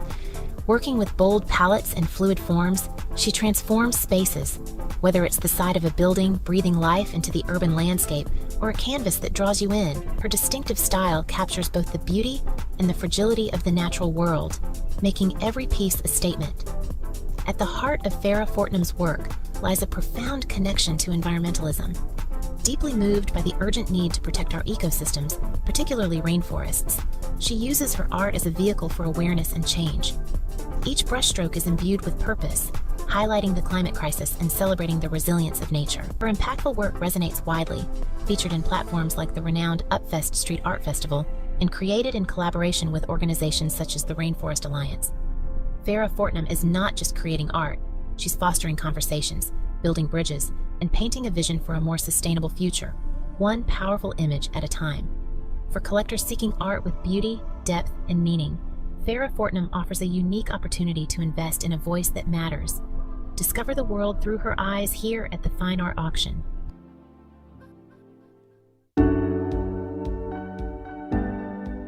It has evolved slightly. Before, it was when I did my first collection, when it was very ocean inspired by the coral reefs and the movement of the water. It was very precise, the strokes. It was in a very, very uniform flow, but as I evolved over the years, I started overlaying my brush strokes and it got a bit more erratic and had a bit more fire in it, you know, and just movement. And I think that just explains the way I feel in my life. You know, I'm just so excited with life and I'm just overwhelmed with all the beauty that I see with me. So I'm just, yeah, it has evolved quite a lot. And I've got so many ideas in my head. I just don't have enough time at the moment. I feel like I need 5 of me to explore all the different types of styles that I want to, but it definitely will evolve. The thing about my art is it's so recognizable. People just know, oh, that's Farah work of art because the swirls. So I think I would definitely always keep that within my style, and to make it recognizable. And well, it's just the way I flow with my work. So that will always be part of my work. All right, ladies and gentlemen, welcome back, everybody. And folks, we are now going to be talking about an artist who truly is unique in what she does. Part of my livelihood in my life is to be looking at artwork every day, and I have not seen an artist who does what she does. There's one artist, however, that may kind of ring a bell, and that is Van Gogh. The line work of Van Gogh is very similar to what Farah does. And it's almost like a neo-expressionistic form of art that's being brought into the 21st century. She's gained a lot of critical acclaim as well, because she was chosen specifically, and speaking of Van Gogh, to create a lot of imagery that emulates and various iterations of Van Gogh's famous works that she did as public art, public displays. But she studied in Bournemouth, a beautiful place in England, and she describes herself as a mural artist and an abstract painter that's based in Bristol in England, and she draws on her Persian heritage as one of the core influences on her work, alongside rainforests and oceans. Now, interestingly, her professional identity isn't confined to fine art. She also works as a dance teacher, by the way, and that sense of movement carries into how she talks about her painting. So I feel like when you look at the colors, there is just not only a plethora of movement, but there is a flow. It's almost like a flow state. And by creating that flow state of that flow art, you put yourself in a flow state. Her career is interesting because it began as a public artist, and her career is recent and has a very clear origin point. She painted her very first mural during the COVID lockdown. And she's been painting in Bristol, in Bath, and in beyond ever since. And from that start, she's built a practice that spans both gallery canvases and, ladies and gentlemen, large-scale public walls. So the through line of her work is ecology. It's all about ecology. She's an environmental artist with a true passion for saving the rainforest. And she's the kind of person that not only talks the talk, but she walks the walk as well, folks. In other words, she contributes a lot of her time just due to for preservation, should I say. And also, she's implicated, and in many ways, it hurts her. And I spoke to her. I'm going to show you a video. She flew in from England, and we had an interview with her here in our studio. She actually was one of the artists that, and that's what I love about our show, folks, is that we're able to bring these world-famous artists and established artists into our studio so you can meet them and get to know them in person. So I'm going to show you a bit of that interview that I had with Farah. But her paintings, they're very much inspired by the natural world. There's also a tremendous amount of inspiration that comes from the overall ecosystem. So from these fragile coral seas to these lush green rainforests, these are interpretations of places that she's been lucky enough to visit around the world. But ladies and gentlemen, for somebody who has not been painting very long, there is a level of unbridled flow. What do I mean by that? Upon closer visual inspection of her works of art, if we could please zoom in, start at the top right-hand corner, please. You're going to notice something quite astounding. First of all, right here, you simply have that beautiful contrast of the azure background with the white strokes. But as we move down here, Look at what starts happening right there. Let's pause right there. Look at the yellows start to come in. There is this natural metamorphosis that envelops the entire flow. Let's keep going. Fantastic, Dave. Thank you so much. Look at this. Now you have nuances of purple that become part of the entire manifesto and exploration of life. Now these lines are very reminiscent of leaves, aren't they? And that's why you have the amalgamation of the greens. But interspersed within the greens, there are aberrations of azure, of aquamarine, and now the tonality of the back with that beautiful contrast between the black and the yellow. As we scroll down, and let's go to the right a little bit here, Dave, you're starting to see the dispersal of the brushstroke back into the void of the black work of art. So this is like a journey. All right, Dave, fantastic job. Thank you very much. Let's zoom out. So now you can understand what I just showed you encompasses the breadth of the canvas, but its narrative is sublime. There is an arresting quality to this work of art that is part and parcel of her intent, and I believe in her unbridled artistic abilities. Ladies and gentlemen, she is really, really, really good. And for somebody who's not been painting so long, I've seen a lot of art in my life. It requires a level of understanding the palette of life and the palette of nature, and being able to create iterations of nature within a dynamic composition that allows not only for a three-dimensional quality to be exuded, but it oozes out of this work of art. Ladies and gentlemen, given also the size, look at this. This is and can be and should be and will be a central piece. This will be the defining piece of any collection. So with that said, I'm going to pass it to Richard, who's going to be reading you that certificate of authenticity. Richard. Thank you, Leif, and ladies and gentlemen, what a gorgeous piece. Let's bring up all the lights there. Thank you very, very much. Let's have a look at the work of art. And ladies and gentlemen, this is, I think, probably the largest work we've ever had at the auction, ladies and gentlemen. So, Farrah Fortnum, we had her on the show, what, about 2 months ago, John? Yeah, what a lovely lady. What a great artist. Awakened Earth. And she was born in London. Actually of Persian parentage, I believe, and lives in Bristol, where Banksy comes from. So, original acrylic painting on canvas, signed by the artist on the lower right.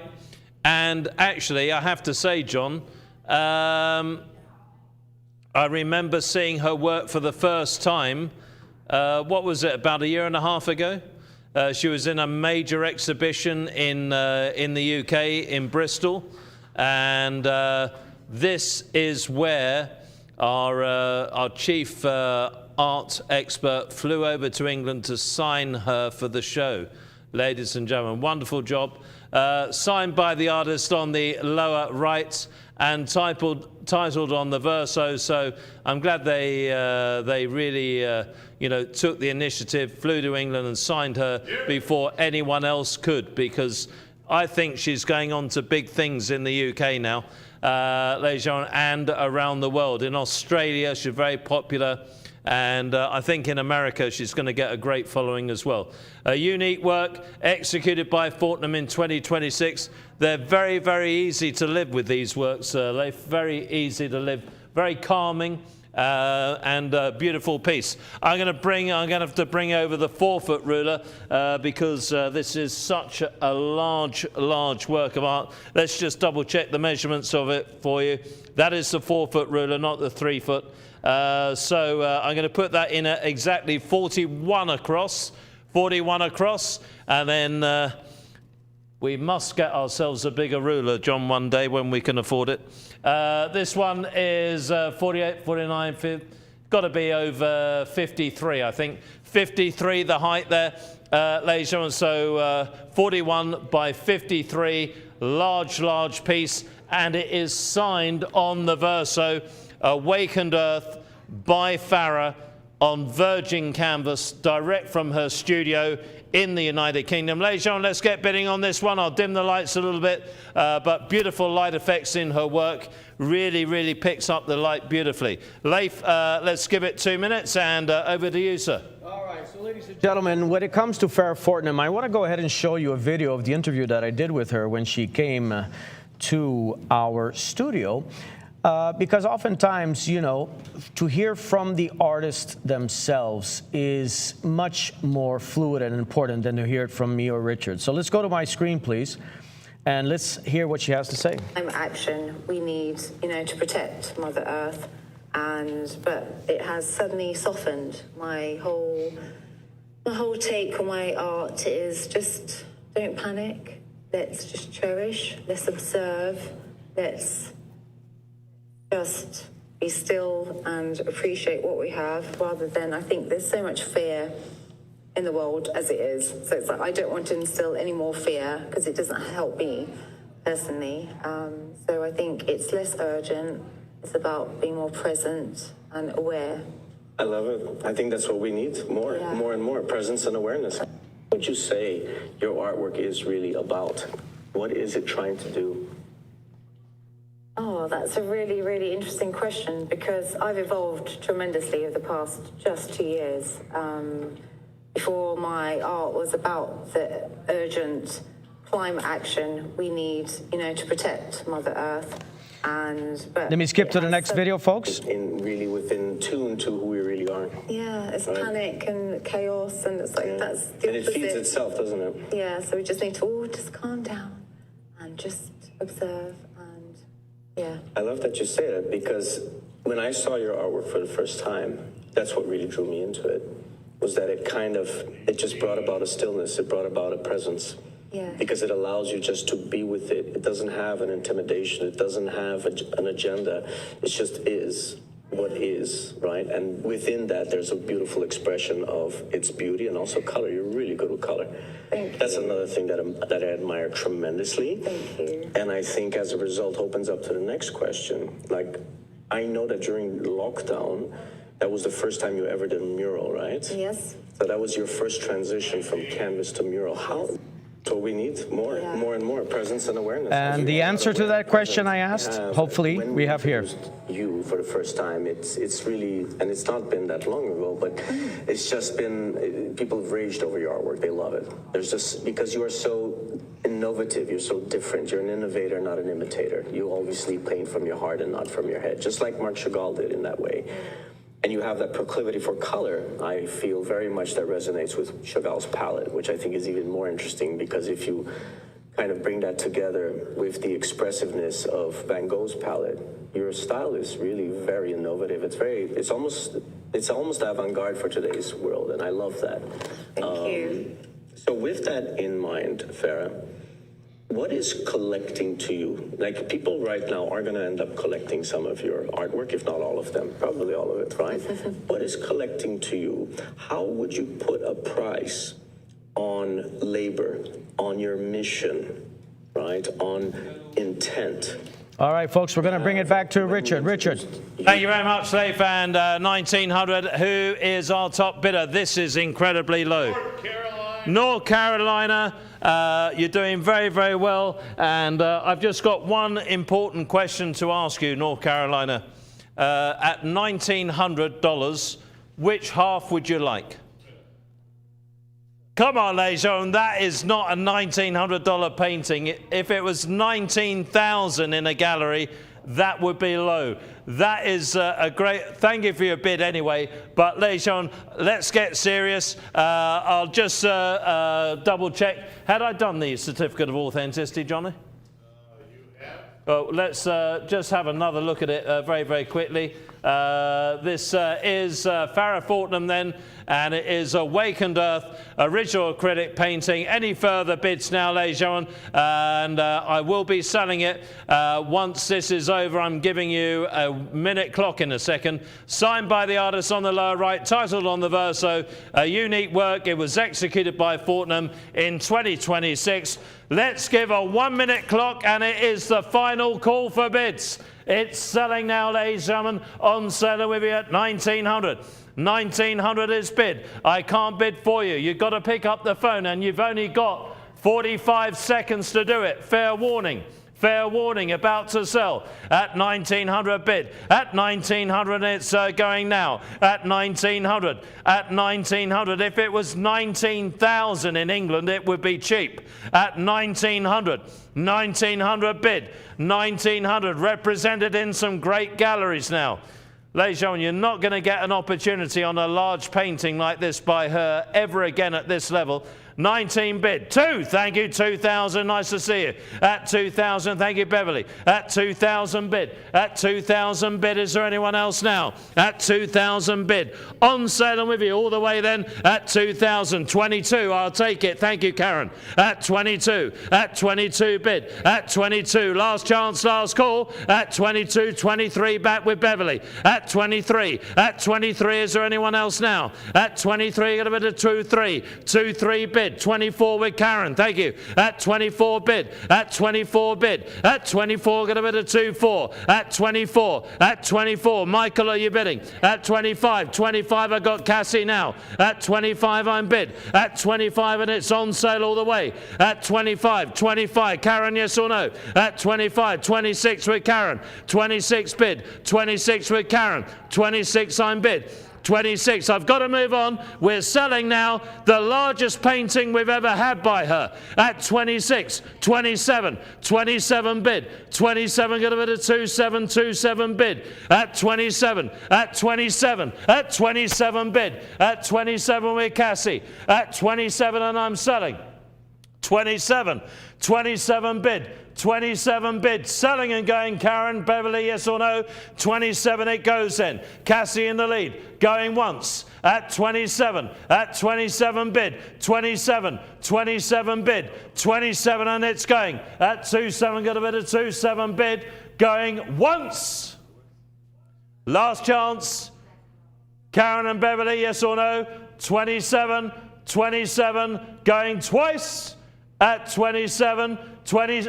Are you bidding or not? Thank you. 28. 28 is bid. 28 is bid. Now 3. Now 3. Come on, let's go. At 28. We're taking too long here. 28 bid. 28, give me 3.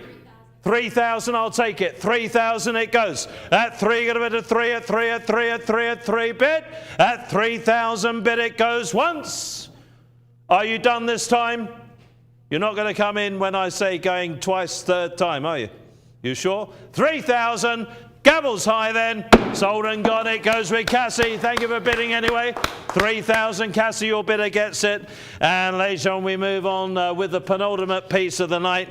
And this is lot 515 by Ben Allen. It's called Hope. And it is New Era, #1. Let's have a look at the piece. I love this work, Leif. Very, very cool. This is, John, I believe, the artist proof #1 that we're giving the chance to bid on. Artist proof #1, and it is Hope, the New Era. Artist proof #1 from the #1 in the Hope New Era series. Ladies and gentlemen, original pigment print on fine art paper, hand signed by the artist on the lower right, numbered on the lower left. Artist proof #1 on sale and with you. Let's get bidding. Here is a quick video. Thank you.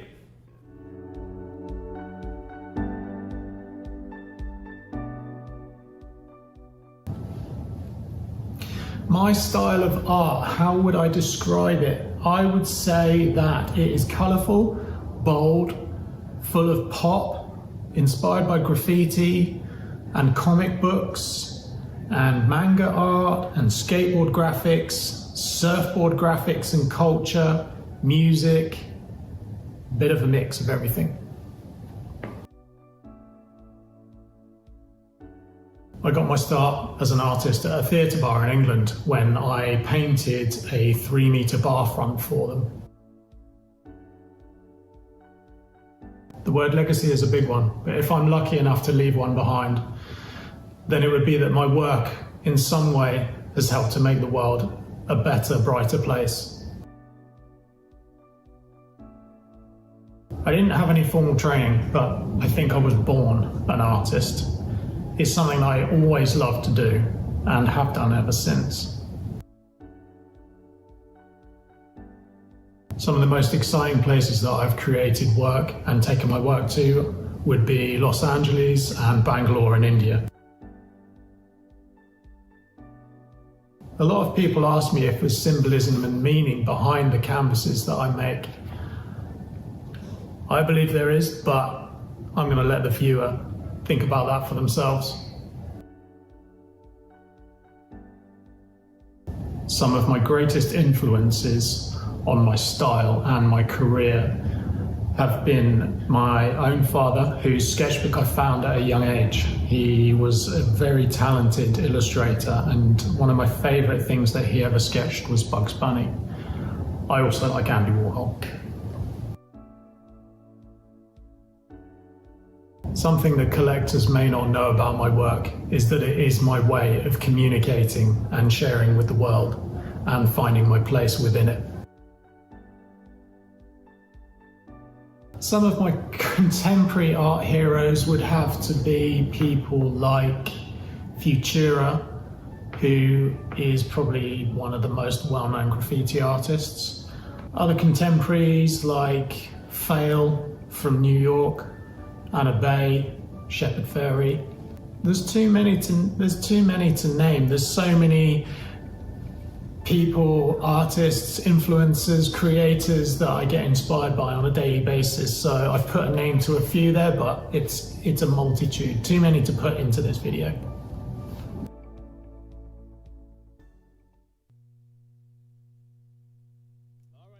We are live in our studios in Atlanta with Ben Allen. Now, you saw from the video there, he is a young man born in 1979 in the UK. And I think what's really intriguing about his artwork, I mean, this totally looks like a Roy Lichtenstein, doesn't it, Richard? It certainly has that Lichtenstein look to it, but he's known for that energetic, that fresh take on pop art. So he adds pop art with a twist, I'd like to say.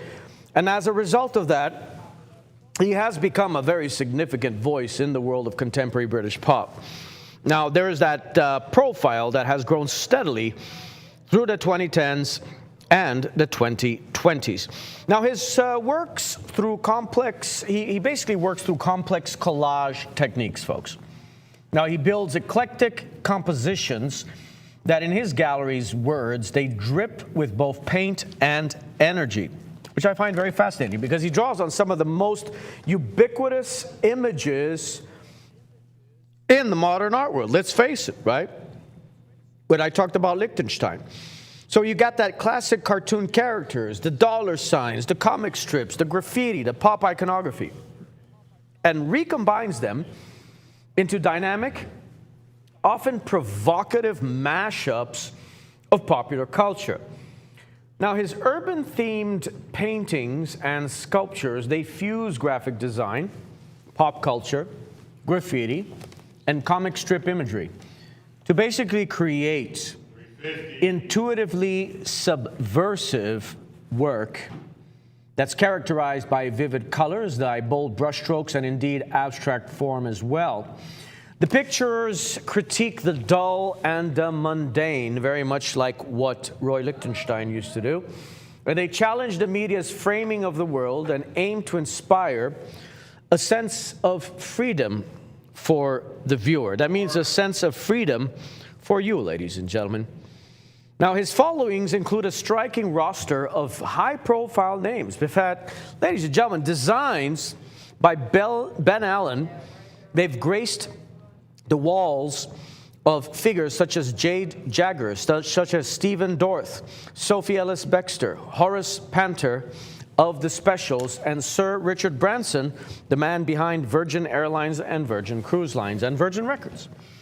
Now, his work is featured in displays at the famous department store in the UK called Selfridges, with a 40-foot artwork that dominates the Notting Hill headquarters of Virgin. And I'm going to see if I can find it when I pass it back to Richard, because that would be amazing. I personally have not seen that. So, across painting, sculpture, and a very steady output of editions from screen prints, pigment prints, and three-dimensional works. He's built a very recognizable visual language, and he has a very devoted collector base that operates from London. And his ability to make sharp cultural commentary feel celebratory and accessible has set him up apart from within the crowded field of contemporary pop artists. Now, ladies and gentlemen, his method typically begins with hand-cut and torn paper. And that is reminiscent very much of what Henri Matisse used to do with his cutouts. And the thing is, he uses billboard fragments, spray paint, screen print, and emulsion, layered and reworked until the surface becomes a very dense palimpsest of contemporary imagery. So from these unique paintings, he develops basically his own editions, so that even a print carries the energy of a hands-on, improvisational process. And that's what's brilliant about these works, because it is an approach that makes each release, it feels less like a print than a fresh individual statement. Part of why his limited works are so eagerly collected. And by the way, at once playful and pointed, Ben Allen's work, ladies and gentlemen, it belongs to the lineage of pop and neo-pop that runs from Warhol and Lichtenstein into the street-influenced present. So this is a maker of bright, layered, reference-rich images that reward both an instant glance and a longer gawk, if you will. The title of this work is Hope. It is the New Era. I'm going to bring it over to Richard, who will read you that certificate of authenticity. Thank you very much, Leifan. Ladies and gentlemen, here we go then, the penultimate piece of the night. And thank you, you've been a terrific audience. Enjoy this piece because what chance do you ever get to get the #1 artist proof? Normally that will go to one of the very best collectors of the artist, or they'll keep it personally for themselves, because these are the ones which will obviously rise in value as the years roll by. You only get one chance to get the artist proof #1, and it's here. So let's go to the certificate of authenticity. Ben Allen, we just saw him there, very talented British artist, born in 1979. Hope New Era #1. Hope New Era #1. Original pigment print on fine art paper, hand signed by the artist on the lower right. It is numbered on the lower left. The example we are giving you the opportunity to bid on is the #1 artist proof from a small series of proofs from the artist executed in 2023. Ladies and gentlemen, what a great opportunity this is. It's a nice sized piece. This will really illuminate a room. Here's the title here, the New Era #1. So again, very collectible. When you can get the #1 in an entire series, and then further to that, look, there's the number. #1, can you see it? #1 in the blind stamp of the artist. There's only one in the world like that. You've got it. #1 of the #1 series, hand signed, and again with his logo blind stamp on the bottom right hand corner. You may have witnessed that logo on his shirt when he was being interviewed. Ladies and gentlemen, that is a great opportunity. Nicely framed with the Irish linen matting there, white frame, great pop art. And ladies and gentlemen, it is mixed with graffiti and pop art. It is Hope New Era #1, the #1 proof. Come on, let's get a bid on this one. Let's get serious, and let's give you 2 minutes, last chance on this piece now. Belongs to Ben Allen's Hope and New Era body of work. So you're getting it, you're jumping in probably one of the most critical aspects in timing. Timing is everything, right? So this is the time to collect Ben Allen, basically one of his recurring and most recognizable series. So ladies and gentlemen, the present lot, it is an original pigment print. It's done in color, obviously in wallpaper, and it's hand signed.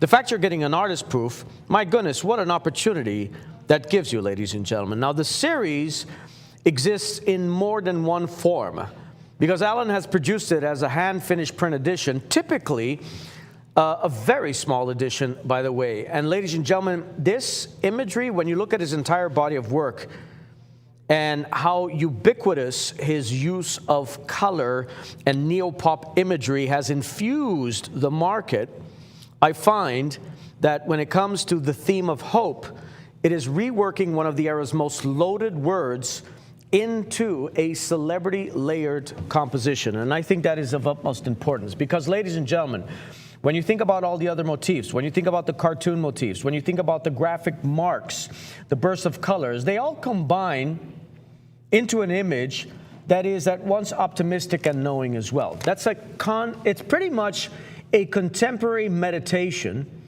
on hope that is assembled from the visual debris of consumer culture. So this work speaks volumes about not only the iteration that he did based on that very evocative physiognomy that is a very recurring theme within Roy Lichtenstein's work, but you have the complex layering of colors together with the almost pointillistic style reminiscent of Seurat within the lower right echelon of this work of art. It is magnificent. Richard. Okay, well, ladies and gentlemen, I'm giving you the final minute now. The final call for bids, 550 is the bid. There's only one in the world like this. It is the number one of the rare proofs, the number one, and also the number one in the series of the New Era work. So New Era number one and the number one proof. Ladies and gentlemen, that is so undervalued, it's unbelievable. I'm selling it now. You've got about 35 seconds now at 550, 550 bid, at 550 and it's going. At 550, at 550 bid, 6 bid, just in time. 600, come on, I'll take 50 now. At 600 bid, 600, 600, thank you, Tawana, nice to see you. At 600, is there 50 more? At 600, another 50 off anyone at 600, 600. 650, 650 bid, 650, 650. Cassie's bidder, well done, Cassie. 650, take 7. 650, 650, take 7. 650, take 7. 650, are you bidding? 7 with Tawana, thank you. At 7, going to bid a 7 at 7 and 7 bid. At 7 bid it goes. At 7 bid is there another 50. At 7 bid, 750. 750 bid. 750 bid. 750, come on, I'll take 8. 750, 750, 750. Remember what you're bidding on here. A very, very popular artist, the number one proof and the number one in the series. You'll never see that again. 750, 800, thank you. 800 bid, I'm selling now. 800 bid, 800 bid, 800 and it's going. At 800 it sells and goes. At 800 it goes once. At 800 on the number one. At 800 going twice. At 800, third and the final time. So, well done. Thank you very much. Congratulate you, bidder. You did very well. Now, John, from the proofs, I believe there is one more available. Is that correct? That's correct. Just one. John, it won't be number one, obviously, but from the proofs, what can we do on the price there? 800? 700? 500? How about 5? 500, okay, first person to call in, 500, it won't be number one. Number one just sold for 800. I'll do the other one for 500. First person to call in, Kim and Abigail in charge of the phones doing a wonderful job. I will take the first person to call in at 500, and that is an absolute steal. At that level, ladies and gentlemen, again, it will be a rare proof. And only a couple of these in the world, and we've got one more available. First person to call in, up to you. And John, we'll give it 1 minute and 1 minute only. But Leif, I think that's a lovely deal for someone to get that remaining proof.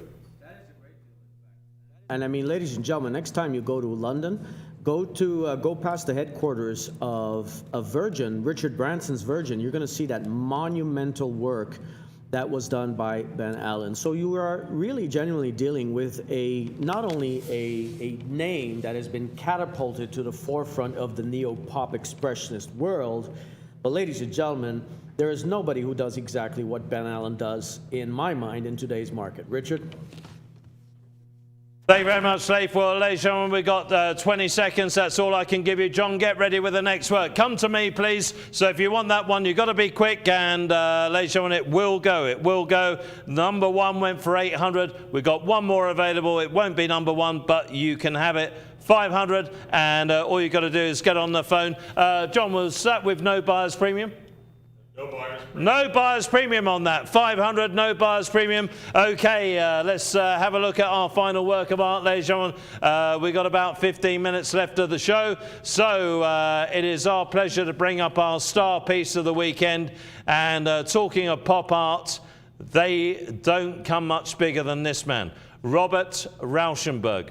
This is a lithograph in colour, hand signed, called Quarry from 1968. Ladies and gentlemen, a great, great piece for you to collect. And Rauschenberg, born in the USA in 1925, 101 years ago, and he died just in 2008. So, ladies and gentlemen, hand signed work from the great Robert Rauschenberg, our final piece of the night. Thank you for being such a great audience. Here's Leif. All right, ladies and gentlemen, this is such a big introduction that I want to go to my screen. I found an official release from the Museum of Modern Art about Rauschenberg. This is critical. Take a look.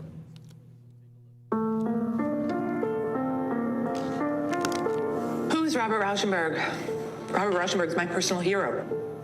Rauschenberg is one of the most fecund artists of the second half of the 20th century. He married painting and sculpture. When he did so, he invented a word to come up with the thing that he had done, and that word was combine. What is a combine, and why do we use that word with Robert Rauschenberg's work as opposed to, say, assemblage or construction? The word combine has a couple of meanings. On the one hand, it's the combination of painting and sculpture into a third term. Rauschenberg is deliberately trying to frustrate our preconceived ideas of what sculpture and painting are. Is painting made with paint? Is sculpture seen in the round? He's really not interested in those questions. On the other hand, combine is his method. It's literally the combining of all of these different elements.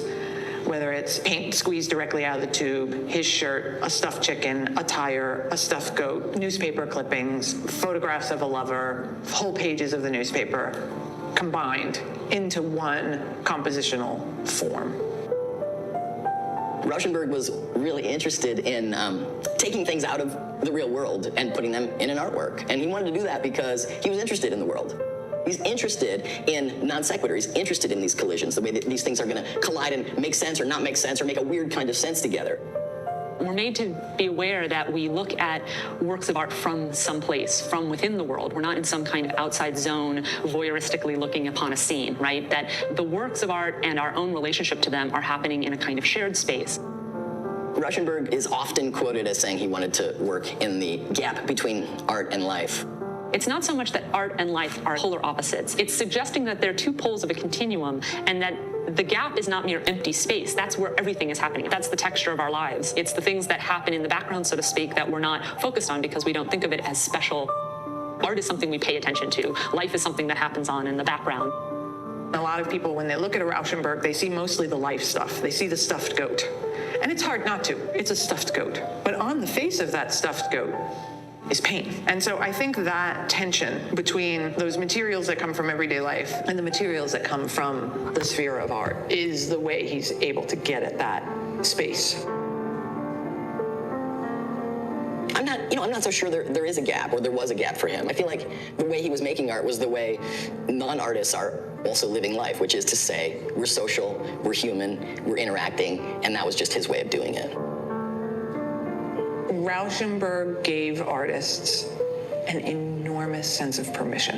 As long as you are committed to seeing your idea through to its logical. All right, ladies and gentlemen, I want to end it right there. Let's go and focus on the artwork, please. This is of paramount importance that you saw that introduction, because not only do you get the visual, but it gets you to understand his timeline, his place within the annals of 20th century art. Because, ladies and gentlemen, if it wasn't for Robert Rauschenberg, you would not have pop art. That's how important he is.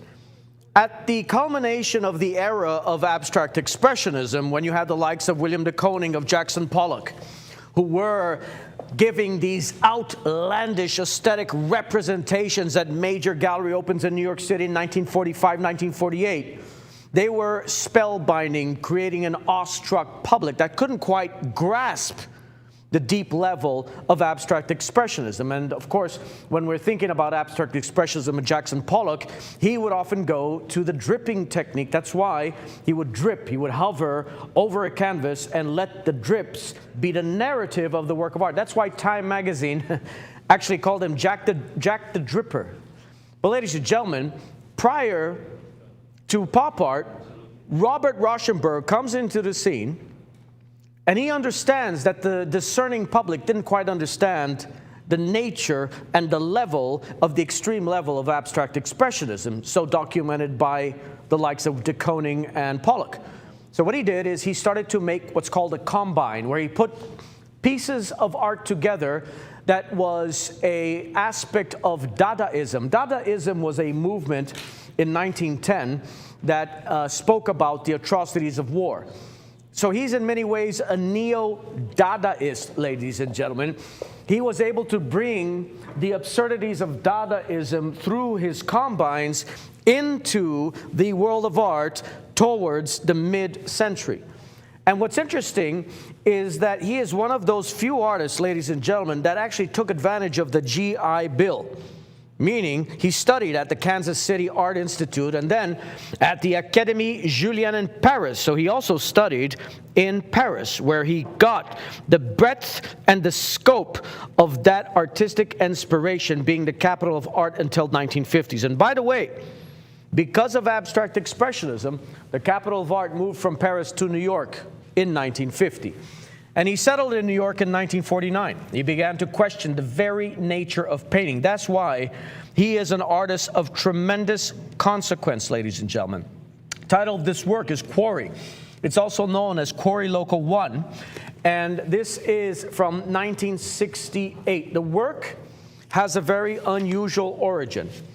That explains its title, by the way, because it was co-printed and it was co-published by Quarry Local 1, Amalgamated Lithographers of America. That's important because together with Color Lithographers Service, Inc. of New York, Local 1 refers to the Lithographics Trade Union. So he was part of that.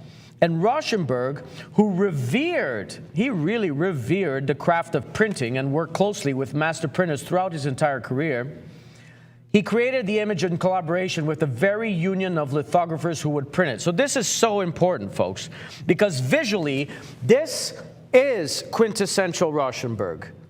That dense, layered collage of photographic images and text that's printed in color that resists being read at a single glance. In fact, it rewards repeated looking. That's the whole thing. Whenever you go to an art museum and you see Rauschenberg, it's all about looking at it over and over and over. So the technique was for Rauschenberg not a compromise, but folks, this was a deliberate embrace of the commercial and the mechanical prowess of his media-saturated age. And he was among the artists who most thoroughly dissolved the old boundary between fine art printmaking and commercial reproduction. So he treated the printed sheet as a legitimate and indeed as a powerful artistic medium. And his example did much to legitimize the screen print and lithography as central rather than secondary.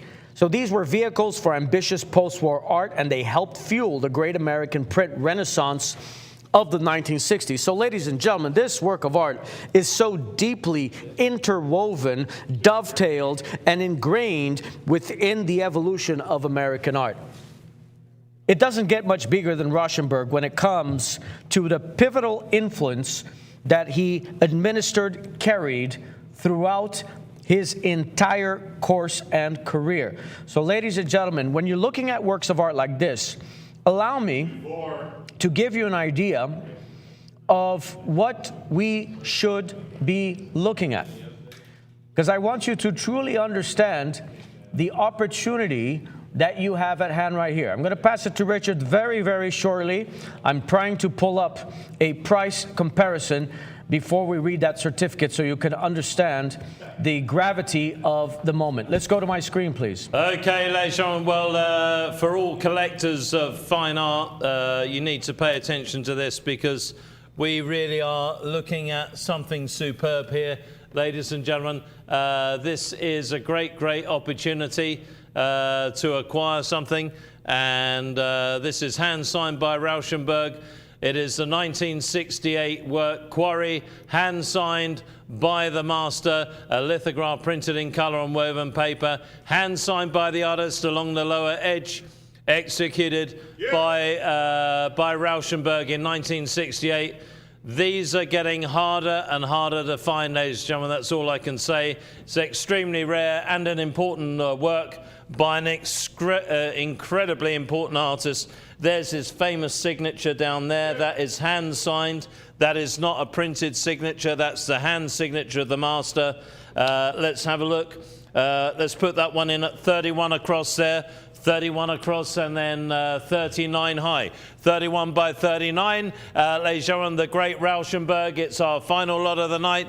We've got a few minutes left on this one. So I'm going to give you 3 minutes with Leif and the best of luck. Thank you. So ladies and gentlemen, the reason I showed you that price comparison, let's go back to my screen, is because this one that you're looking at on screen is not signed.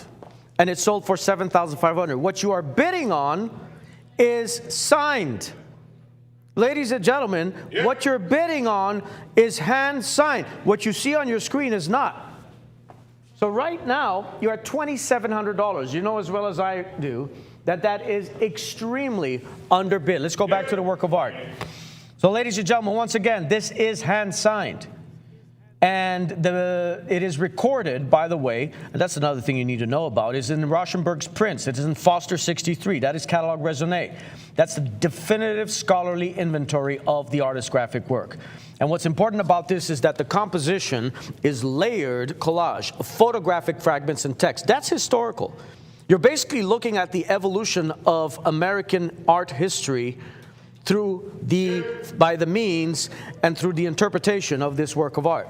So the mood is restless, the mood is contemporary. It is a snapshot of the visual noise of 1968, ordered into art by one of the century's greatest image makers. Those are not my words, those are not Richard's words, those are the words, ladies and gentlemen, of the most recognized museum curators on the planet. So understand that history can never be bought. Here you have an opportunity to be a custodian.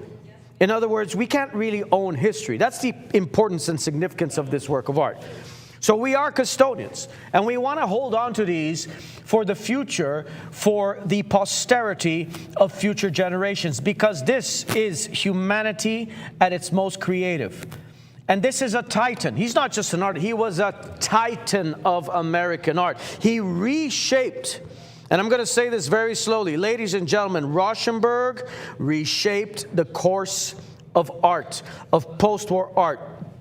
And by the way, he also won the 1964 Venice Biennale. That is a really, really big deal. The Venice Biennale, I was at the Biennale 2017, before the pandemic, I remember. And that is one of the most important. Besides Art Basel in Miami, the Venice Biennale rivals that as well. And of course, ladies and gentlemen, you're looking at the most characteristic collage idiom of his oeuvre, meaning that the work being entitled Query, this is pure Rauschenberg layered photographic collage, which means you own him in his signature style. This is it. This is his signature style. If this was Warhol, it would be like you bidding on the Marilyn Monroe right now. A signed Marilyn Monroe by Warhol. It's the same level of mastery and importance within the timeline of art history. That's why this is so important. The very approach for which he is celebrated is what you are bidding on right now. This is not a peripheral work, but this is a representative one. Ladies and gentlemen, it's also from one of the most pivotal years, 1968. It dates 1968. The year is very important because that was one of the defining years of the last century, which means you own a work charged with its moment in history, a piece whose date alone carries weight and story. Ladies and gentlemen, it has been exhibited and it has documented. So the pedigree, if you will, for this work of art is stellar, because it was featured in the 1970 ICA Philadelphia Graphic Art Exhibition, which means you own a piece with genuine exhibition history. Again, there is exhibition history here. Folks, this is one of the highest pedigrees that you can acquire. Institutional provenance that adds real credibility and appeal. Blue chip global market. This is who he is, because Rauschenberg trades at the highest level of Christie's and Sotheby's. Ladies and gentlemen, which means you own an internationally recognized asset with a clear and confident placeholder in art history. And given the fact that you have that bold, large-scale presence, the sheet commands a wall, which means you gain a genuine statement. This is a statement piece. This is the kind of work of art. You can put it in any collection. It will elevate your collection just by virtue of the sublime and powerful aesthetic with which this was made. And this work, ladies and gentlemen, it embodies the moment that American art remade itself, which means you own a tangible fragment of that revolution. There's cultural weight, and it's a great story to travel with the object wherever it goes. Richard, over to you. Thank you very much, Leif. Let's have a final look at this piece, John. We're so low on this, it's unbelievable, but good luck to you if you're bidding. Lejon, a marvellous, marvellous piece. Lejon, this is about to sell. The Rauschenberg here, and a great example. Really, really fantastic piece. Nicely framed, nicely presented, as it should be. Ladies and gentlemen, it is going to sell. We're down to the final 2 minutes of the show. So let's get your bids in. And ladies and gentlemen, I'm going to give you the final chance. I'm going to give Leif a chance to say goodnight to you. And then it's going to come back to me for the final call for bids. Here's Leif. Thank you very much indeed. And ladies and gentlemen, all I want to say is that taste is invisible until it's on your wall. Your eye knows things your words don't always catch. This is that work of art that, ladies and gentlemen, you shoulda, coulda, woulda. This is it. If you want something you've never had, you've got to do something you've never done. Pick up the phone and bid on this work. You will never regret that. Richard, and thank you very much, folks. Have a good night. Thank you. What a great job as always, ladies and gentlemen. And ladies and gentlemen, we are about to sell it. 3-1 is the bid only. 31 is bid. 31. Connecticut in the lead at 3-1. 3-1. Final call for bids. I'm selling it now, ladies and gentlemen. You got 90 seconds before the show ends. 32. Thank you. Where are they from, please, Beverly? 32. California, nice to see you. 32 on the Rauschenberg. At 32, I'm bid. At 32, Rauschenberg. 3,200 with California. 32. 33 with Connecticut. 33 with Connecticut. 33 is bid. 33 is bid. 34 is bid. 34 with California. 34 with California. 1 minute to go. 34 is bid. 34 with California. 34 with California. 34 is bid. 3-4 with California. 3-4 is bid. 3-4. Well, ladies and gentlemen, don't lose the opportunity at 34. 34 I already have with California. Cleo, you've got to come up at 34. At 34. Cleo, you have to come up, my dear. I got Beverly in the lead at 3,400 from California. Well, ladies and gentlemen, you've been a marvellous audience. The bids are going to go on just for a second. It's been a pleasure conducting the show with Leif, with John, with Kim, with Abigail, and all our fantastic team. We look forward to seeing you here next week. Ray will be back on Friday, and I'll be conducting shows on Saturday and Sunday, and Monday again. So, ladies and gentlemen, look after yourselves. Have a great week. The bid goes on. Thank you. Good night, America.